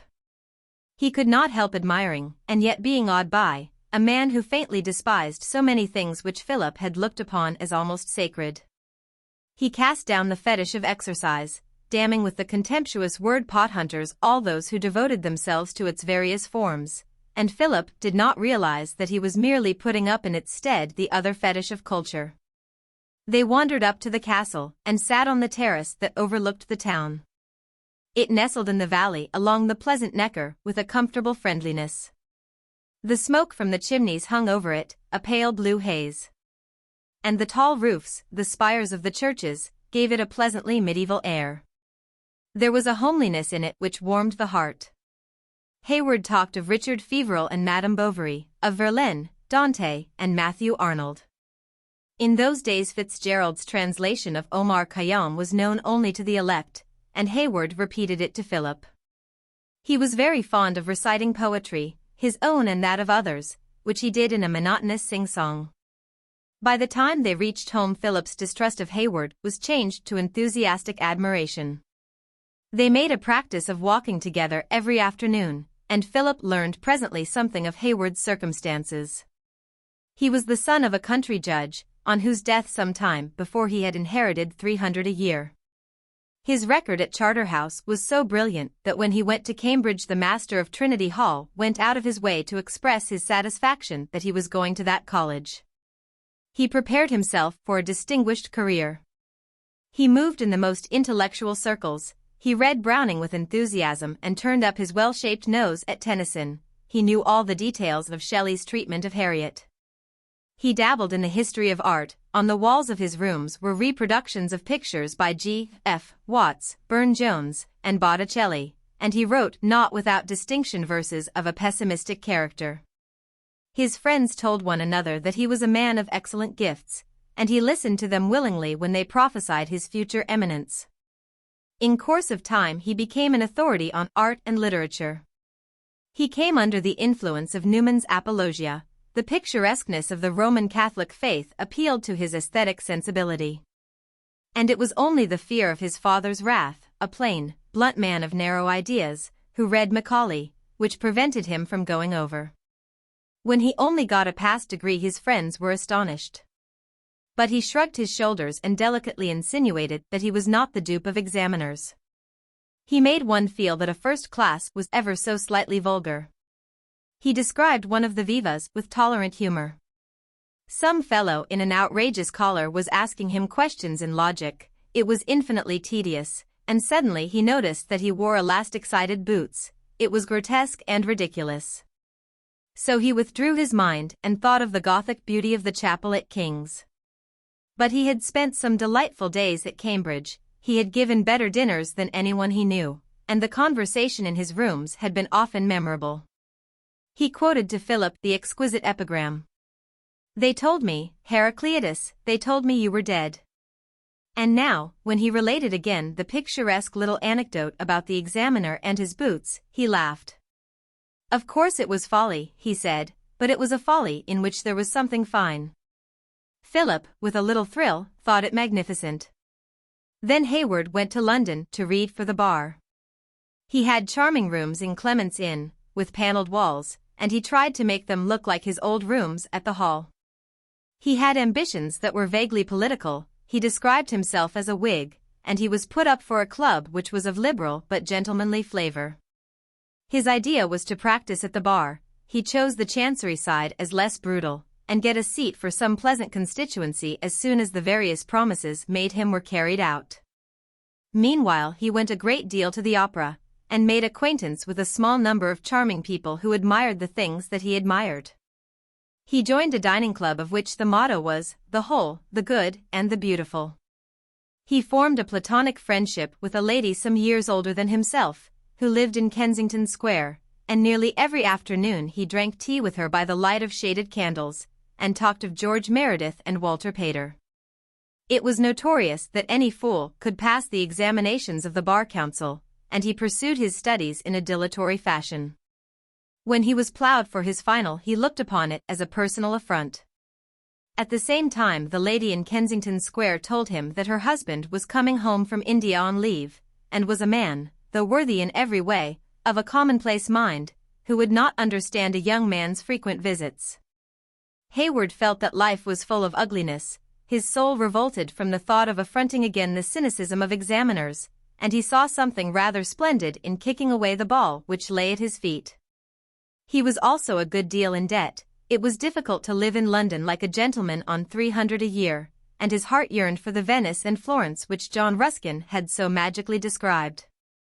He felt that he was unsuited to the vulgar bustle of the bar, for he had discovered that it was not sufficient to put your name on a door to get briefs, and modern politics seemed to lack nobility. He felt himself a poet. He disposed of his rooms in Clement's Inn and went to Italy. He had spent a winter in Florence and a winter in Rome, and now was passing his second summer abroad in Germany so that he might read Goethe in the original. Hayward had one gift which was very precious. He had a real feeling for literature, and he could impart his own passion with an admirable fluency. He could throw himself into sympathy with a writer and see all that was best in him, and then he could talk about him with understanding. Philip had read a great deal, but he had read without discrimination everything that he happened to come across, and it was very good for him now to meet someone who could guide his taste. He borrowed books from the small lending library which the town possessed and began reading all the wonderful things that Hayward spoke of. He did not read always with enjoyment but invariably with perseverance. He was eager for self-improvement. He felt himself very ignorant and very humble. By the end of August, when Weeks returned from South Germany, Philip was completely under Hayward's influence. Hayward did not like Weeks.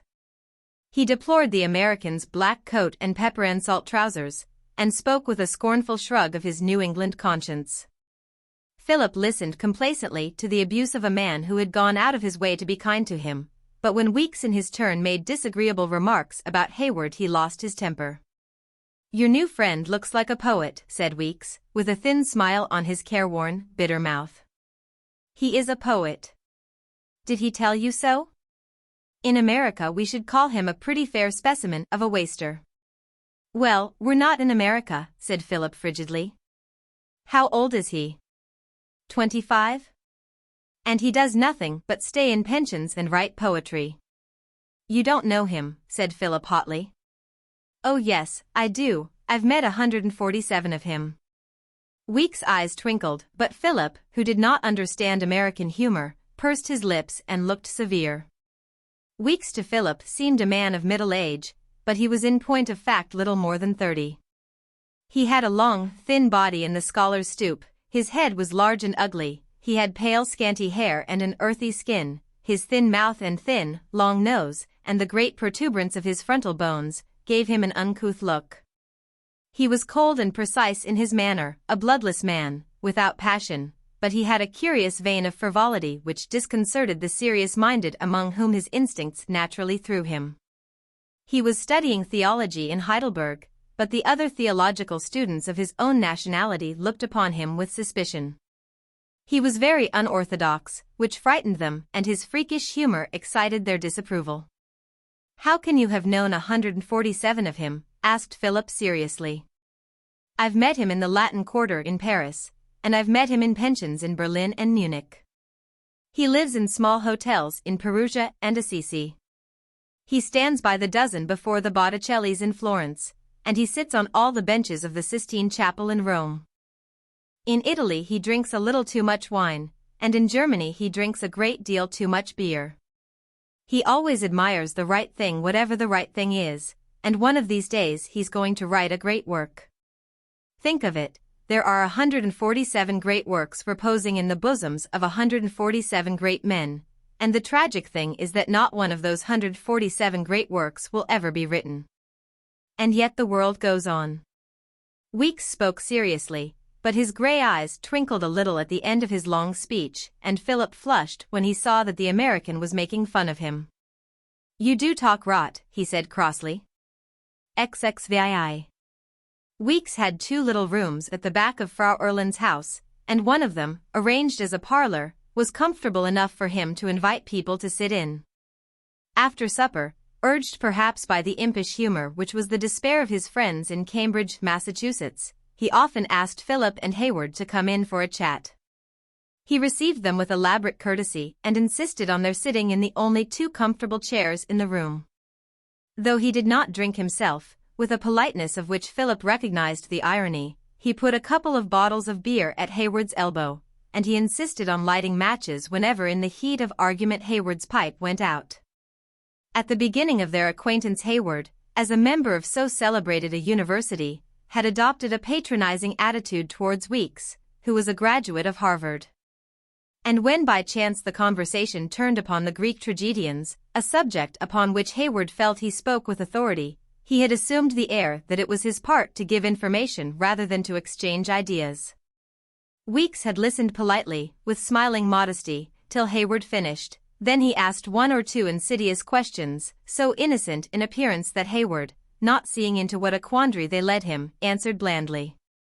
Weeks made a courteous objection, then a correction of fact, after that a quotation from some little-known Latin commentator, then a reference to a German authority, and the fact was disclosed that he was a scholar. With smiling ease, apologetically, Weeks tore to pieces all that Hayward had said. With elaborate civility he displayed the superficiality of his attainments. He mocked him with gentle irony.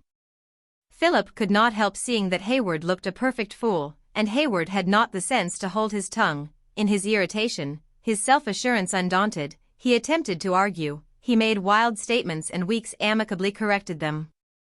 He reasoned falsely and Weeks proved that he was absurd. Weeks confessed that he had taught Greek literature at Harvard. Hayward gave a laugh of scorn. "I might have known it." "Of course you read Greek like a schoolmaster," he said. "I read it like a poet." "And do you find it more poetic when you don't quite know what it means?" "I thought it was only in revealed religion that a mistranslation improved the sense." At last, having finished the beer, Hayward left Weeks' room hot and disheveled. With an angry gesture he said to Philip, "Of course the man's a pedant. He has no real feeling for beauty. Accuracy is the virtue of clerks. It's the spirit of the Greeks that we aim at. Weeks is like that fellow who went to hear Rubinstein and complained that he played false notes." False notes. What did they matter when he played divinely? Philip, not knowing how many incompetent people have found solace in these false notes, was much impressed. Hayward could never resist the opportunity which Weeks offered him of regaining ground lost on a previous occasion, and Weeks was able with the greatest ease to draw him into a discussion. Though he could not help seeing how small his attainments were beside the American's, his British pertinacity, his wounded vanity, perhaps they are the same thing, would not allow him to give up the struggle. Hayward seemed to take a delight in displaying his ignorance, self-satisfaction, and wrong-headedness. Whenever Hayward said something which was illogical, Weeks in a few words would show the falseness of his reasoning, pause for a moment to enjoy his triumph, and then hurry on to another subject as though Christian charity impelled him to spare the vanquished foe. Philip tried sometimes to put in something to help his friend, and Weeks gently crushed him, but so kindly, differently from the way in which he answered Hayward, that even Philip, outrageously sensitive, could not feel hurt. Now and then, losing his calm as he felt himself more and more foolish, Hayward became abusive, and only the American's smiling politeness prevented the argument from degenerating into a quarrel. On these occasions, when Hayward left Weeks' room, he muttered angrily, "Damned Yankee." That settled it. It was a perfect answer to an argument which had seemed unanswerable. Though they began by discussing all manner of subjects in Weekes' little room, eventually the conversation always turned to religion. The theological student took a professional interest in it. And Hayward welcomed a subject in which hard facts need not disconcert him. When feeling is the gauge, you can snap your angers at logic, and when your logic is weak, that is very agreeable. Hayward found it difficult to explain his beliefs to Philip without a great flow of words. But it was clear, and this fell in with Philip's idea of the natural order of things, that he had been brought up in the church by law established. Though he had now given up all idea of becoming a Roman Catholic, he still looked upon that communion with sympathy. He had much to say in its praise, and he compared favorably its gorgeous ceremonies with the simple services of the Church of England. He gave Philip Newman's Apologia to read, and Philip, finding it very dull, nevertheless read it to the end. "Read it for its style, not for its matter," said Hayward. He talked enthusiastically of the music at the oratory, and said charming things about the connection between incense and the devotional spirit. Weekes listened to him with his frigid smile. "You think it proves the truth of Roman Catholicism that John Henry Newman wrote good English and that Cardinal Manning has a picturesque appearance?" Hayward hinted that he had gone through much trouble with his soul. For a year he had swum in a sea of darkness.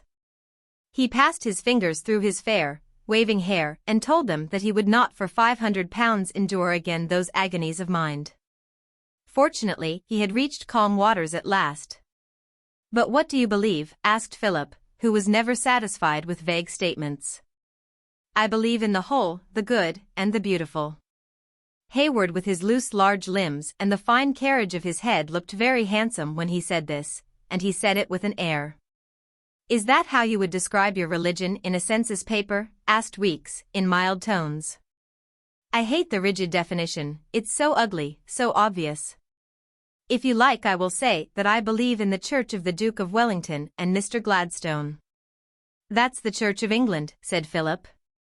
"Oh, wise young man," retorted Hayward, with a smile which made Philip blush, for he felt that in putting into plain words what the other had expressed in a paraphrase, he had been guilty of vulgarity.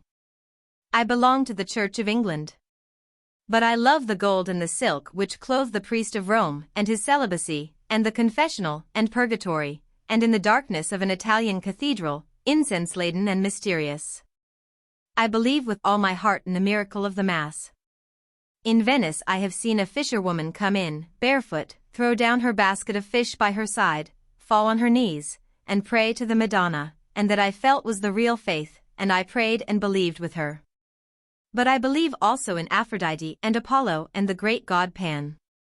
He had a charming voice, and he chose his words as he spoke. He uttered them almost rhythmically. He would have gone on, but Weekes opened a second bottle of beer. "Let me give you something to drink." Hayward turned to Philip with the slightly condescending gesture which so impressed the youth. "Now are you satisfied?" he asked. Philip, somewhat bewildered, confessed that he was. "I'm disappointed that you didn't add a little Buddhism," said Weekes. "And I confess I have a sort of sympathy for Mahomet. I regret that you should have left him out in the cold." Hayward laughed, for he was in a good humor with himself that evening, and the ring of his sentences still sounded pleasant in his ears. He emptied his glass. "I didn't expect you to understand me," he answered. "With your cold American intelligence you can only adopt the critical attitude. Emerson and all that sort of thing. But what is criticism? Criticism is purely destructive. Anyone can destroy, but not everyone can build up. You are a pedant, my dear fellow. The important thing is to construct. I am constructive, I am a poet." Weekes looked at him with eyes which seemed at the same time to be quite grave and yet to be smiling brightly. "I think, if you don't mind my saying so, you're a little drunk." "Nothing to speak of," answered Hayward cheerfully. "And not enough for me to be unable to overwhelm you in argument. But come, I have unbosomed my soul. Now tell us what your religion is." Weekes put his head on one side so that he looked like a sparrow on a perch. "I've been trying to find that out for years. I think I'm a Unitarian." "But that's a dissenter," said Philip. He could not imagine why they both burst into laughter, Hayward uproariously, and Weeks with a funny chuckle. "And in England dissenters aren't gentlemen, are they?" asked Weeks. "Well, if you ask me point blank, they're not," replied Philip rather crossly. He hated being laughed at, and they laughed again. "And will you tell me what a gentleman is?" asked Weeks. "Oh, I don't know, everyone knows what it is." "Are you a gentleman?" No doubt had ever crossed Philip's mind on the subject, but he knew it was not a thing to state of oneself. "If a man tells you he's a gentleman, you can bet your boots he isn't," he retorted. "Am I a gentleman?" Philip's truthfulness made it difficult for him to answer, but he was naturally polite. "Oh, well, you're different," he said. "You're American, aren't you?" "I suppose we may take it that only Englishmen are gentlemen," said Weeks gravely. Philip did not contradict him. "Couldn't you give me a few more particulars?" asked Weeks. Philip reddened, but, growing angry, did not care if he made himself ridiculous. "I can give you plenty." He remembered his uncles saying that it took 3 generations to make a gentleman. It was a companion proverb to the silk purse and the sow's ear. "First of all, he's the son of a gentleman, and he's been to a public school, and to Oxford or Cambridge." "Edinburgh wouldn't do, I suppose?" asked Weeks. "And he talks English like a gentleman, and he wears the right sort of things, and if he's a gentleman he can always tell if another chap's a gentleman." It seemed rather lame to Philip as he went on, but there it was, that was what he meant by the word, and everyone he had ever known had meant that too. "It is evident to me that I am not a gentleman," said Weeks. "I don't see why you should have been so surprised because I was a dissenter." "I don't quite know what a Unitarian is," said Philip. Weeks in his odd way again put his head on one side. You almost expected him to twitter. "A Unitarian very earnestly disbelieves in almost everything that anybody else believes, and he has a very lively sustaining faith in he doesn't quite know what." "I don't see why you should make fun of me," said Philip. "I really want to know." "My dear friend, I'm not making fun of you. I have arrived at that definition after years of great labor and the most anxious, nerve-wracking study." When Philip and Hayward got up to go, Weeks handed Philip a little book in a paper cover. "I suppose you can read French pretty well by now. I wonder if this would amuse you." Philip thanked him and, taking the book, looked at the title. It was Renan's Vie de Jesus. XXIII.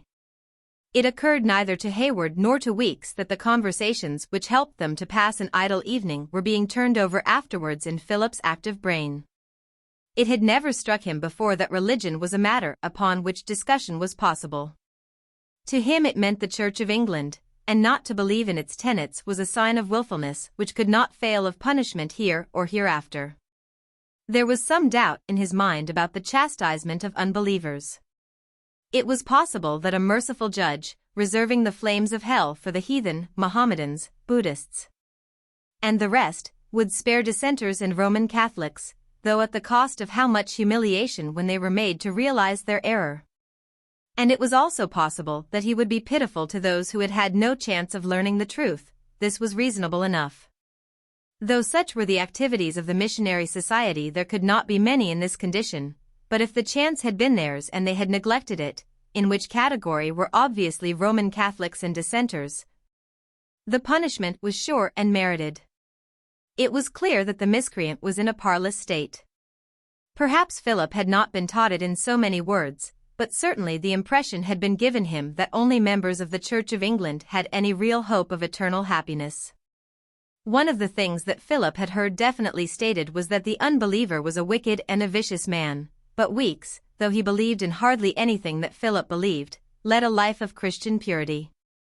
Philip had received little kindness in his life, and he was touched by the American's desire to help him. Once when a cold kept him in bed for 3 days, Weeks nursed him like a mother.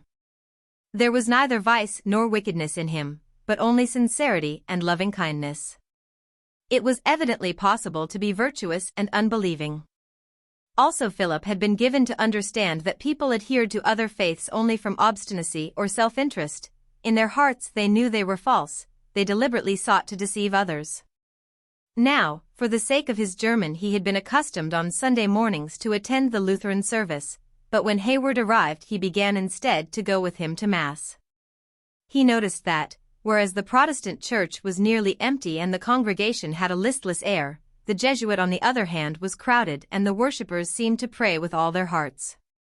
They had not the look of hypocrites. He was surprised at the contrast, for he knew of course that the Lutherans, whose faith was closer to that of the Church of England, on that account were nearer the truth than the Roman Catholics. Most of the men, it was largely a masculine congregation, were South Germans, and he could not help saying to himself that if he had been born in South Germany he would certainly have been a Roman Catholic. He might just as well have been born in a Roman Catholic country as in England, and in England as well in a Wesleyan, Baptist, or Methodist family as in one that fortunately belonged to the church by law established. He was a little breathless at the danger he had run. Philip was on friendly terms with the little Chinaman who sat at table with him twice each day. His name was Sung. He was always smiling, affable, and polite. It seemed strange that he should frizzle in hell merely because he was a Chinaman, but if salvation was possible whatever a man's faith was, there did not seem to be any particular advantage in belonging to the Church of England. Philip, more puzzled than he had ever been in his life, sounded Weeks. He had to be careful, for he was very sensitive to ridicule, and the acidulous humor with which the American treated the Church of England disconcerted him. Weeks only puzzled him more. He made Philip acknowledge that those South Germans whom he saw in the Jesuit church were every bit as firmly convinced of the truth of Roman Catholicism as he was of that of the Church of England. And from that he led him to admit that the Mohammedan and the Buddhist were convinced also of the truth of their respective religions. It looked as though knowing that you were right meant nothing, they all knew they were right. Weeks had no intention of undermining the boy's faith, but he was deeply interested in religion, and found it an absorbing topic of conversation. He had described his own views accurately when he said that he very earnestly disbelieved in almost everything that other people believed. Once Philip asked him a question, which he had heard his uncle put when the conversation at the vicarage had fallen upon some mildly rationalistic work which was then exciting discussion in the newspapers.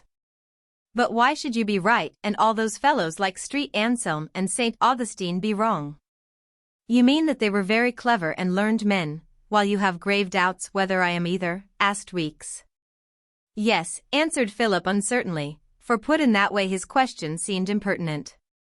St. Augustine believed that the earth was flat and that the sun turned round it.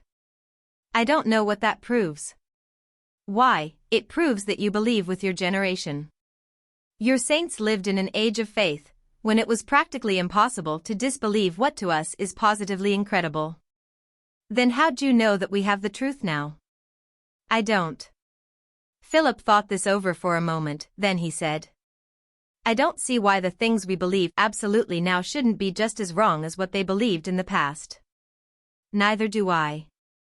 "Then how can you believe anything at all?" "I don't know."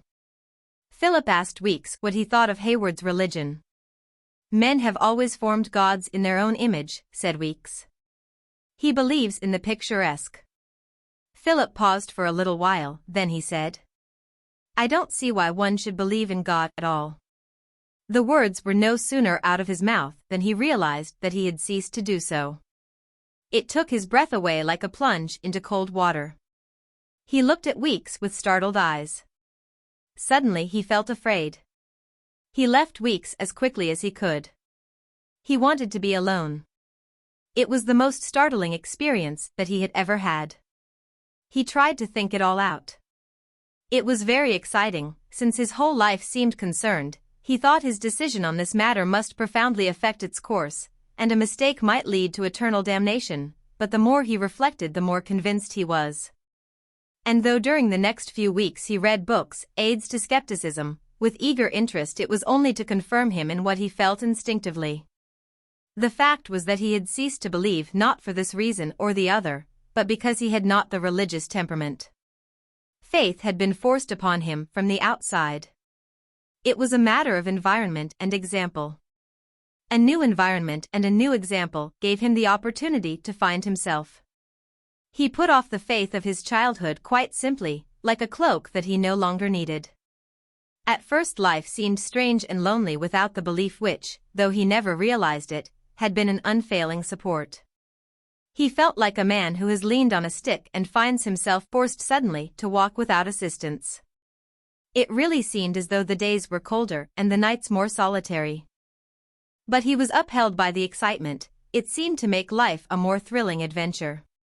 And in a little while the stick which he had thrown aside, the cloak which had fallen from his shoulders, seemed an intolerable burden of which he had been eased. The religious exercises which for so many years had been forced upon him were part and parcel of religion to him. He thought of the collects and epistles which he had been made to learn by heart, and the long services at the cathedral through which he had sat when every limb itched with the desire for movement. And he remembered those walks at night through muddy roads to the parish church at Blackstable, and the coldness of that bleak building. He sat with his feet like ice, his fingers numb and heavy, and all around was the sickly odor of pomatum. Oh, he had been so bored. His heart leaped when he saw he was free from all that. He was surprised at himself because he ceased to believe so easily, and, not knowing that he felt as he did on account of the subtle workings of his inmost nature, he ascribed the certainty he had reached to his own cleverness. He was unduly pleased with himself. With youth's lack of sympathy for an attitude other than its own, he despised not a little weeks in Hayward because they were content with the vague emotion which they called God and would not take the further step which to himself seemed so obvious. One day he went alone up a certain hill so that he might see a view which, he knew not why, filled him always with wild exhilaration. It was autumn now, but often the days were cloudless still, and then the sky seemed to glow with a more splendid light. It was as though nature consciously sought to put a fuller vehemence into the remaining days of fair weather. He looked down upon the plain, aquiver with the sun, stretching vastly before him. In the distance were the roofs of Mannheim, and ever so far away the dimness of Worms. Here and there a more piercing glitter was the Rhine. The tremendous spaciousness of it was glowing with rich gold.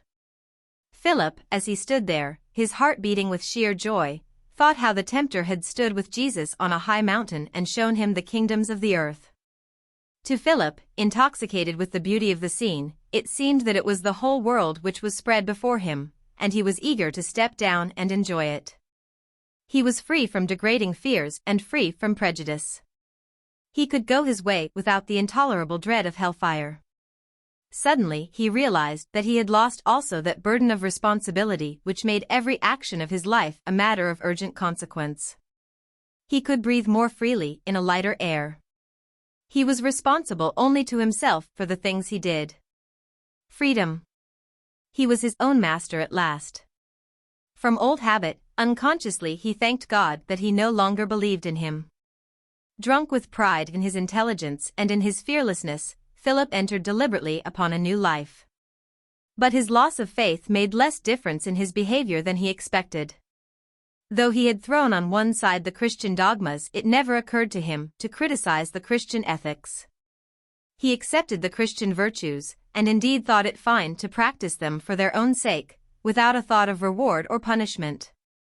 There was small occasion for heroism in the Frau Professor's house, but he was a little more exactly truthful than he had been, and he forced himself to be more than commonly attentive to the dull elderly ladies who sometimes engaged him in conversation. The gentle oath, the violent adjective, which are typical of our language and which he had cultivated before as a sign of manliness, he now elaborately eschewed. Having settled the whole matter to his satisfaction, he sought to put it out of his mind, but that was more easily said than done, and he could not prevent the regrets nor stifle the misgivings which sometimes tormented him. He was so young and had so few friends that immortality had no particular attractions for him, and he was able without trouble to give up belief in it, but there was one thing which made him wretched. He told himself that he was unreasonable, he tried to laugh himself out of such pathos. But the tears really came to his eyes when he thought that he would never see again the beautiful mother whose love for him had grown more precious as the years since her death passed on. And sometimes, as though the influence of innumerable ancestors, God-fearing and devout, were working in him unconsciously, there seized him a panic fear that perhaps after all it was all true, and there was, up there behind the blue sky, a jealous God who would punish in everlasting flames the atheist. At these times his reason could offer him no help. He imagined the anguish of a physical torment which would last endlessly. He felt quite sick with fear and burst into a violent sweat. At last he would say to himself desperately, "After all, it's not my fault. I can't force myself to believe. If there is a God after all, and he punishes me because I honestly don't believe in him, I can't help it." XXIX. Winter set in. Weeks went to Berlin to attend the lectures of Paulson, and Hayward began to think of going south. The local theater opened its doors. Philip and Hayward went to it 2 or 3 times a week with the praiseworthy intention of improving their German, and Philip found it a more diverting manner of perfecting himself in the language than listening to sermons. They found themselves in the midst of a revival of the drama. Several of Ibsen's plays were on the repertory for the winter. Sudermann's Die Ehre was then a new play, and on its production in the quiet university town caused the greatest excitement.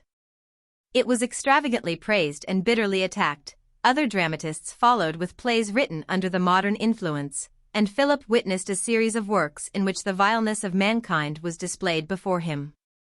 He had never been to a play in his life till then. Poor touring companies sometimes came to the assembly rooms at Blackstable, but the vicar, partly on account of his profession, partly because he thought it would be vulgar, never went to see them, and the passion of the stage seized him. He felt a thrill the moment he got into the little, shabby, ill-lit theater. Soon he came to know the peculiarities of the small company, and by the casting could tell at once what were the characteristics of the persons in the drama. But this made no difference to him. To him it was real life. It was a strange life, dark and tortured, in which men and women showed to remorseless eyes the evil that was in their hearts. A fair face concealed a depraved mind. The virtuous used virtue as a mask to hide their secret vice. The seeming strong fainted within with their weakness. The honest were corrupt, the chaste were lewd. You seemed to dwell in a room where the night before an orgy had taken place. The windows had not been opened in the morning. The air was foul with the dregs of beer, and stale smoke, and flaring gas. There was no laughter. At most you sniggered at the hypocrite or the fool. The characters expressed themselves in cruel words that seemed wrung out of their hearts by shame and anguish. Philip was carried away by the sordid intensity of it. He seemed to see the world again in another fashion, and this world too he was anxious to know. After the play was over he went to a tavern and sat in the bright warmth with Hayward to eat a sandwich and drink a glass of beer. All round were little groups of students, talking and laughing, and here and there was a family, father and mother, a couple of sons and a girl. And sometimes the girl said a sharp thing, and the father leaned back in his chair and laughed heartily. It was very friendly and innocent. There was a pleasant homeliness in the scene, but for this Philip had no eyes. His thoughts ran on the play he had just come from. "You do feel it's life, don't you?" he said excitedly. "You know, I don't think I can stay here much longer. I want to get to London so that I can really begin. I want to have experiences. I'm so tired of preparing for life, I want to live it now." Sometimes Hayward left Philip to go home by himself. He would never exactly reply to Philip's eager questioning, but with a merry, rather stupid laugh, hinted at a romantic amour. He quoted a few lines of Rossetti, and once showed Philip a sonnet in which passion and purple, pessimism and pathos, were packed together on the subject of a young lady called Trude. Hayward surrounded his sordid and vulgar little adventures with a glow of poetry, and thought he touched hands with Pericles and Phidias because to describe the object of his attentions he used the word hetaira instead of one of those, more blunt and apt, provided by the English language. Philip in the daytime had been led by curiosity to pass through the little street near the old bridge, with its neat white houses and green shutters, in which according to Hayward the Fräulein Trude lived. But the women, with brutal faces and painted cheeks, who came out of their doors and cried out to him, filled him with fear, and he fled in horror from the rough hands that sought to detain him. He yearned above all things for experience and felt himself ridiculous because at his age he had not enjoyed that which all fiction taught him was the most important thing in life. But he had the unfortunate gift of seeing things as they were, and the reality which was offered him differed too terribly from the ideal of his dreams. He did not know how wide a country, arid and precipitous, must be crossed before the traveler through life comes to an acceptance of reality. It is an illusion that youth is happy, an illusion of those who have lost it. But the young know they are wretched, for they are full of the truthless ideals which have been instilled into them, and each time they come in contact with the real they are bruised and wounded. It looks as if they were victims of a conspiracy. For the books they read, ideal by the necessity of selection, and the conversation of their elders, who look back upon the past through a rosy haze of forgetfulness, prepare them for an unreal life. They must discover for themselves that all they have read and all they have been told are lies, lies, lies, and each discovery is another nail driven into the body on the cross of life.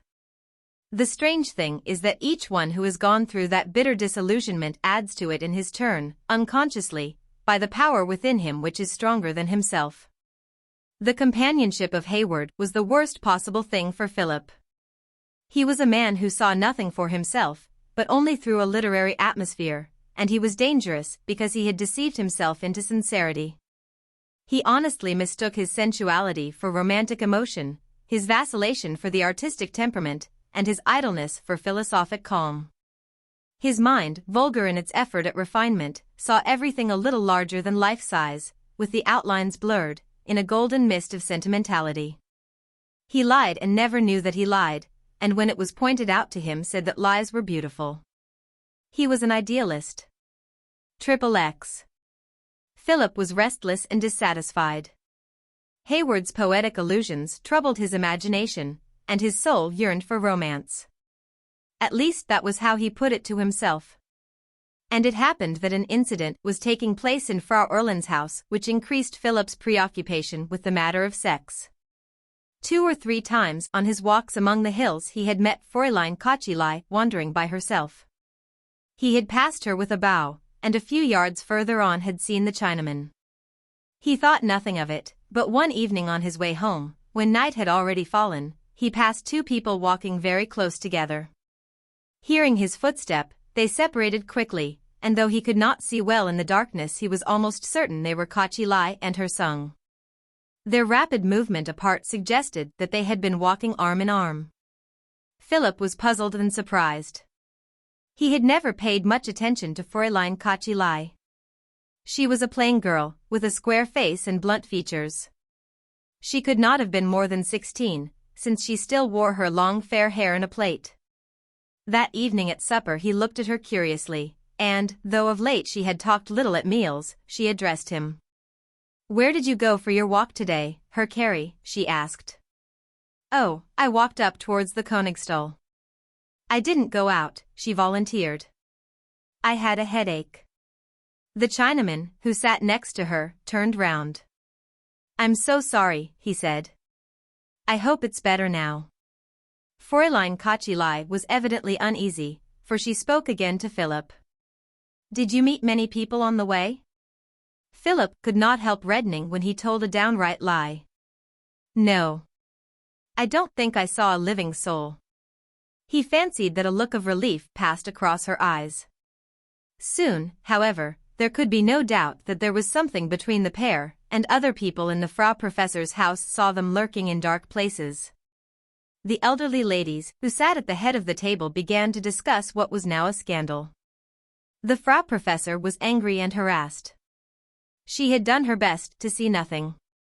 The winter was at hand, and it was not as easy a matter then as in the summer to keep her house full.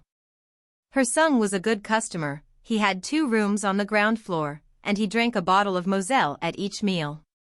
The Frau Professor charged him 3 marks a bottle and made a good profit. None of her other guests drank wine, and some of them did not even drink beer. Neither did she wish to lose Fräulein Kocheli, whose parents were in business in South America and paid well for the Frau Professor's motherly care. And she knew that if she wrote to the girl's uncle, who lived in Berlin, he would immediately take her away. The Frau Professor contented herself with giving them both severe looks at table and, though she dared not be rude to the Chinaman, got a certain satisfaction out of incivility to Kocheli. But the 3 elderly ladies were not content. 2 were widows, and one, a Dutch woman, was a spinster of masculine appearance. they paid the smallest possible sum for their pension, and gave a good deal of trouble, but they were permanent and therefore had to be put up with. They went to the Frau Professor and said that something must be done, it was disgraceful, and the house was ceasing to be respectable. The Frau Professor tried obstinacy, anger, tears, but the three old ladies routed her, and with a sudden assumption of virtuous indignation she said that she would put a stop to the whole thing. After luncheon she took XXIII into her bedroom and began to talk very seriously to her, but to her amazement the girl adopted a brazen attitude. She proposed to go about as she liked. And if she chose to walk with the Chinaman she could not see it was anybody's business but her own. The Frau Professor threatened to write to her uncle. Then Uncle Heinrich will put me in a family in Berlin for the winter, and that will be much nicer for me. And her son will come to Berlin too. The Frau Professor began to cry. The tears rolled down her coarse, red, fat cheeks. And XXIII laughed at her. That will mean 3 rooms empty all through the winter, she said. Then the Frau Professor tried another plan. She appealed to Fräulein Cassely's better nature. She was kind, sensible, tolerant. She treated her no longer as a child, but as a grown woman. She said that it wouldn't be so dreadful, but a Chinaman, with his yellow skin and flat nose, and his little pig's eyes. That's what made it so horrible. It filled one with disgust to think of it. Bit, said XXIII, with a rapid intake of the breath. I won't listen to anything against him. But it's not serious, gasped Frau Erlin. I love him. I love him. I love him. Gott im Himmel. The Frau Professor stared at her with horrified surprise. She had thought it was no more than naughtiness on the child's part, and innocent folly. But the passion in her voice revealed everything.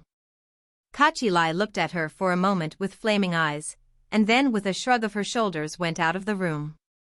Frau Erlin kept the details of the interview to herself, and a day or two later altered the arrangement of the table. She asked her son if he would not come and sit at her end, and he with his unfailing politeness accepted with alacrity. XXIII took the change indifferently. But as if the discovery that the relations between them were known to the whole household made them more shameless, they made no secret now of their walks together, and every afternoon quite openly set out to wander about the hills. It was plain that they did not care what was said of them. At last even the placidity of Professor Erlin was moved, and he insisted that his wife should speak to the Chinaman. She took him aside in his turn and expostulated. He was ruining the girl's reputation, he was doing harm to the house, he must see how wrong and wicked his conduct was, but she was met with smiling denials.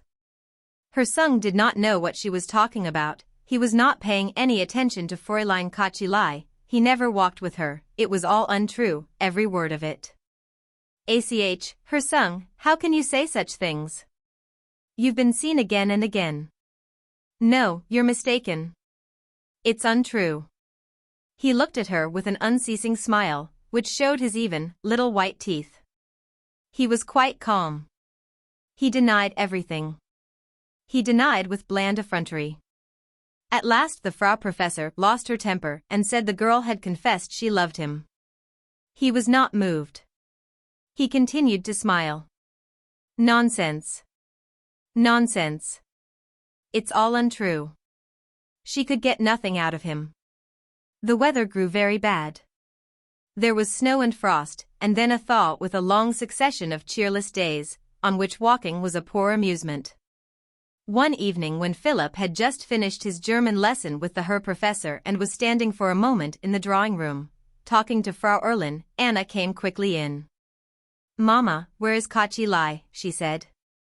I suppose she's in her room. There's no light in it.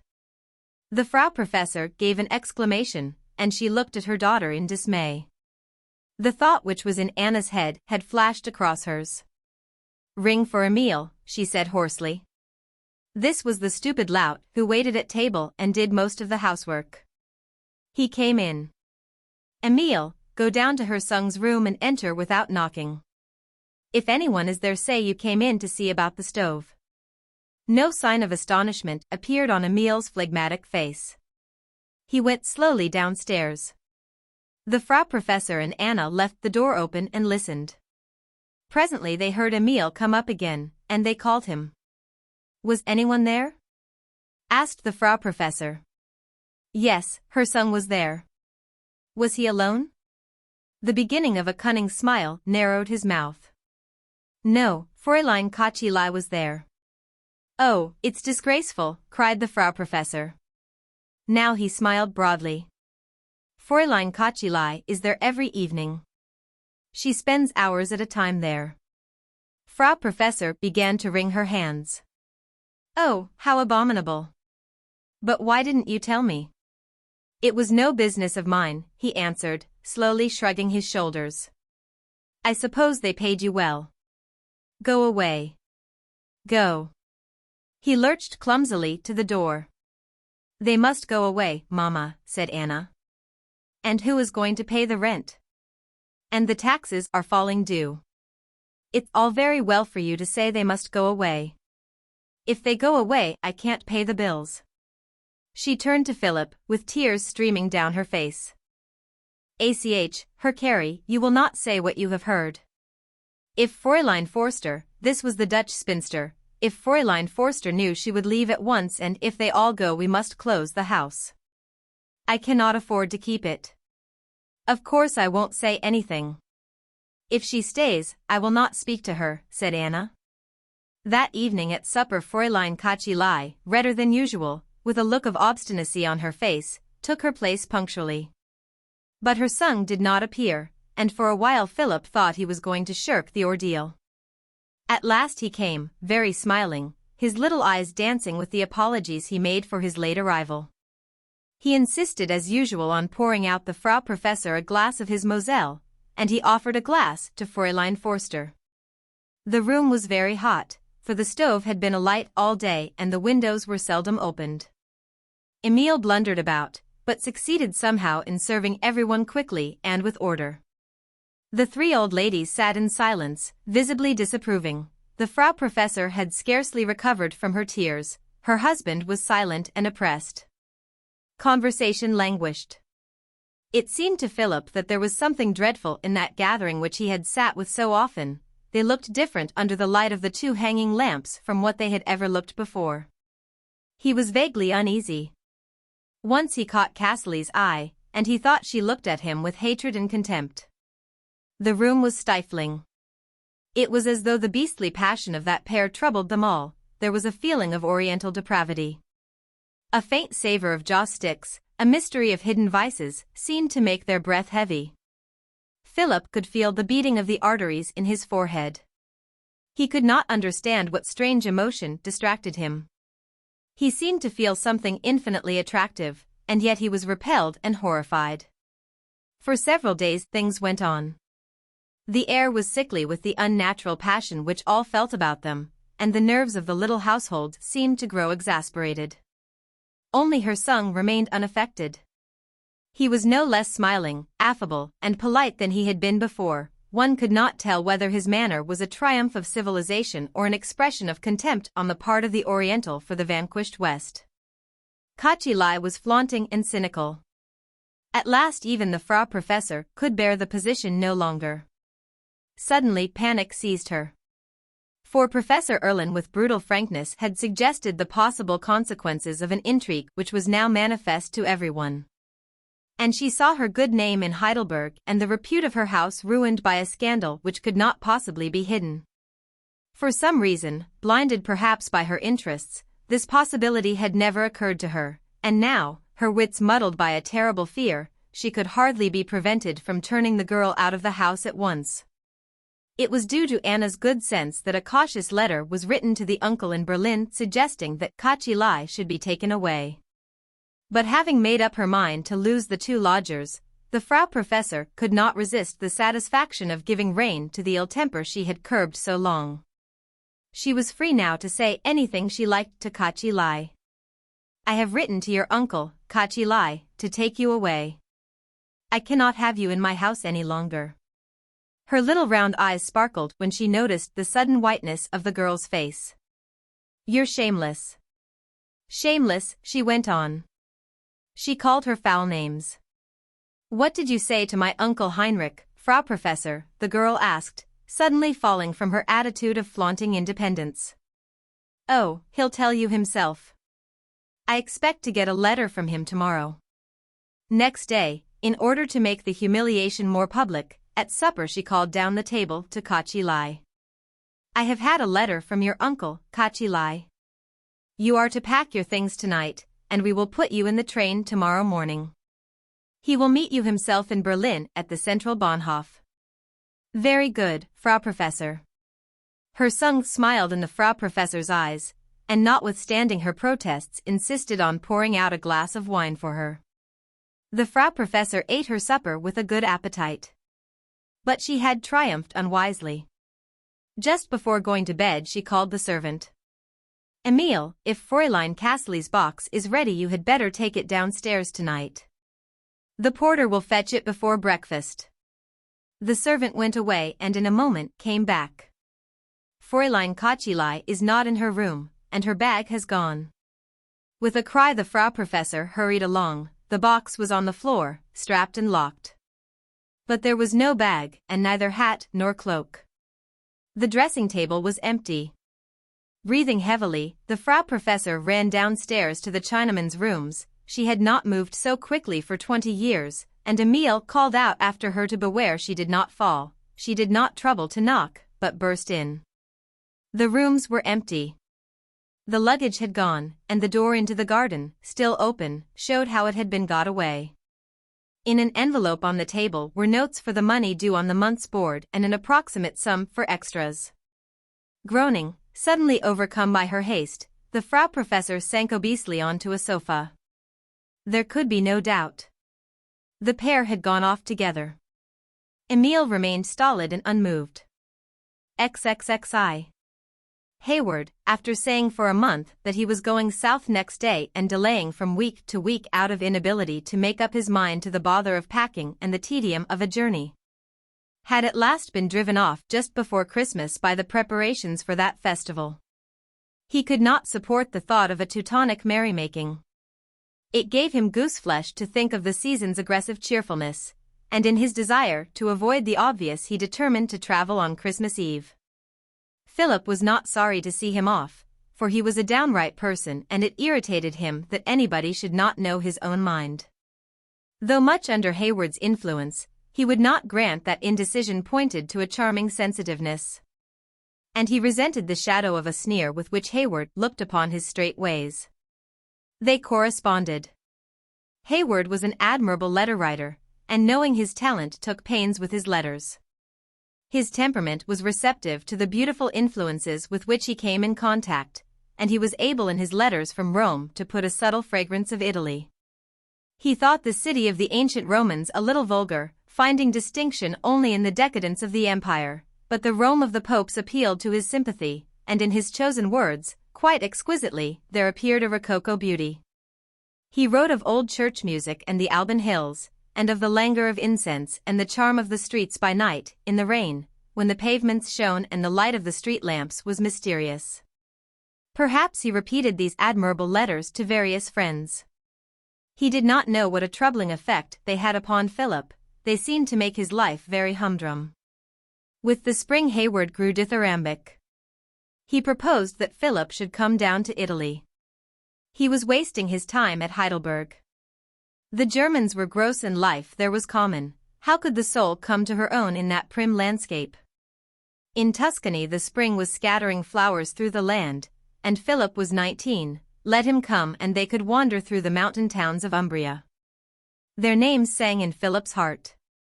And XXIII too, with her lover, had gone to Italy. When he thought of them Philip was seized with a restlessness he could not account for. He cursed his fate because he had no money to travel, and he knew his uncle would not send him more than the £15 a month which had been agreed upon. He had not managed his allowance very well.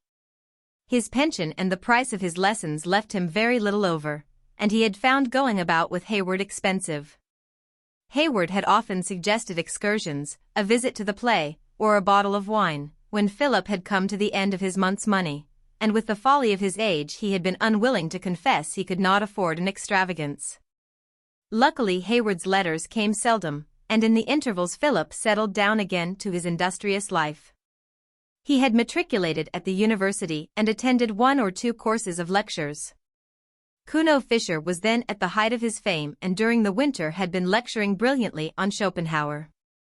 It was Philip's introduction to philosophy. He had a practical mind and moved uneasily amid the abstract.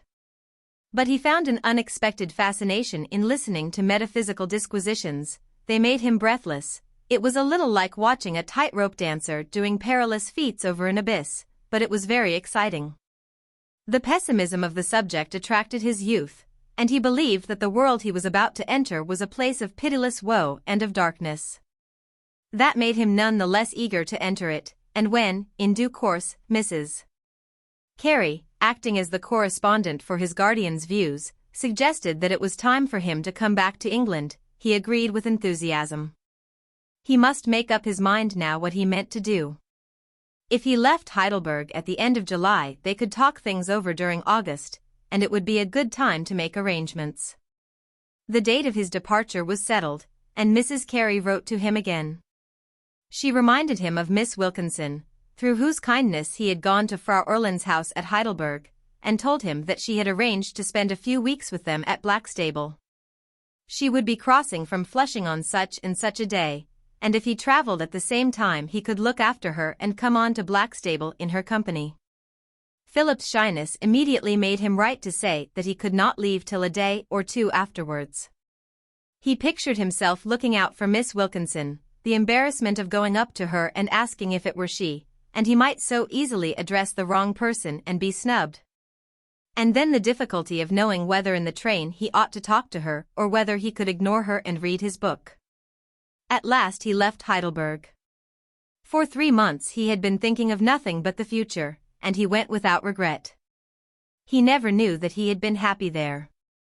Fräulein Anna gave him a copy of Der Trompeter von Säckingen, and in return he presented her with a volume of William Morris.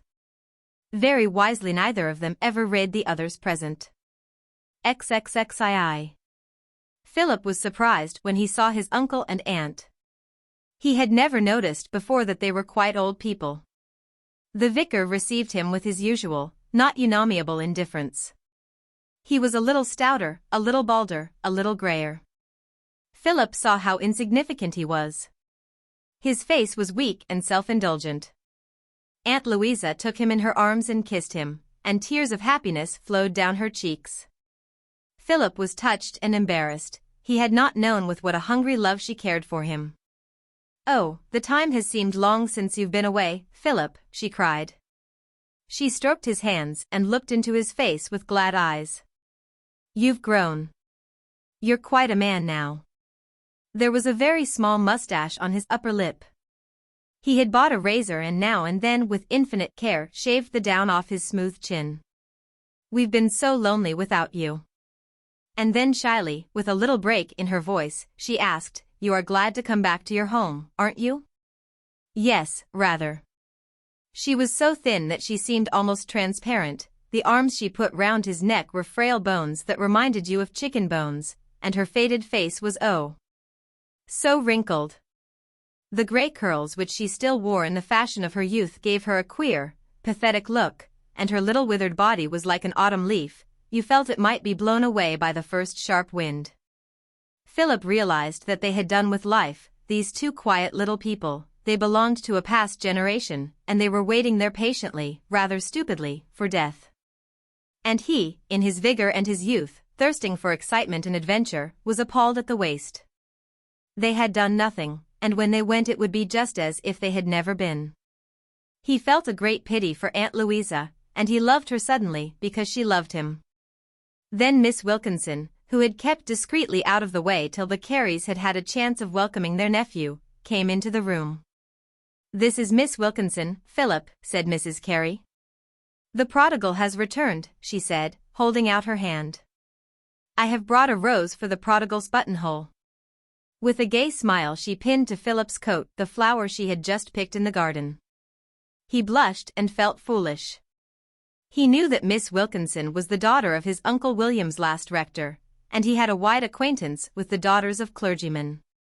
They wore ill-cut clothes and stout boots. They were generally dressed in black, for in Philip's early years at Blackstable homespuns had not reached East Anglia, and the ladies of the clergy did not favour colours. Their hair was done very untidily, and they smelt aggressively of starched linen. They considered the feminine graces unbecoming and looked the same whether they were old or young. They bore their religion arrogantly. The closeness of their connection with the church made them adopt a slightly dictatorial attitude to the rest of mankind. Miss Wilkinson was very different. She wore a white muslin gown stamped with gay little bunches of flowers, and pointed, high-heeled shoes, with open-work stockings. To Philip's inexperience it seemed that she was wonderfully dressed. He did not see that her frock was cheap and showy. Her hair was elaborately dressed, with a neat curl in the middle of the forehead. It was very black, shiny and hard, and it looked as though it could never be in the least disarranged. She had large black eyes and her nose was slightly aquiline. In profile she had somewhat the look of a bird of prey, but full face she was prepossessing. She smiled a great deal, but her mouth was large, and when she smiled she tried to hide her teeth, which were big and rather yellow. But what embarrassed Philip most was that she was heavily powdered. He had very strict views on feminine behavior and did not think a lady ever powdered. But of course Miss Wilkinson was a lady because she was a clergyman's daughter, and a clergyman was a gentleman. Philip made up his mind to dislike her thoroughly. She spoke with a slight French accent. And he did not know why she should, since she had been born and bred in the heart of England. He thought her smile affected, and the coy sprightliness of her manner irritated him. For 2 or 3 days he remained silent and hostile, but Miss Wilkinson apparently did not notice it. She was very affable. She addressed her conversation almost exclusively to him, and there was something flattering in the way she appealed constantly to his sane judgment.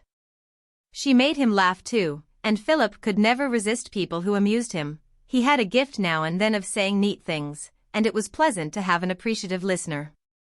Neither the vicar nor Mrs. Carey had a sense of humor, and they never laughed at anything he said.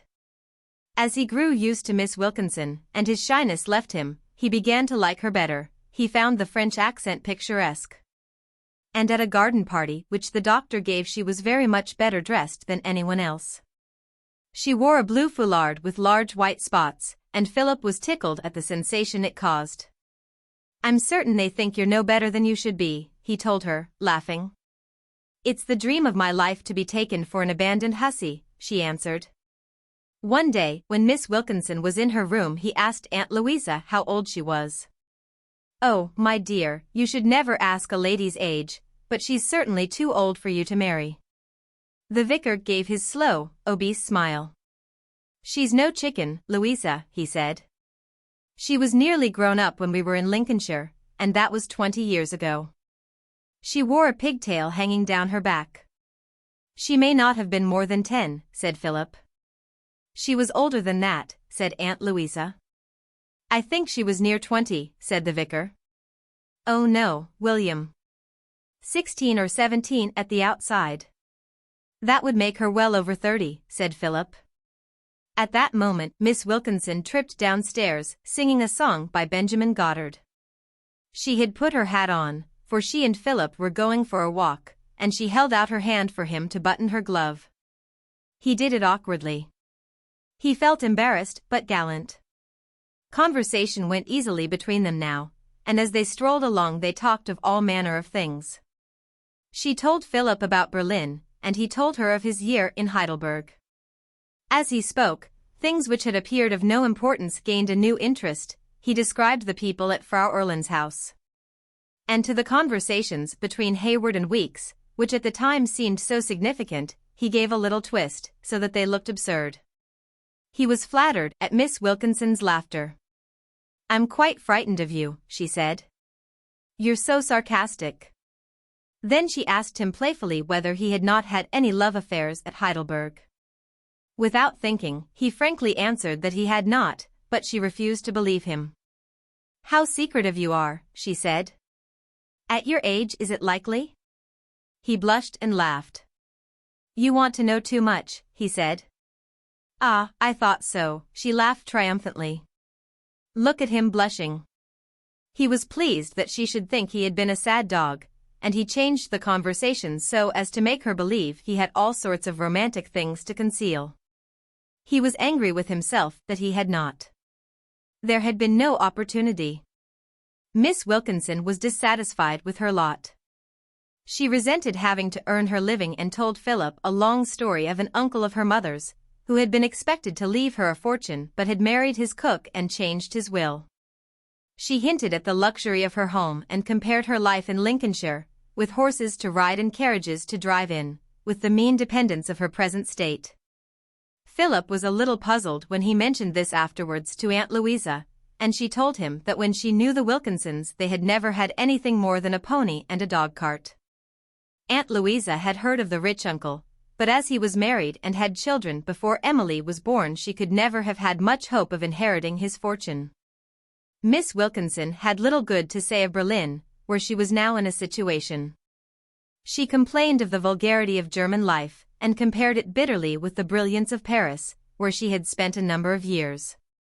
She did not say how many. She had been governess in the family of a fashionable portrait painter, who had married a Jewish wife of means, and in their house she had met many distinguished people. She dazzled Philip with their names. Actors from the Comédie Française had come to the house frequently, and Coquelin, sitting next her at dinner, had told her he had never met a foreigner who spoke such perfect French. Alphonse Daudet had come also, and he had given her a copy of Sappho. He had promised to write her name in it, but she had forgotten to remind him. She treasured the volume none the less, and she would lend it to Philip. Then there was Maupassant. Miss Wilkinson with a rippling laugh looked at Philip knowingly. What a man, but what a writer! Hayward had talked of Maupassant, and his reputation was not unknown to Philip. Did he make love to you? He asked. The words seemed to stick funnily in his throat, but he asked them nevertheless. He liked Miss Wilkinson very much now, and was thrilled by her conversation, but he could not imagine anyone making love to her. What a question, she cried. Poor guy, he made love to every woman he met. It was a habit that he could not break himself of. She sighed a little, and seemed to look back tenderly on the past. He was a charming man, she murmured. A greater experience than Philip's would have guessed from these words the probabilities of the encounter. The distinguished writer invited to luncheon en famille, the governess coming in sedately with the two tall girls she was teaching. The introduction. Notre Miss Anglaise. Mademoiselle. And the luncheon during which the Miss Anglaise sat silent while the distinguished writer talked to his host and hostess. But to Philip her words called up much more romantic fancies. Do tell me all about him, he said excitedly. There's nothing to tell, she said truthfully, but in such a manner as to convey that 3 volumes would scarcely have contained the lurid facts. You mustn't be curious. She began to talk of Paris. She loved the boulevards and the Bois. There was grace in every street, and the trees in the Champs-Élysées had a distinction which trees had not elsewhere. They were sitting on a stile now by the high road, and Miss Wilkinson looked with disdain upon the stately elms in front of them. And the theatres, the plays were brilliant, and the acting was incomparable. She often went with Madame Foyot, the mother of the girl she was educating, when she was trying on clothes. Oh, what a misery to be poor, she cried. These beautiful things, it's only in Paris they know how to dress, and not to be able to afford them. Poor Madame Foyot, she had no figure. Sometimes the dressmaker used to whisper to me, "Ah, mademoiselle, if she only had your figure." Philip noticed then that Miss Wilkinson had a robust form and was proud of it. Men are so stupid in England. They only think of the face. The French, who are a nation of lovers, know how much more important the figure is. Philip had never thought of such things before, but he observed now that Miss Wilkinson's ankles were thick and ungainly. He withdrew his eyes quickly. You should go to France. Why don't you go to Paris for a year? You would learn French, and it would deniaiser you. What is that? Asked Philip. She laughed slyly. You must look it out in the dictionary. Englishmen do not know how to treat women. They are so shy. Shyness is ridiculous in a man. They don't know how to make love. They can't even tell a woman she is charming without looking foolish. Philip felt himself absurd. Miss Wilkinson evidently expected him to behave very differently. And he would have been delighted to say gallant and witty things, but they never occurred to him, and when they did he was too much afraid of making a fool of himself to say them. "Oh, I love Paris," sighed Miss Wilkinson. "But I had to go to Berlin. I was with the Foyets till the girls married, and then I could get nothing to do, and I had the chance of this post in Berlin. They're relations of Madame Foyet, and I accepted. I had a tiny apartment in the Rue Breda, on the 5e. It wasn't at all respectable. You know about the Rue Breda, CES dames, you know." Philip nodded, not knowing at all what she meant, but vaguely suspecting, and anxious she should not think him too ignorant. "But I didn't care. Je suis libre, n'est-ce pas?" She was very fond of speaking French, which indeed she spoke well. "Once I had such a curious adventure there." She paused a little and Philip pressed her to tell it. "You wouldn't tell me yours in Heidelberg," she said. "They were so unadventurous," he retorted. "I don't know what Mrs. Carey would say if she knew the sort of things we talk about together." "You don't imagine I shall tell her? Will you promise?" When he had done this, she told him how an art student who had a room on the floor above her, but she interrupted herself. "Why don't you go in for art? You paint so prettily." "Not well enough for that. That is for others to judge. Jemy connais, and I believe you have the making of a great artist. Can't you see Uncle William's face if I suddenly told him I wanted to go to Paris and study art? You're your own master, aren't you? You're trying to put me off. Please go on with the story." Miss Wilkinson, with a little laugh, went on. The art student had passed her several times on the stairs, and she had paid no particular attention. She saw that he had fine eyes, and he took off his hat very politely. And one day she found a letter slipped under her door. It was from him. He told her that he had adored her for months, and that he waited about the stairs for her to pass. Oh, it was a charming letter. Of course she did not reply, but what woman could help being flattered? And next day there was another letter. It was wonderful, passionate, and touching. When next she met him on the stairs she did not know which way to look. And every day the letters came, and now he begged her to see him. He said he would come in the evening, vers 9 heures, and she did not know what to do. Of course it was impossible, and he might ring and ring, but she would never open the door. And then while she was waiting for the tinkling of the bell, all nerves, suddenly he stood before her. She had forgotten to shut the door when she came in. C'était un fatalite. "And what happened then?" asked Philip. "That is the end of the story," she replied, with a ripple of laughter. Philip was silent for a moment. His heart beat quickly, and strange emotions seemed to be hustling one another in his heart. He saw the dark staircase and the chance meetings, and he admired the boldness of the letters. Oh, he would never have dared to do that, and then the silent, almost mysterious entrance. It seemed to him the very soul of romance. What was he like? Oh, he was handsome. Charmant garçon. Do you know him still? Philip felt a slight feeling of irritation as he asked this. He treated me abominably. Men are always the same. You're heartless, all of you. I don't know about that, said Philip, not without embarrassment. Let us go home, said Miss Wilkinson. 33. Philip could not get Miss Wilkinson's story out of his head. It was clear enough what she meant even though she cut it short, and he was a little shocked. That sort of thing was all very well for married women. He had read enough French novels to know that in France it was indeed the rule, but Miss Wilkinson was English and unmarried. Her father was a clergyman. Then it struck him that the art student probably was neither the first nor the last of her lovers, and he gasped. He had never looked upon Miss Wilkinson like that. It seemed incredible that anyone should make love to her. In his ingenuousness he doubted her story as little as he doubted what he read in books, and he was angry that such wonderful things never happened to him. It was humiliating that if Miss Wilkinson insisted upon his telling her of his adventures in Heidelberg, he would have nothing to tell. It was true that he had some power of invention, but he was not sure whether he could persuade her that he was steeped in vice. Women were full of intuition, he had read that, and she might easily discover that he was fibbing. He blushed scarlet as he thought of her laughing up her sleeve. Miss Wilkinson played the piano and sang in a rather tired voice, but her songs, Massenet, Benjamin Goddard, and Augusta Holmes, were new to Philip. And together they spent many hours at the piano. One day she wondered if he had a voice and insisted on trying it. She told him he had a pleasant baritone and offered to give him lessons.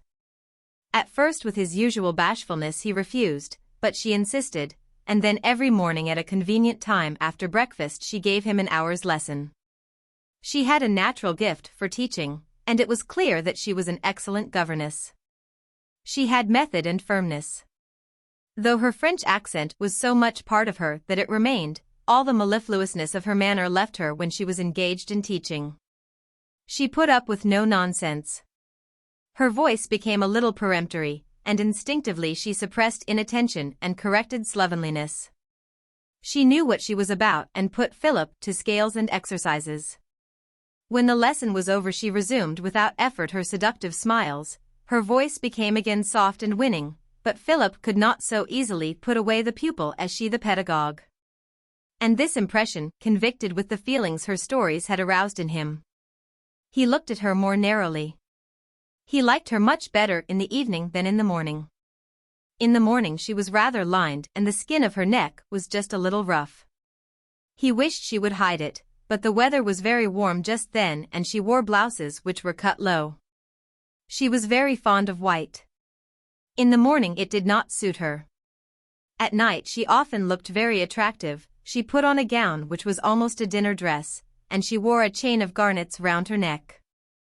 The lace about her bosom and at her elbows gave her a pleasant softness, and the scent she wore, at Blackstable no one used anything but eau de cologne, and that only on Sundays or when suffering from a sick headache, was troubling and exotic. She really looked very young then. Philip was much exercised over her age. He added 20 and 17 together, and could not bring them to a satisfactory total. He asked Aunt Louisa more than once why she thought Miss Wilkinson was 37, she didn't look more than 30, and everyone knew that foreigners aged more rapidly than English women. Miss Wilkinson had lived so long abroad that she might almost be called a foreigner. He personally wouldn't have thought her more than 26. She's more than that, said Aunt Louisa. Philip did not believe in the accuracy of the Careys' statements. All they distinctly remembered was that Miss Wilkinson had not got her hair up the last time they saw her in Lincolnshire. Well, she might have been 12 then, it was so long ago and the vicar was always so unreliable. They said it was 20 years ago, but people used round figures, and it was just as likely to be 18 years, or 17. 17 and 12 were only 29, and hang it all, that wasn't old, was it? Cleopatra was 48 when Antony threw away the world for her sake. It was a fine summer. Day after day was hot and cloudless. But the heat was tempered by the neighborhood of the sea, and there was a pleasant exhilaration in the air, so that one was excited and not oppressed by the August sunshine. There was a pond in the garden in which a fountain played. Water lilies grew in it and goldfish sunned themselves on the surface. Philip and Miss Wilkinson used to take rugs and cushions there after dinner and lie on the lawn in the shade of a tall hedge of roses. They talked and read all the afternoon. They smoked cigarettes, which the vicar did not allow in the house. He thought smoking a disgusting habit, and used frequently to say that it was disgraceful for anyone to grow a slave to a habit. He forgot that he was himself a slave to afternoon tea. One day Miss Wilkinson gave Philip La Vie de Bohème. She had found it by accident when she was rummaging among the books in the vicar's study. It had been bought in a lot with something Mr. Carey wanted and had remained undiscovered for 10 years. Philip began to read Murger's fascinating, ill-written, absurd masterpiece, and fell at once under its spell. His soul danced with joy at that picture of starvation which is so good-humored, of squalor which is so picturesque, of sordid love which is so romantic, of bathos which is so moving. Rodolphe and Mimi, Musette and Chaunard. They wander through the grey streets of the Latin Quarter, finding refuge now in one attic, now in another, in their quaint costumes of Louis Philippe, with their tears and their smiles, happy-go-lucky and reckless. Who can resist them? It is only when you return to the book with a sounder judgment that you find how gross their pleasures were, how vulgar their minds, and you feel the utter worthlessness, as artists and as human beings, of that gay procession. Philip was enraptured.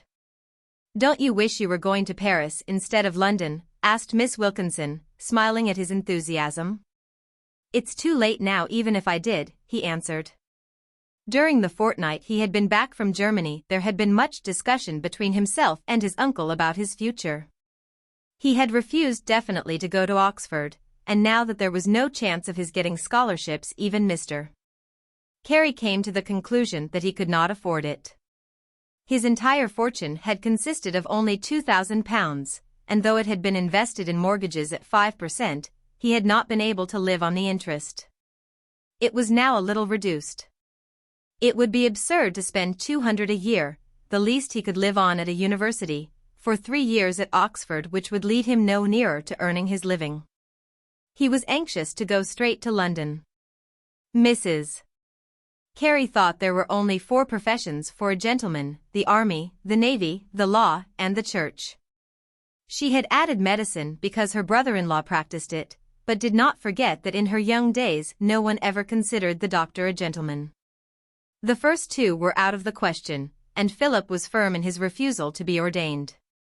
Only the law remained. The local doctor had suggested that many gentlemen now went in for engineering, but Mrs. Carey opposed the idea at once. "I shouldn't like Philip to go into trade," she said. "No, he must have a profession," answered the vicar. "Why not make him a doctor like his father?" "I should hate it," said Philip. Mrs. Carey was not sorry. The bar seemed out of the question, since he was not going to Oxford, for the Careys were under the impression that a degree was still necessary for success in that calling, and finally it was suggested that he should become articled to a solicitor. They wrote to the family lawyer, Albert Nixon, who was co-executor with the vicar of Blackstable for the late Henry Carey's estate, and asked him whether he would take Philip.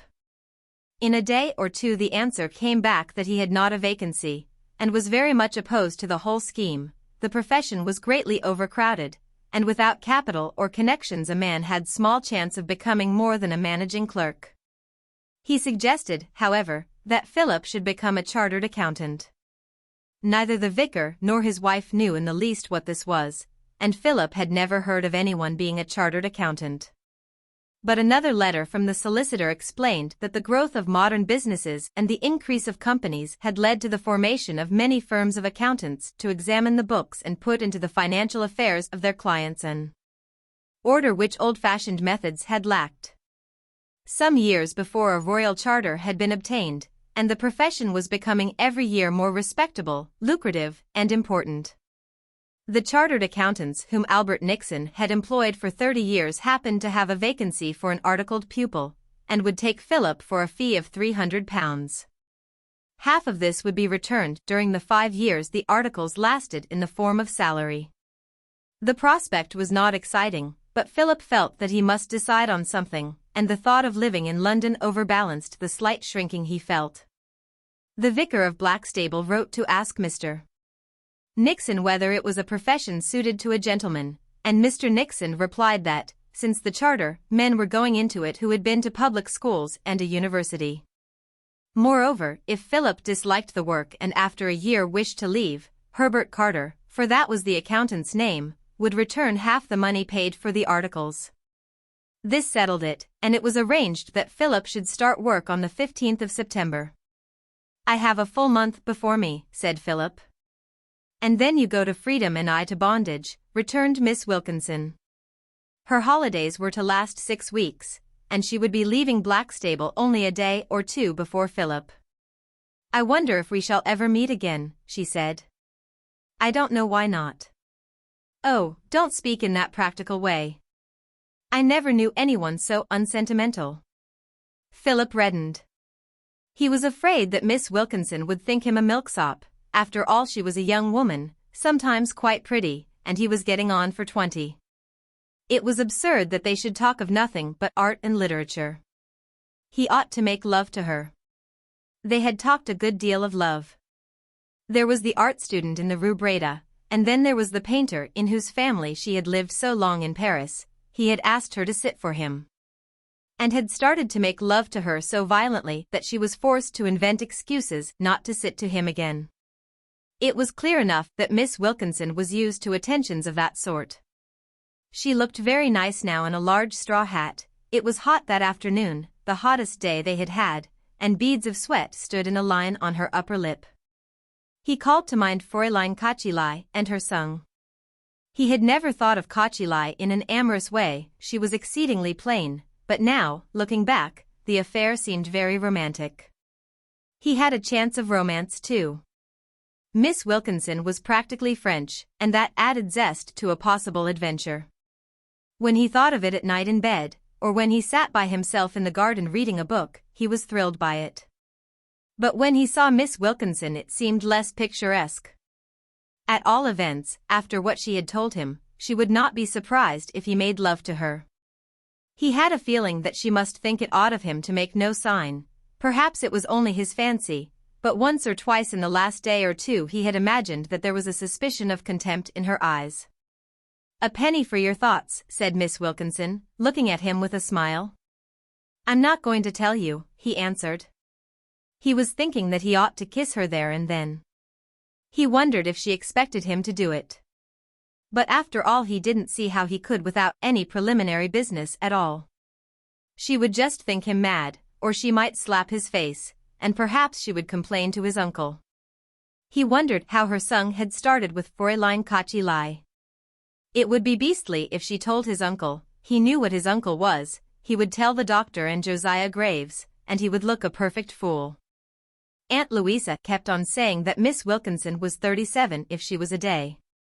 He shuddered at the thought of the ridicule he would be exposed to. They would say she was old enough to be his mother. "Tuppence for your thoughts," smiled Miss Wilkinson. "I was thinking about you," he answered boldly. That at all events committed him to nothing. "What were you thinking?" "Ah, now you want to know too much." "Naughty boy," said Miss Wilkinson. There it was again. Whenever he had succeeded in working himself up she said something which reminded him of the governess. She called him playfully a naughty boy when he did not sing his exercises to her satisfaction. This time he grew quite sulky. "I wish you wouldn't treat me as if I were a child." "Are you cross?" "Very." "I didn't mean to." She put out her hand and he took it. Once or twice lately when they shook hands at night he had fancied she slightly pressed his hand, but this time there was no doubt about it. He did not quite know what he ought to say next. Here at last was his chance of an adventure, and he would be a fool not to take it, but it was a little ordinary, and he had expected more glamour. He had read many descriptions of love, and he felt in himself none of that uprush of emotion which novelists described. He was not carried off his feet in wave upon wave of passion.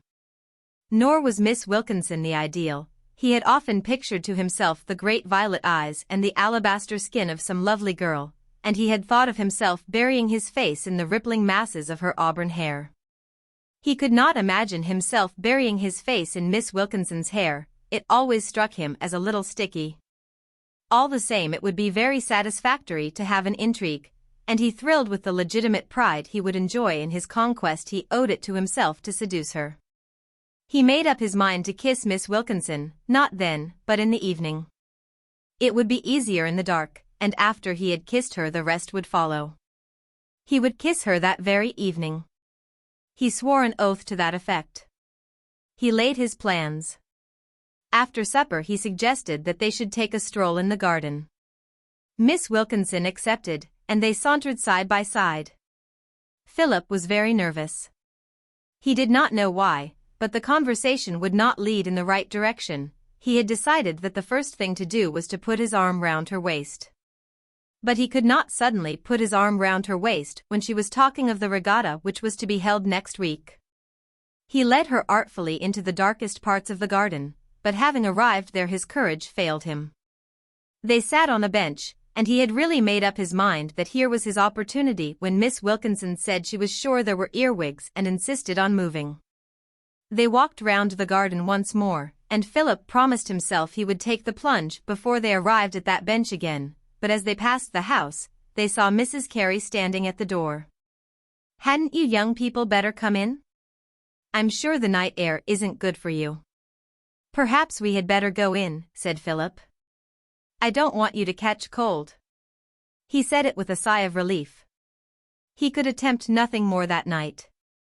But afterwards, when he was alone in his room, he was furious with himself. He had been a perfect fool. He was certain that Miss Wilkinson expected him to kiss her, otherwise she wouldn't have come into the garden. She was always saying that only Frenchmen knew how to treat women. Philip had read French novels. If he had been a Frenchman he would have seized her in his arms and told her passionately that he adored her. He would have pressed his lips on her nuque. He did not know why Frenchmen always kissed ladies on the nuque. He did not himself see anything so very attractive in the nape of the neck. Of course it was much easier for Frenchmen to do these things. The language was such an aid, Philip could never help feeling that to say passionate things in English sounded a little absurd. He wished now that he had never undertaken the siege of Miss Wilkinson's virtue. The first fortnight had been so jolly, and now he was wretched, but he was determined not to give in. He would never respect himself again if he did, and he made up his mind irrevocably that the next night he would kiss her without fail. Next day, when he got up he saw it was raining, and his first thought was that they would not be able to go into the garden that evening. He was in high spirits at breakfast. Miss Wilkinson sent Mary in to say that she had a headache and would remain in bed. She did not come down till tea time, when she appeared in a becoming wrapper and a pale face. But she was quite recovered by supper, and the meal was very cheerful. After prayers she said she would go straight to bed, and she kissed Mrs. Carey. Then she turned to Philip. "Good gracious," she cried. "I was just going to kiss you too." "Why don't you?" he said. She laughed and held out her hand. She distinctly pressed his. The following day there was not a cloud in the sky, and the garden was sweet and fresh after the rain. Philip went down to the beach to bathe and when he came home ate a magnificent dinner. They were having a tennis party at the vicarage in the afternoon and Miss Wilkinson put on her best dress. She certainly knew how to wear her clothes, and Philip could not help noticing how elegant she looked beside the curate's wife and the doctor's married daughter. There were 2 roses in her waistband. She sat in a garden chair by the side of the lawn, holding a red parasol over herself, and the light on her face was very becoming. Philip was fond of tennis. He served well and as he ran clumsily played close to the net. Notwithstanding his clubfoot he was quick, and it was difficult to get a ball past him. He was pleased because he won all his sets. At tea he lay down at Miss Wilkinson's feet, hot and panting. "Flannels suit you," she said. "You look very nice this afternoon." He blushed with delight. "I can honestly return the compliment. You look perfectly ravishing." She smiled and gave him a long look with her black eyes. After supper he insisted that she should come out. "Haven't you had enough exercise for one day? It'll be lovely in the garden tonight. The stars are all out." He was in high spirits. "Do you know, Mrs. Carey has been scolding me on your account," said Miss Wilkinson, when they were sauntering through the kitchen garden. "She says I mustn't flirt with you. Have you been flirting with me?" "I hadn't noticed it." She was only joking. "It was very unkind of you to refuse to kiss me last night. If you saw the look your uncle gave me when I said what I did. Was that all that prevented you? I prefer to kiss people without witnesses. There are no witnesses now." Philip put his arm round her waist and kissed her lips. She only laughed a little and made no attempt to withdraw. It had come quite naturally. Philip was very proud of himself. He said he would, and he had. It was the easiest thing in the world. He wished he had done it before. He did it again. "Oh, you mustn't," she said. "Why not?" "Because I like it," she laughed. XXIV. Next day after dinner they took their rugs and cushions to the fountain, and their books, but they did not read. Miss Wilkinson made herself comfortable and she opened the red sunshade. Philip was not at all shy now, but at first she would not let him kiss her. "It was very wrong of me last night," she said. "I couldn't sleep, I felt I'd done so wrong." "What nonsense," he cried. "I'm sure you slept like a top. What do you think your uncle would say if he knew?" "There's no reason why he should know." He leaned over her, and his heart went pit-a-pat. "Why'd you want to kiss me?" He knew he ought to reply, "Because I love you." But he could not bring himself to say it. "Why do you think?" he asked instead. She looked at him with smiling eyes and touched his face with the tips of her fingers. "How smooth your face is," she murmured. "I want shaving awfully," he said. It was astonishing how difficult he found it to make romantic speeches. He found that silence helped him much more than words. He could look inexpressible things. Miss Wilkinson sighed. "Do you like me at all?" "Yes, awfully." When he tried to kiss her again, she did not resist. He pretended to be much more passionate than he really was, and he succeeded in playing a part which looked very well in his own eyes. "I'm beginning to be rather frightened of you," said Miss Wilkinson. "You'll come out after supper, won't you?" he begged. "Not unless you promise to behave yourself." "I'll promise anything." He was catching fire from the flame he was partly simulating, and at tea time he was obstreperously merry. Miss Wilkinson looked at him nervously. "You mustn't have those shining eyes," she said to him afterwards. "What will your Aunt Louisa think?" "I don't care what she thinks." Miss Wilkinson gave a little laugh of pleasure. They had no sooner finished supper than he said to her. "Are you going to keep me company while I smoke a cigarette?" "Why don't you let Miss Wilkinson rest?" said Mrs. Carey. "You must remember she's not as young as you." "Oh, I'd like to go out, Mrs. Carey," she said, rather acidly. "After dinner walk a mile, after supper rest a while," said the vicar. "Your aunt is very nice, but she gets on my nerves sometimes," said Miss Wilkinson, as soon as they closed the side door behind them. Philip threw away the cigarette he had just lighted, and flung his arms round her. She tried to push him away. "You promised you'd be good, Philip. You didn't think I was going to keep a promise like that?" "Not so near the house, Philip," she said. "Supposing someone should come out suddenly?" He led her to the kitchen garden where no one was likely to come, and this time Miss Wilkinson did not think of earwigs. He kissed her passionately. It was one of the things that puzzled him that he did not like her at all in the morning, and only moderately in the afternoon, but at night the touch of her hand thrilled him. He said things that he would never have thought himself capable of saying, he could certainly never have said them in the broad light of day, and he listened to himself with wonder and satisfaction. "How beautifully you make love," she said. That was what he thought himself. "Oh, if I could only say all the things that burn my heart," he murmured passionately. It was splendid. It was the most thrilling game he had ever played, and the wonderful thing was that he felt almost all he said. It was only that he exaggerated a little.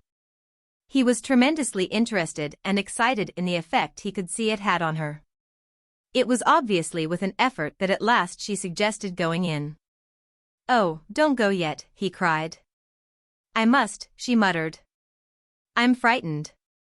He had a sudden intuition what was the right thing to do then. "I can't go in yet. I shall stay here and think. My cheeks are burning. I want the night air. Good night." He held out his hand seriously, and she took it in silence. He thought she stifled a sob. Oh, it was magnificent. When, after a decent interval during which he had been rather bored in the dark garden by himself, he went in, he found that Miss Wilkinson had already gone to bed. After that things were different between them. The next day and the day after, Philip showed himself an eager lover. He was deliciously flattered to discover that Miss Wilkinson was in love with him. She told him so in English, and she told him so in French. She paid him compliments. No one had ever informed him before that his eyes were charming and that he had a sensual mouth. He had never bothered much about his personal appearance, but now, when occasion presented, he looked at himself in the glass with satisfaction. When he kissed her, it was wonderful to feel the passion that seemed to thrill her soul. He kissed her a good deal, for he found it easier to do that than to say the things he instinctively felt she expected of him. It still made him feel a fool to say he worshipped her. He wished there were someone to whom he could boast a little, and he would willingly have discussed minute points of his conduct. Sometimes she said things that were enigmatic, and he was puzzled. He wished Hayward had been there so that he could ask him what he thought she meant, and what he had better do next. He could not make up his mind whether he ought to rush things or let them take their time. There were only 3 weeks more. "I can't bear to think of that," she said. "It breaks my heart. And then perhaps we shall never see one another again." "If you cared for me at all, you wouldn't be so unkind to me," he whispered. "Oh, why can't you be content to let it go on as it is? Men are always the same. They're never satisfied." And when he pressed her, she said, "But don't you see it's impossible? How can we hear?" He proposed all sorts of schemes, but she would not have anything to do with them. "I daren't take the risk. It would be too dreadful if your aunt found out." A day or two later he had an idea which seemed brilliant. "Look here, if you had a headache on Sunday evening and offered to stay at home and look after the house, Aunt Louisa would go to church. Generally Mrs. Carey remained in on Sunday evening in order to allow Mary and to go to church, but she would welcome the opportunity of attending evensong." Philip had not found it necessary to impart to his relations the change in his views on Christianity which had occurred in Germany. They could not be expected to understand, and it seemed less trouble to go to church quietly. But he only went in the morning. He regarded this as a graceful concession to the prejudices of society, and his refusal to go a second time as an adequate assertion of free thought. When he made the suggestion, Miss Wilkinson did not speak for a moment, then shook her head. "No, I won't," she said. But on Sunday at tea time she surprised Philip. "I don't think I'll come to church this evening," she said suddenly. "I've really got a dreadful headache." Mrs. Carey, much concerned, insisted on giving her some drops which she was herself in the habit of using. Miss Wilkinson thanked her, and immediately after tea announced that she would go to her room and lie down. "Are you sure there's nothing you'll want?" asked Mrs. Carey anxiously. "Quite sure, thank you. Because, if there isn't, I think I'll go to church. I don't often have the chance of going in the evening." "Oh yes, do go." "I shall be in," said Philip. "If Miss Wilkinson wants anything, she can always call me." "You'd better leave the drawing-room door open, Philip, so that if Miss Wilkinson rings, you'll hear." "Certainly," said Philip. So after 6 o'clock Philip was left alone in the house with Miss Wilkinson. He felt sick with apprehension.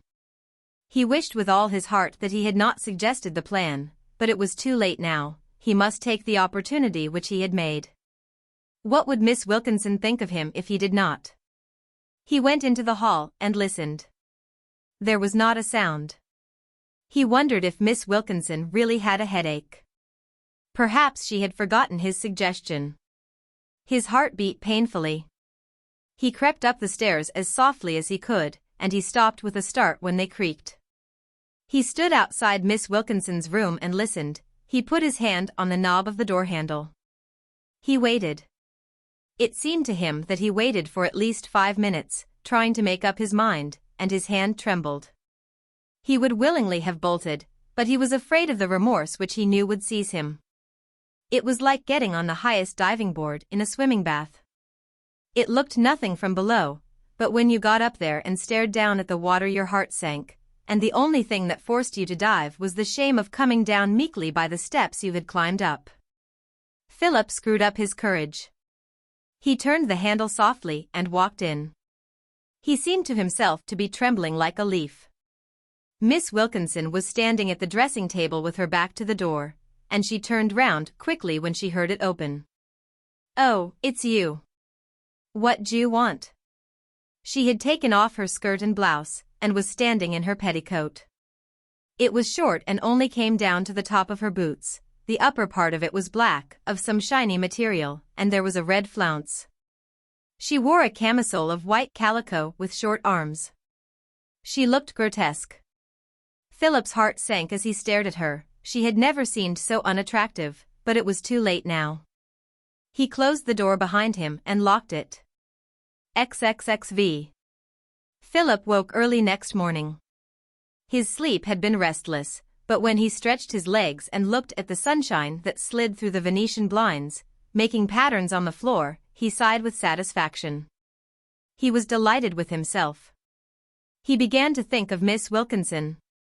She had asked him to call her Emily, but, he knew not why, he could not. He always thought of her as Miss Wilkinson. Since she chid him for so addressing her, he avoided using her name at all. During his childhood he had often heard a sister of Aunt Louisa, the widow of a naval officer, spoken of as Aunt Emily. It made him uncomfortable to call Miss Wilkinson by that name, nor could he think of any that would have suited her better. She had begun as Miss Wilkinson, and it seemed inseparable from his impression of her. He frowned a little. Somehow or other he saw her now at her worst. He could not forget his dismay when she turned round and he saw her in her camisole and the short petticoat. He remembered the slight roughness of her skin and the sharp, long lines on the side of the neck. His triumph was short-lived. He reckoned out her age again, and he did not see how she could be less than 40. It made the affair ridiculous. She was plain and old. His quick fancy showed her to him, wrinkled, haggard, made up, in those frocks which were too showy for her position and too young for her years. He shuddered. He felt suddenly that he never wanted to see her again. He could not bear the thought of kissing her. He was horrified with himself. Was that love? He took as long as he could over dressing in order to put back the moment of seeing her, and when at last he went into the dining room it was with a sinking heart. Prayers were over, and they were sitting down at breakfast. "Lazybones," Miss Wilkinson cried gaily. He looked at her and gave a little gasp of relief. She was sitting with her back to the window. She was really quite nice. He wondered why he had thought such things about her. His self-satisfaction returned to him. He was taken aback by the change in her. She told him in a voice thrilling with emotion immediately after breakfast that she loved him. And when a little later they went into the drawing-room for his singing lesson and she sat down on the music stool, she put up her face in the middle of a scale and said, "Embrace-moi." When he bent down she flung her arms round his neck. It was slightly uncomfortable, for she held him in such a position that he felt rather choked. "Ah, je t'aime. Je t'aime. Je t'aime," she cried, with her extravagantly French accent. Philip wished she would speak English. "I say, I don't know if it struck you that the gardener's quite likely to pass the window any minute." "Ah, je m'en fiche du jardinier. Je m'en refiche et je m'en contrefiche." Philip thought it was very like a French novel, and he did not know why it slightly irritated him. At last he said, "Well, I think I'll tootle along to the beach and have a dip." "Oh, you're not going to leave me this morning, of all mornings?" Philip did not quite know why he should not, but it did not matter. "Would you like me to stay?" he smiled. "Oh, you darling. But no, go. Go. I want to think of you mastering the salt sea waves, bathing your limbs in the broad ocean." He got his hat and sauntered off. What rot women talk, he thought to himself. But he was pleased and happy and flattered. She was evidently frightfully gone on him. As he limped along the high street of Blackstable he looked with a tinge of superciliousness at the people he passed. He knew a good many to nod to, and as he gave them a smile of recognition he thought to himself, if they only knew. He did want someone to know very badly. He thought he would write to Hayward, and in his mind composed the letter. He would talk of the garden and the roses, and the little French governess, like an exotic flower amongst them, scented and perverse. He would say she was French, because, well, she had lived in France so long that she almost was. And besides, it would be shabby to give the whole thing away too exactly, don't you know? And he would tell Hayward how he had seen her first in her pretty muslin dress and of the flower she had given him. He made a delicate idol of it. The sunshine and the sea gave it passion and magic, and the stars added poetry, and the old vicarage garden was a fit and exquisite setting. There was something Meredithian about it. It was not quite Lucy Feverel and not quite Clara Middleton, but it was inexpressibly charming. Philip's heart beat quickly. He was so delighted with his fancies that he began thinking of them again as soon as he crawled back, dripping and cold, into his bathing machine. He thought of the object of his affections. She had the most adorable little nose and large brown eyes, he would describe her to Hayward, and masses of soft brown hair, the sort of hair it was delicious to bury your face in, and a skin which was like ivory and sunshine. And her cheek was like a red, red rose. How old was she? 18 perhaps, and he called her Musette. Her laughter was like a rippling brook, and her voice was so soft, so low, it was the sweetest music he had ever heard. What are you thinking about? Philip stopped suddenly. He was walking slowly home. I've been waving at you for the last quarter of a mile. You are absent-minded. Miss Wilkinson was standing in front of him, laughing at his surprise. I thought I'd come and meet you. That's awfully nice of you, he said. Did I startle you? You did a bit, he admitted. He wrote his letter to Hayward all the same. There were 8 pages of it. The fortnight that remained passed quickly, and though each evening, when they went into the garden after supper, Miss Wilkinson remarked that one day more had gone, Philip was in too cheerful spirits to let the thought depress him. One night Miss Wilkinson suggested that it would be delightful if she could exchange her situation in Berlin for one in London. Then they could see one another constantly. Philip said it would be very jolly, but the prospect aroused no enthusiasm in him. He was looking forward to a wonderful life in London, and he preferred not to be hampered. He spoke a little too freely of all he meant to do, and allowed Miss Wilkinson to see that already he was longing to be off. You wouldn't talk like that if you loved me, she cried. He was taken aback and remained silent. What a fool I've been, she muttered. To his surprise he saw that she was crying. He had a tender heart, and hated to see anyone miserable. Oh, I'm awfully sorry. What have I done? Don't cry. Oh, Philip, don't leave me. You don't know what you mean to me. I have such a wretched life, and you've made me so happy. He kissed her silently. There really was anguish in her tone, and he was frightened. It had never occurred to him that she meant what she said quite seriously. I'm awfully sorry. You know I'm frightfully fond of you. I wish you would come to London. You know I can't. Places are almost impossible to get, and I hate English life. Almost unconscious that he was acting a part, moved by her distress, he pressed her more and more. Her tears vaguely flattered him, and he kissed her with real passion. But a day or two later she made a real scene. There was a tennis party at the vicarage, and 2 girls came, daughters of a retired major in an Indian regiment who had lately settled in Blackstable. They were very pretty, one was Philip's age and the other was a year or 2 younger. Being used to the society of young men, they were full of stories of hill stations in India, and at that time the stories of Rudyard Kipling were in every hand. They began to chaff Philip gaily. And he, pleased with the novelty, the young ladies at Blackstable treated the vicar's nephew with a certain seriousness, was gay and jolly. Some devil within him prompted him to start a violent flirtation with them both, and as he was the only young man there, they were quite willing to meet him halfway. It happened that they played tennis quite well and Philip was tired of patball with Miss Wilkinson. She had only begun to play when she came to Blackstable.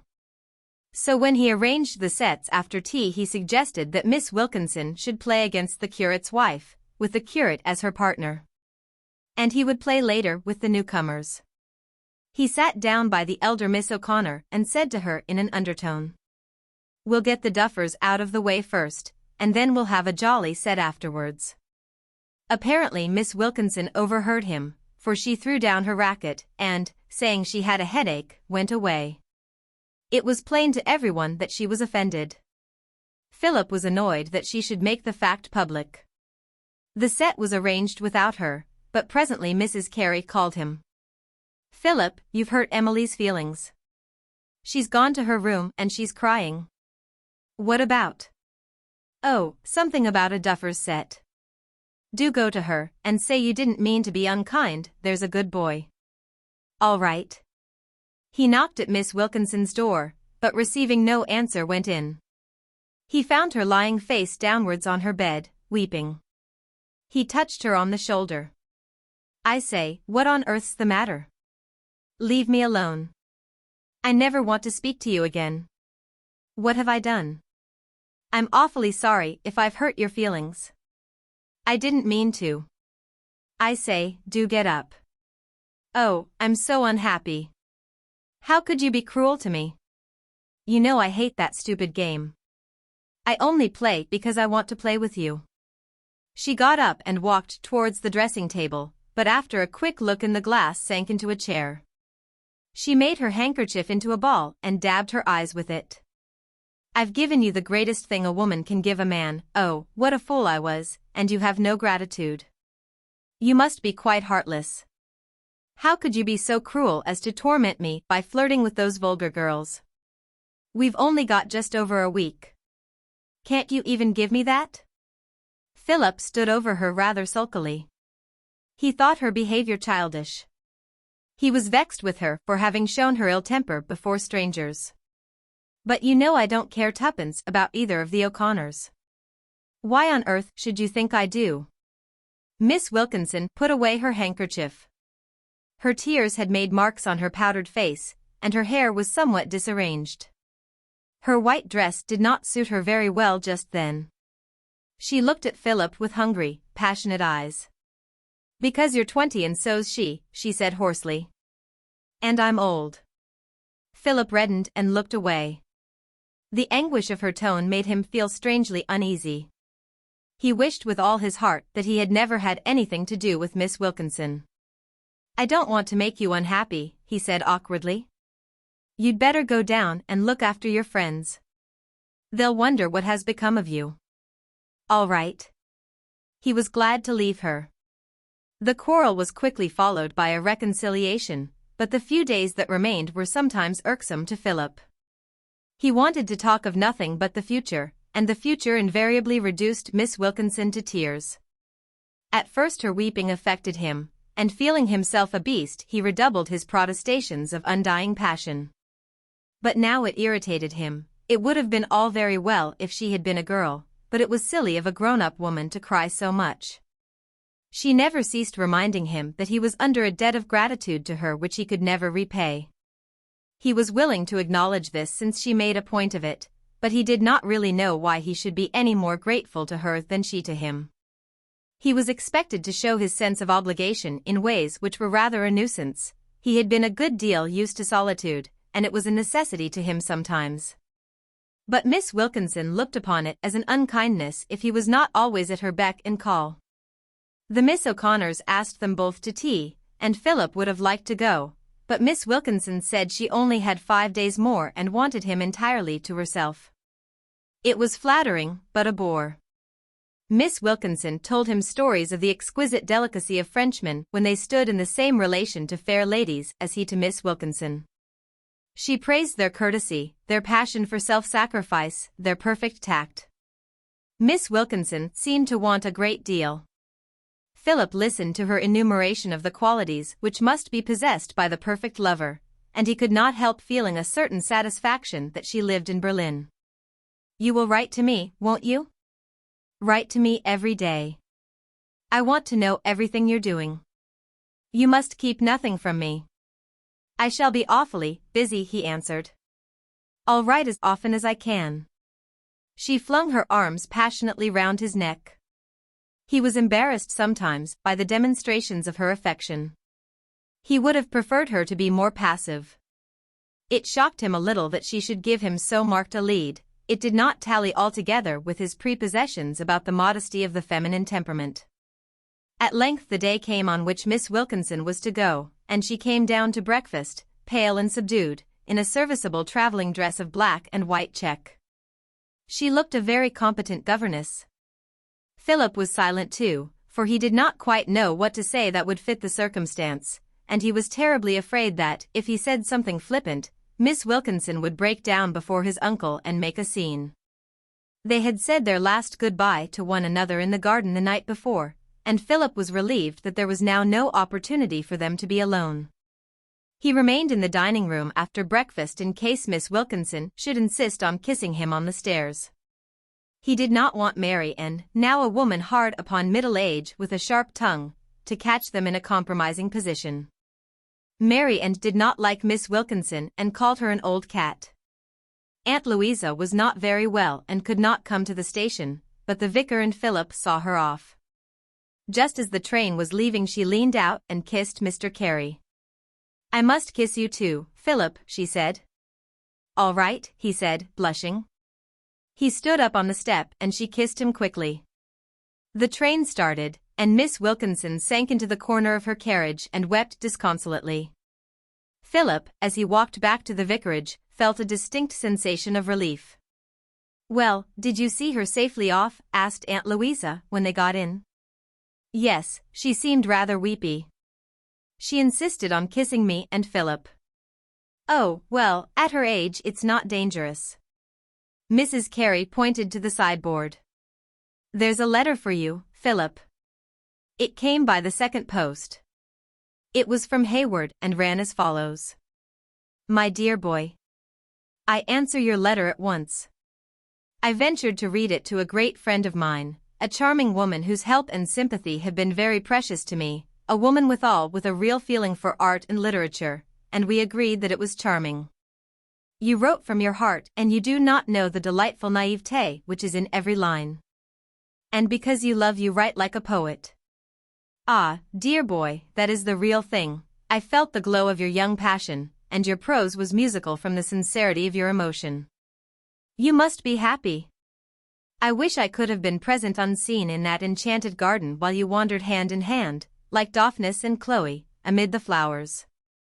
I can see you, my Daphnis, with the light of young love in your eyes, tender, enraptured, and ardent. While Chloe in your arms, so young and soft and fresh, vowing she would ne'er consented. Roses and violets and honeysuckle. Oh, my friend, I envy you. It is so good to think that your first love should have been pure poetry. Treasure the moments, for the immortal gods have given you the greatest gift of all, and it will be a sweet, sad memory till your dying day. You will never again enjoy that careless rapture. First love is best love. And she is beautiful and you are young, and all the world is yours. I felt my pulse go faster when with your adorable simplicity you told me that you buried your face in her long hair. I am sure that it is that exquisite chestnut which seems just touched with gold. I would have you sit under a leafy tree side by side, and read together Romeo and Juliet. And then I would have you fall on your knees and on my behalf kiss the ground on which her foot has left its imprint, then tell her it is the homage of a poet to her radiant youth and to your love for her. Yours always, G. Etheridge Hayward. What damned rot, said Philip, when he finished the letter. Miss Wilkinson oddly enough had suggested that they should read Romeo and Juliet together, but Philip had firmly declined. Then, as he put the letter in his pocket, he felt a queer little pang of bitterness because reality seemed so different from the ideal. XXXVI. A few days later Philip went to London. The curate had recommended rooms in Barnes, and these Philip engaged by letter at 14 shillings a week. He reached them in the evening. And the landlady, a funny little old woman with a shriveled body and a deeply wrinkled face, had prepared high tea for him. Most of the sitting room was taken up by the sideboard and a square table. Against one wall was a sofa covered with horsehair, and by the fireplace an armchair to match. There was a white antimacassar over the back of it, and on the seat, because the springs were broken, a hard cushion. After having his tea he unpacked and arranged his books, then he sat down and tried to read, but he was depressed. The silence in the street made him slightly uncomfortable, and he felt very much alone. Next day he got up early. He put on his tailcoat and the tall hat which he had worn at school, but it was very shabby, and he made up his mind to stop at the stores on his way to the office and buy a new one.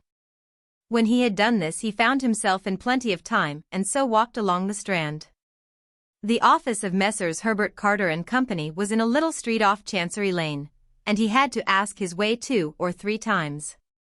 He felt that people were staring at him a great deal, and once he took off his hat to see whether by chance the label had been left on. When he arrived he knocked at the door.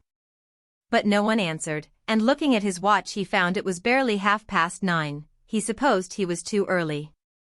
He went away and 10 minutes later returned to find an office boy, with a long nose, pimply face, and a Scotch accent, opening the door. Philip asked for Mr. Herbert Carter. He had not come yet. When will he be here? Between 10 and 9:30. I'd better wait, said Philip. What are you wanting? Asked the office boy. Philip was nervous, but tried to hide the fact by a jocose manner. Well, I'm going to work here if you have no objection. Oh, you're the new articled clerk? You'd better come in. Mr. Goodworthy'll be here in a while. Philip walked in, and as he did so saw the office boy. He was about the same age as Philip and called himself a junior clerk. Look at his foot. He flushed and, sitting down, hid it behind the other. He looked round the room. It was dark and very dingy. It was lit by a skylight. There were 3 rows of desks in it and against them high stools. Over the chimney-piece was a dirty engraving of a prize fight. Presently a clerk came in and then another. They glanced at Philip and in an undertone asked the office boy. Philip found his name was MacDougall, who he was. A whistle blew, and MacDougall got up. Mr. Goodworthy's come. He's the managing clerk. Shall I tell him you're here? Yes, please, said Philip. The office boy went out and in a moment returned. Will you come this way? Philip followed him across the passage and was shown into a room, small and barely furnished, in which a little, thin man was standing with his back to the fireplace. He was much below the middle height, but his large head, which seemed to hang loosely on his body, gave him an odd ungainliness. His features were wide and flattened, and he had prominent, pale eyes. His thin hair was sandy. He wore whiskers that grew unevenly on his face, and in places where you would have expected the hair to grow thickly there was no hair at all. His skin was pasty and yellow. He held out his hand to Philip, and when he smiled showed badly decayed teeth. He spoke with a patronizing and at the same time a timid air, as though he sought to assume an importance which he did not feel. He said he hoped Philip would like the work. There was a good deal of drudgery about it, but when you got used to it, it was interesting, and one made money. That was the chief thing, wasn't it? He laughed with his odd mixture of superiority and shyness. Mr. Carter will be here presently, he said. He's a little late on Monday mornings sometimes. I'll call you when he comes. In the meantime, I must give you something to do. Do you know anything about bookkeeping or accounts? I'm afraid not, answered Philip. I didn't suppose you would. They don't teach you things at school that are much use in business, I'm afraid. He considered for a moment. I think I can find you something to do. He went into the next room and after a little while came out with a large cardboard box. It contained a vast number of letters in great disorder, and he told Philip to sort them out and arrange them alphabetically according to the names of the writers. I'll take you to the room in which the articled clerk generally sits. There's a very nice fellow in it. His name is Watson. He's a son of Watson, Cragg, and Thompson, you know, the brewers. He's spending a year with us to learn business. Mr. Goodworthy led Philip through the dingy office, where now 6 or 8 clerks were working, into a narrow room behind. It had been made into a separate apartment by a glass partition, and here they found Watson sitting back in a chair, reading the Sportsman. He was a large, stout young man, elegantly dressed, and he looked up as Mr. Goodworthy entered. He asserted his position by calling the managing clerk Goodworthy. The managing clerk objected to the familiarity, and pointedly called him Mr. Watson, but Watson, instead of seeing that it was a rebuke, accepted the title as a tribute to his gentlemanliness. "I see they've scratched Rigoletto," he said to Philip, as soon as they were left alone. "Have they?" said Philip, who knew nothing about horse racing. He looked with awe upon Watson's beautiful clothes. His tailcoat fitted him perfectly, and there was a valuable pin artfully stuck in the middle of an enormous tie. On the chimney-piece rested his tall hat. It was saucy and bell-shaped and shiny. Philip felt himself very shabby. Watson began to talk of hunting. It was such an infernal bore having to waste one's time in an infernal office. He would only be able to hunt on Saturdays, and shooting. He had ripping invitations all over the country, and of course he had to refuse them. It was infernal luck, but he wasn't going to put up with it long. He was only in this internal hole for a year, and then he was going into the business, and he would hunt 4 days a week and get all the shooting there was. "You've got 5 years of it, haven't you?" he said, waving his arm round the tiny room. "I suppose so," said Philip. "I dare say I shall see something of you. Carter does our accounts, you know." Philip was somewhat overpowered by the young gentleman's condescension. At Blackstable they had always looked upon brewing with civil contempt. The vicar made little jokes about the beerage, and it was a surprising experience for Philip to discover that Watson was such an important and magnificent fellow. He had been to Winchester and to Oxford, and his conversation impressed the fact upon one with frequency. When he discovered the details of Philip's education, his manner became more patronizing still. "Of course, if one doesn't go to a public school, those sort of schools are the next best thing, aren't they?" Philip asked about the other men in the office. "Oh, I don't bother about them much, you know," said Watson. "Carter's not a bad sort. We have him to dine now and then. All the rest are awful bounders." Presently Watson applied himself to some work he had in hand, and Philip set about sorting his letters. Then Mr. Goodworthy came in to say that Mr. Carter had arrived. He took Philip into a large room next door to his own. There was a big desk in it, and a couple of big armchairs. A Turkey carpet adorned the floor, and the walls were decorated with sporting prints. Mr. Carter was sitting at the desk and got up to shake hands with Philip. He was dressed in a long frock coat. He looked like a military man. His mustache was waxed, his gray hair was short and neat, he held himself upright, he talked in a breezy way. He lived at Enfield. He was very keen on games and the good of the country.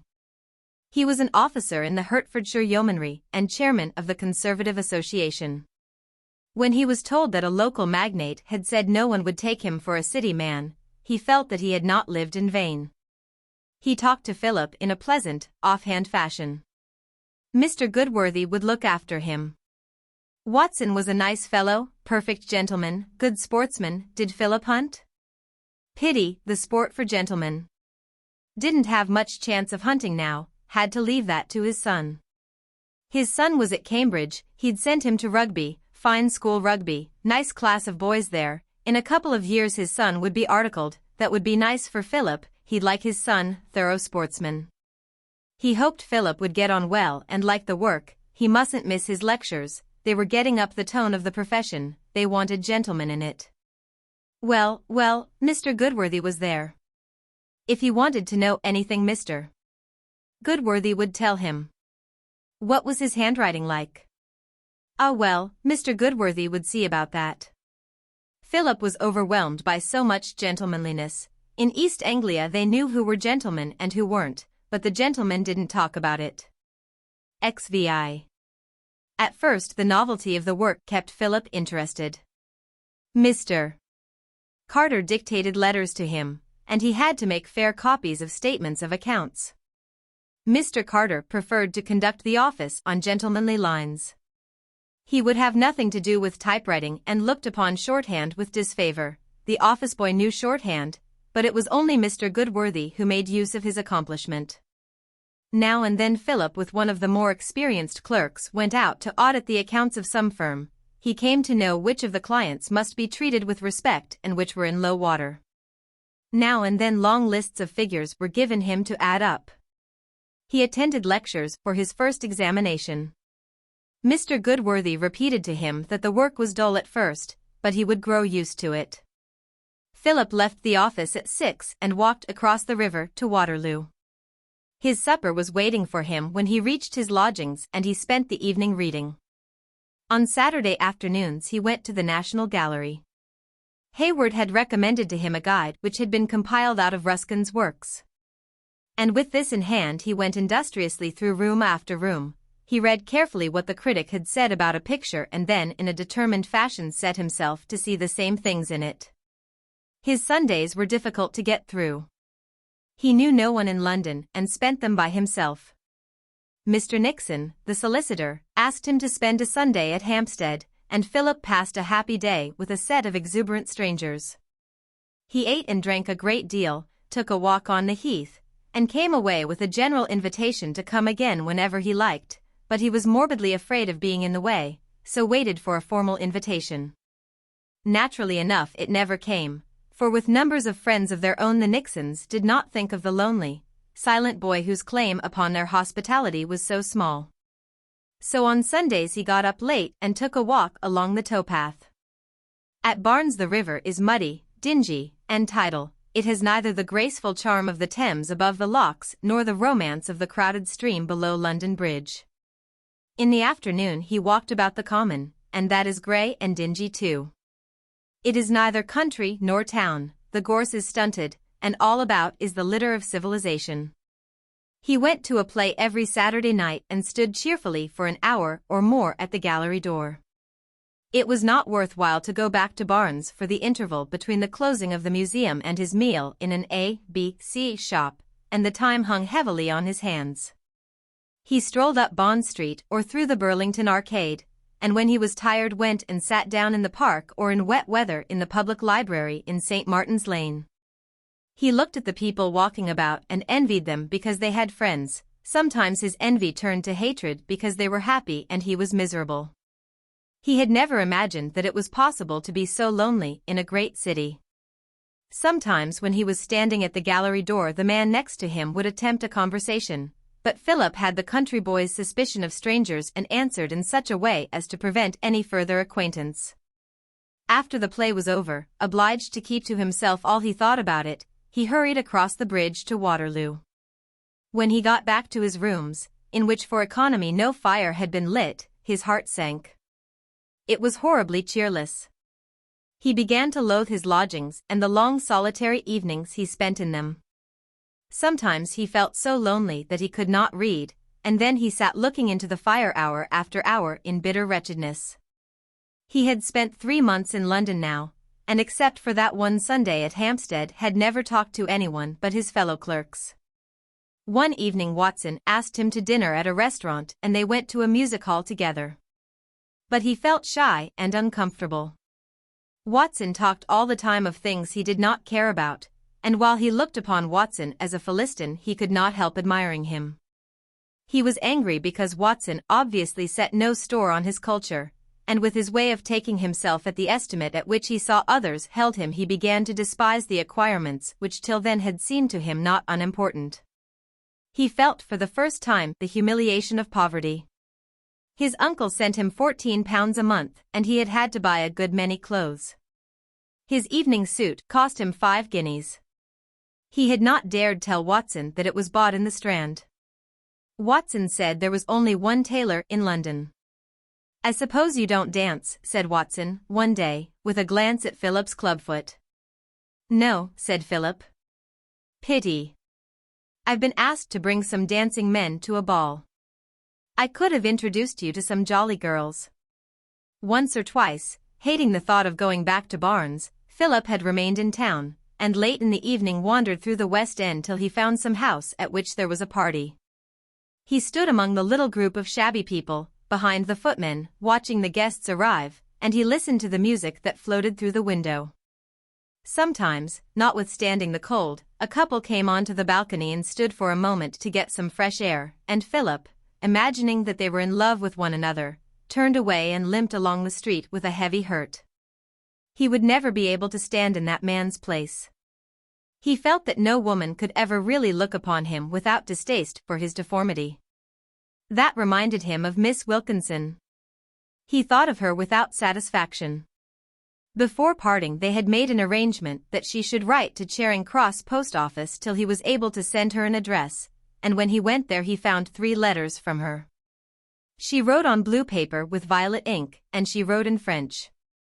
Philip wondered why she could not write in English like a sensible woman, and her passionate expressions, because they reminded him of a French novel, left him cold. She upbraided him for not having written, and when he answered he excused himself by saying that he had been busy. He did not quite know how to start the letter. He could not bring himself to use dearest or darling, and he hated to address her as Emily, so finally he began with the word dear. It looked odd, standing by itself, and rather silly, but he made it do. It was the first love letter he had ever written, and he was conscious of its tameness.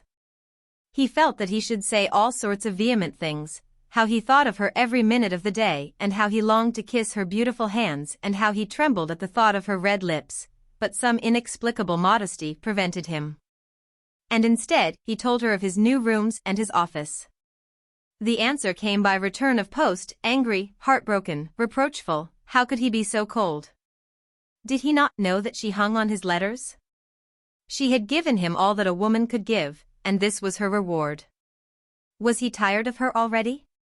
Then, because he did not reply for several days, Miss Wilkinson bombarded him with letters.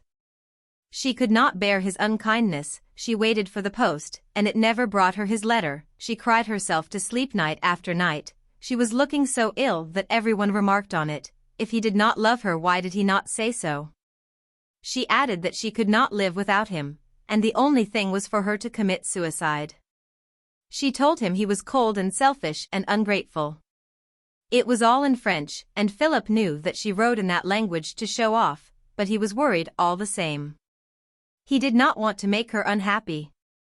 In a little while she wrote that she could not bear the separation any longer. She would arrange to come over to London for Christmas.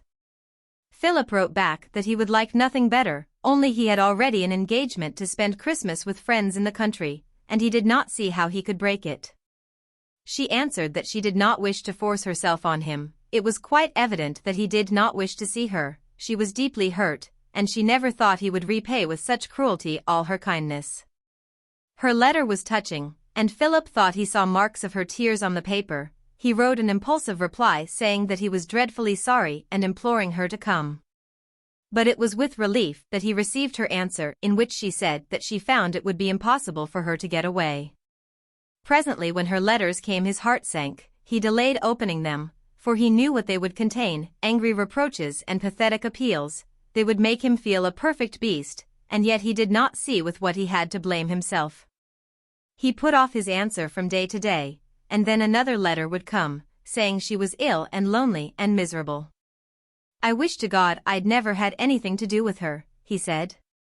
He admired Watson because he arranged these things so easily.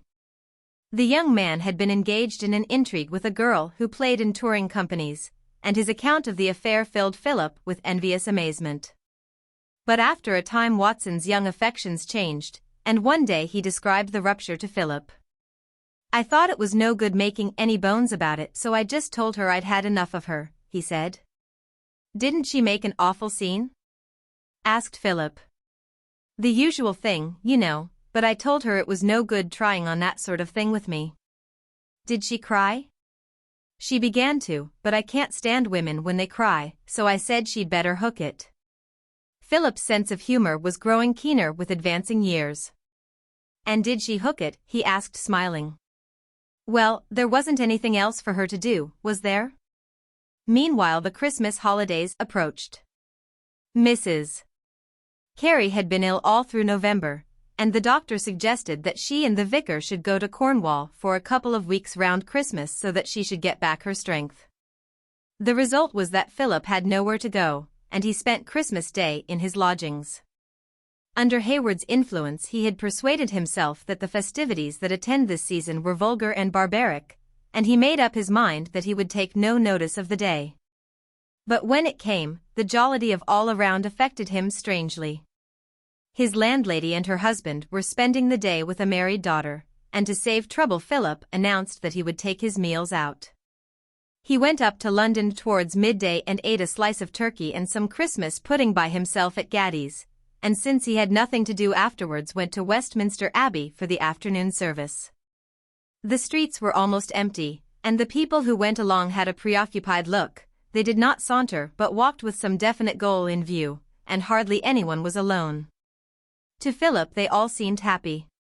He felt himself more solitary than he had ever done in his life. His intention had been to kill the day somehow in the streets and then dine at a restaurant, but he could not face again the sight of cheerful people, talking, laughing, and making merry. So he went back to Waterloo, and on his way through the Westminster Bridge Road bought some ham and a couple of mince pies and went back to Barnes. He ate his food in his lonely little room and spent the evening with a book. His depression was almost intolerable. When he was back at the office it made him very sore to listen to Watson's account of the short holiday. They had had some jolly girls staying with them, and after dinner they had cleared out the drawing room and had a dance. I didn't get to bed till 3, and I don't know how I got there then. By George, I was squiffy. At last Philip asked desperately, "How does one get to know people in London?" Watson looked at him with surprise and with a slightly contemptuous amusement. "Oh, I don't know, one just knows them. If you go to dances you soon get to know as many people as you can do with." Philip hated Watson, and yet he would have given anything to change places with him. The old feeling that he had had at school came back to him, and he tried to throw himself into the other's skin, imagining what life would be if he were Watson. XXXVII. At the end of the year there was a great deal to do. Philip went to various places with a clerk named Thompson and spent the day monotonously calling out items of expenditure, which the other checked, and sometimes he was given long pages of figures to add up. He had never had a head for figures, and he could only do this slowly. Thompson grew irritated at his mistakes. His fellow clerk was a long, lean man of 40, sallow, with black hair and a ragged mustache.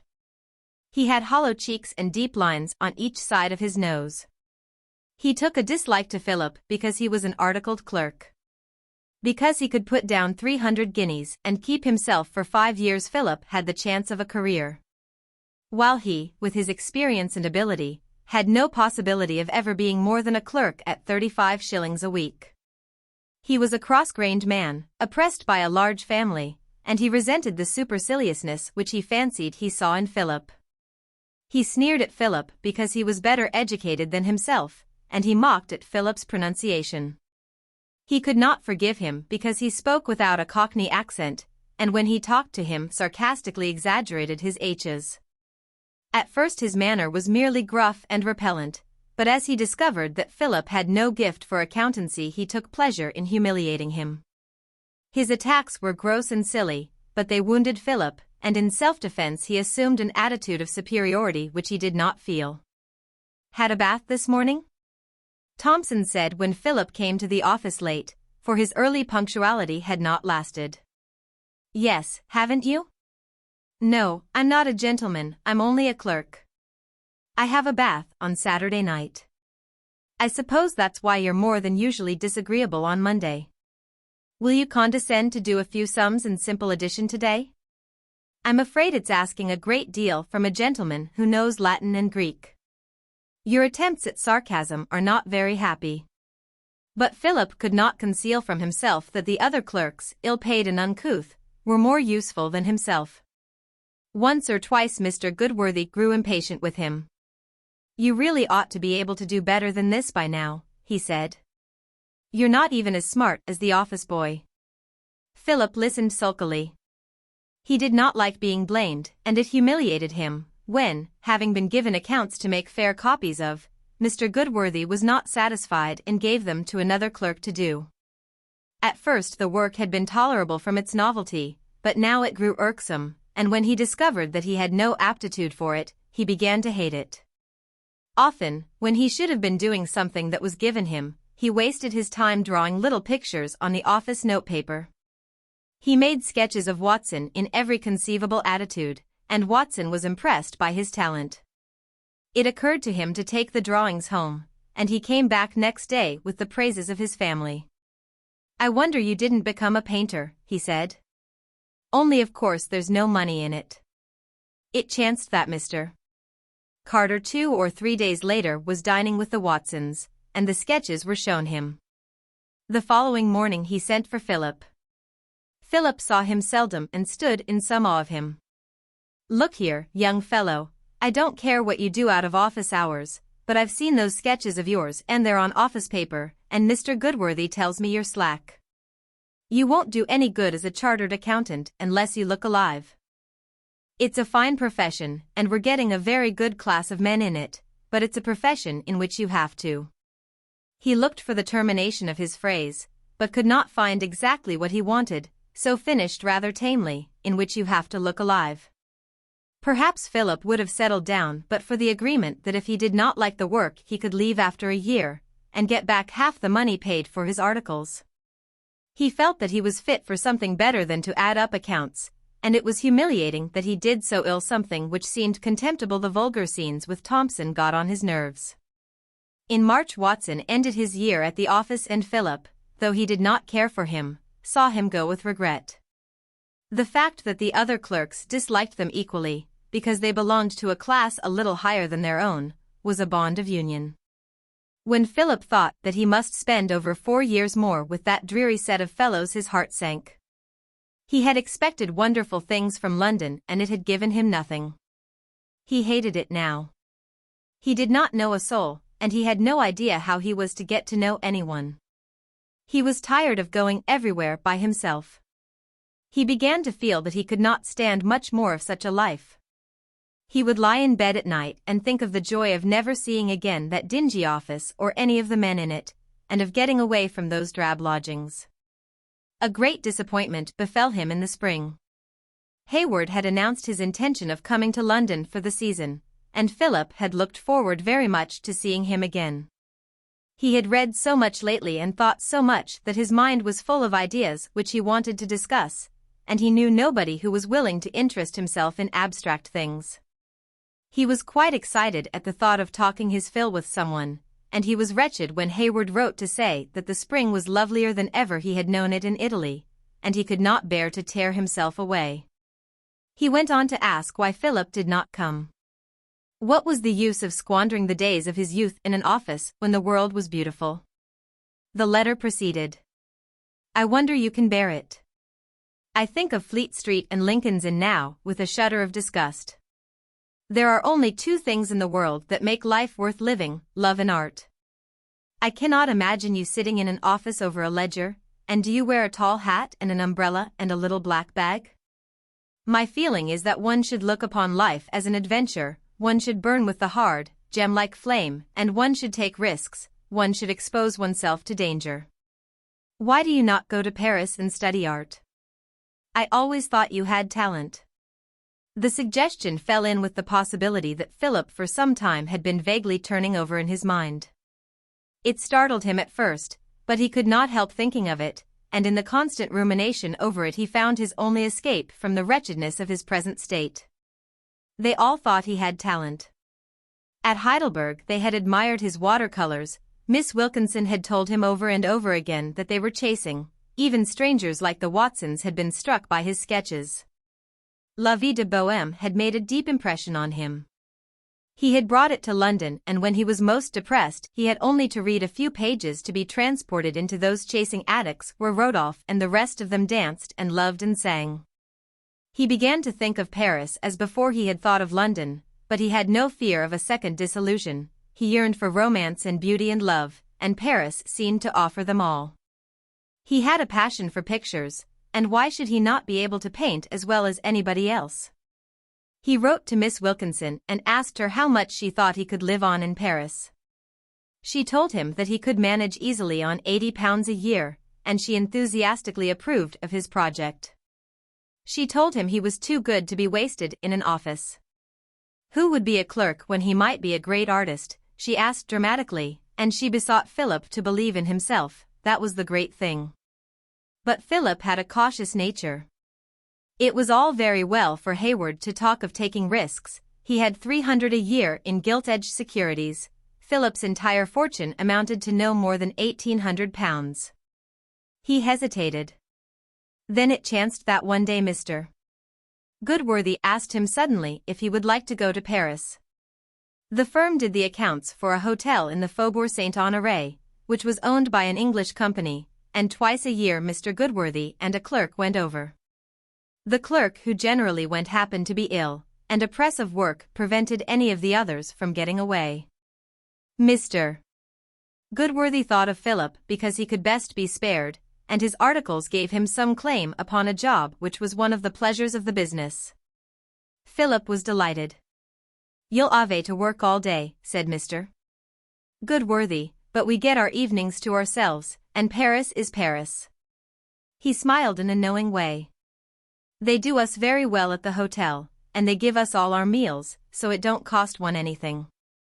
That's the way I like going to Paris, at other people's expense." When they arrived at Calais and Philip saw the crowd of gesticulating porters, his heart leaped. "This is the real thing," he said to himself. He was all eyes as the train sped through the country. He adored the sand dunes. Their color seemed to him more lovely than anything he had ever seen, and he was enchanted with the canals and the long lines of poplars. When they got out of the Gare du Nord and trundled along the cobbled streets in a ramshackle, noisy cab, it seemed to him that he was breathing a new air so intoxicating that he could hardly restrain himself from shouting aloud. They were met at the door of the hotel by the manager, a stout, pleasant man, who spoke tolerable English. Mr. Goodworthy was an old friend and he greeted them effusively. They dined in his private room with his wife, and to Philip it seemed that he had never eaten anything so delicious as the beefsteak aux pommes, nor drunk such nectar as the vin ordinaire, which were set before them. To Mr. Goodworthy, a respectable householder with excellent principles, the capital of France was a paradise of the joyously obscene. He asked the manager next morning what there was to be seen that was thick. He thoroughly enjoyed these visits of his to Paris. He said they kept you from growing rusty. In the evenings, after their work was over and they had dined, he took Philip to the Moulin Rouge and the Folies Burgers. His little eyes twinkled and his face wore a sly, sensual smile as he sought out the pornographic. He went into all the haunts which were specially arranged for the foreigner, and afterwards said that a nation could come to no good which permitted that sort of thing. He nudged Philip when at some review a woman appeared with practically nothing on, and pointed out to him the most strapping of the courtesans who walked about the hall. It was a vulgar Paris that he showed Philip, but Philip saw it with eyes blinded with illusion. In the early morning he would rush out of the hotel and go to the Champs-Élysées, and stand at the Place de la Concorde. It was June, and Paris was silvery with the delicacy of the air. Philip felt his heart go out to the people. Here he thought at last was romance. They spent the inside of a week there, leaving on Sunday, and when Philip late at night reached his dingy rooms in Barnes his mind was made up. He would surrender his articles and go to Paris to study art. But so that no one should think him unreasonable he determined to stay at the office till his year was up. He was to have his holiday during the last fortnight in August, and when he went away he would tell Herbert Carter that he had no intention of returning. But though Philip could force himself to go to the office every day he could not even pretend to show any interest in the work. His mind was occupied with the future. After the middle of July there was nothing much to do and he escaped a good deal by pretending he had to go to lectures for his first examination. The time he got in this way he spent in the National Gallery. He read books about Paris and books about painting. He was steeped in Ruskin. He read many of Vasari's Lives of the Painters. He liked that story of Correggio, and he fancied himself standing before some great masterpiece and crying, "Anch'io son pittor." His hesitation had left him now, and he was convinced that he had in him the makings of a great painter. "After all, I can only try," he said to himself. "The great thing in life is to take risks." At last came the middle of August. Mr. Carter was spending the month in Scotland, and the managing clerk was in charge of the office. Mr. Goodworthy had seemed pleasantly disposed to Philip since their trip to Paris, and now that Philip knew he was so soon to be free, he could look upon the funny little man with tolerance. "You're going for your holiday tomorrow, Carey?" he said to him in the evening. All day Philip had been telling himself that this was the last time he would ever sit in that hateful office. "Yes, this is the end of my year. I'm afraid you've not done very well. Mr. Carter's very dissatisfied with you." "Not nearly so dissatisfied as I am with Mr. Carter," returned Philip cheerfully. "I don't think you should speak like that, Carey. I'm not coming back. I made the arrangement that if I didn't like accountancy, Mr. Carter would return me half the money I paid for my articles and I could chuck it at the end of a year. You shouldn't come to such a decision hastily. For 10 months I've loathed it all. I've loathed the work, I've loathed the office, I loathe Loudon. I'd rather sweep a crossing than spend my days here. Well, I must say, I don't think you're very fitted for accountancy." "Goodbye," said Philip, holding out his hand. "I want to thank you for your kindness to me. I'm sorry if I've been troublesome. I knew almost from the beginning I was no good." "Well, if you really do make up your mind, it is goodbye. I don't know what you're going to do, but if you're in the neighborhood at any time, come in and see us." Philip gave a little laugh. "I'm afraid it sounds very rude, but I hope from the bottom of my heart that I shall never set eyes on any of you again." XX.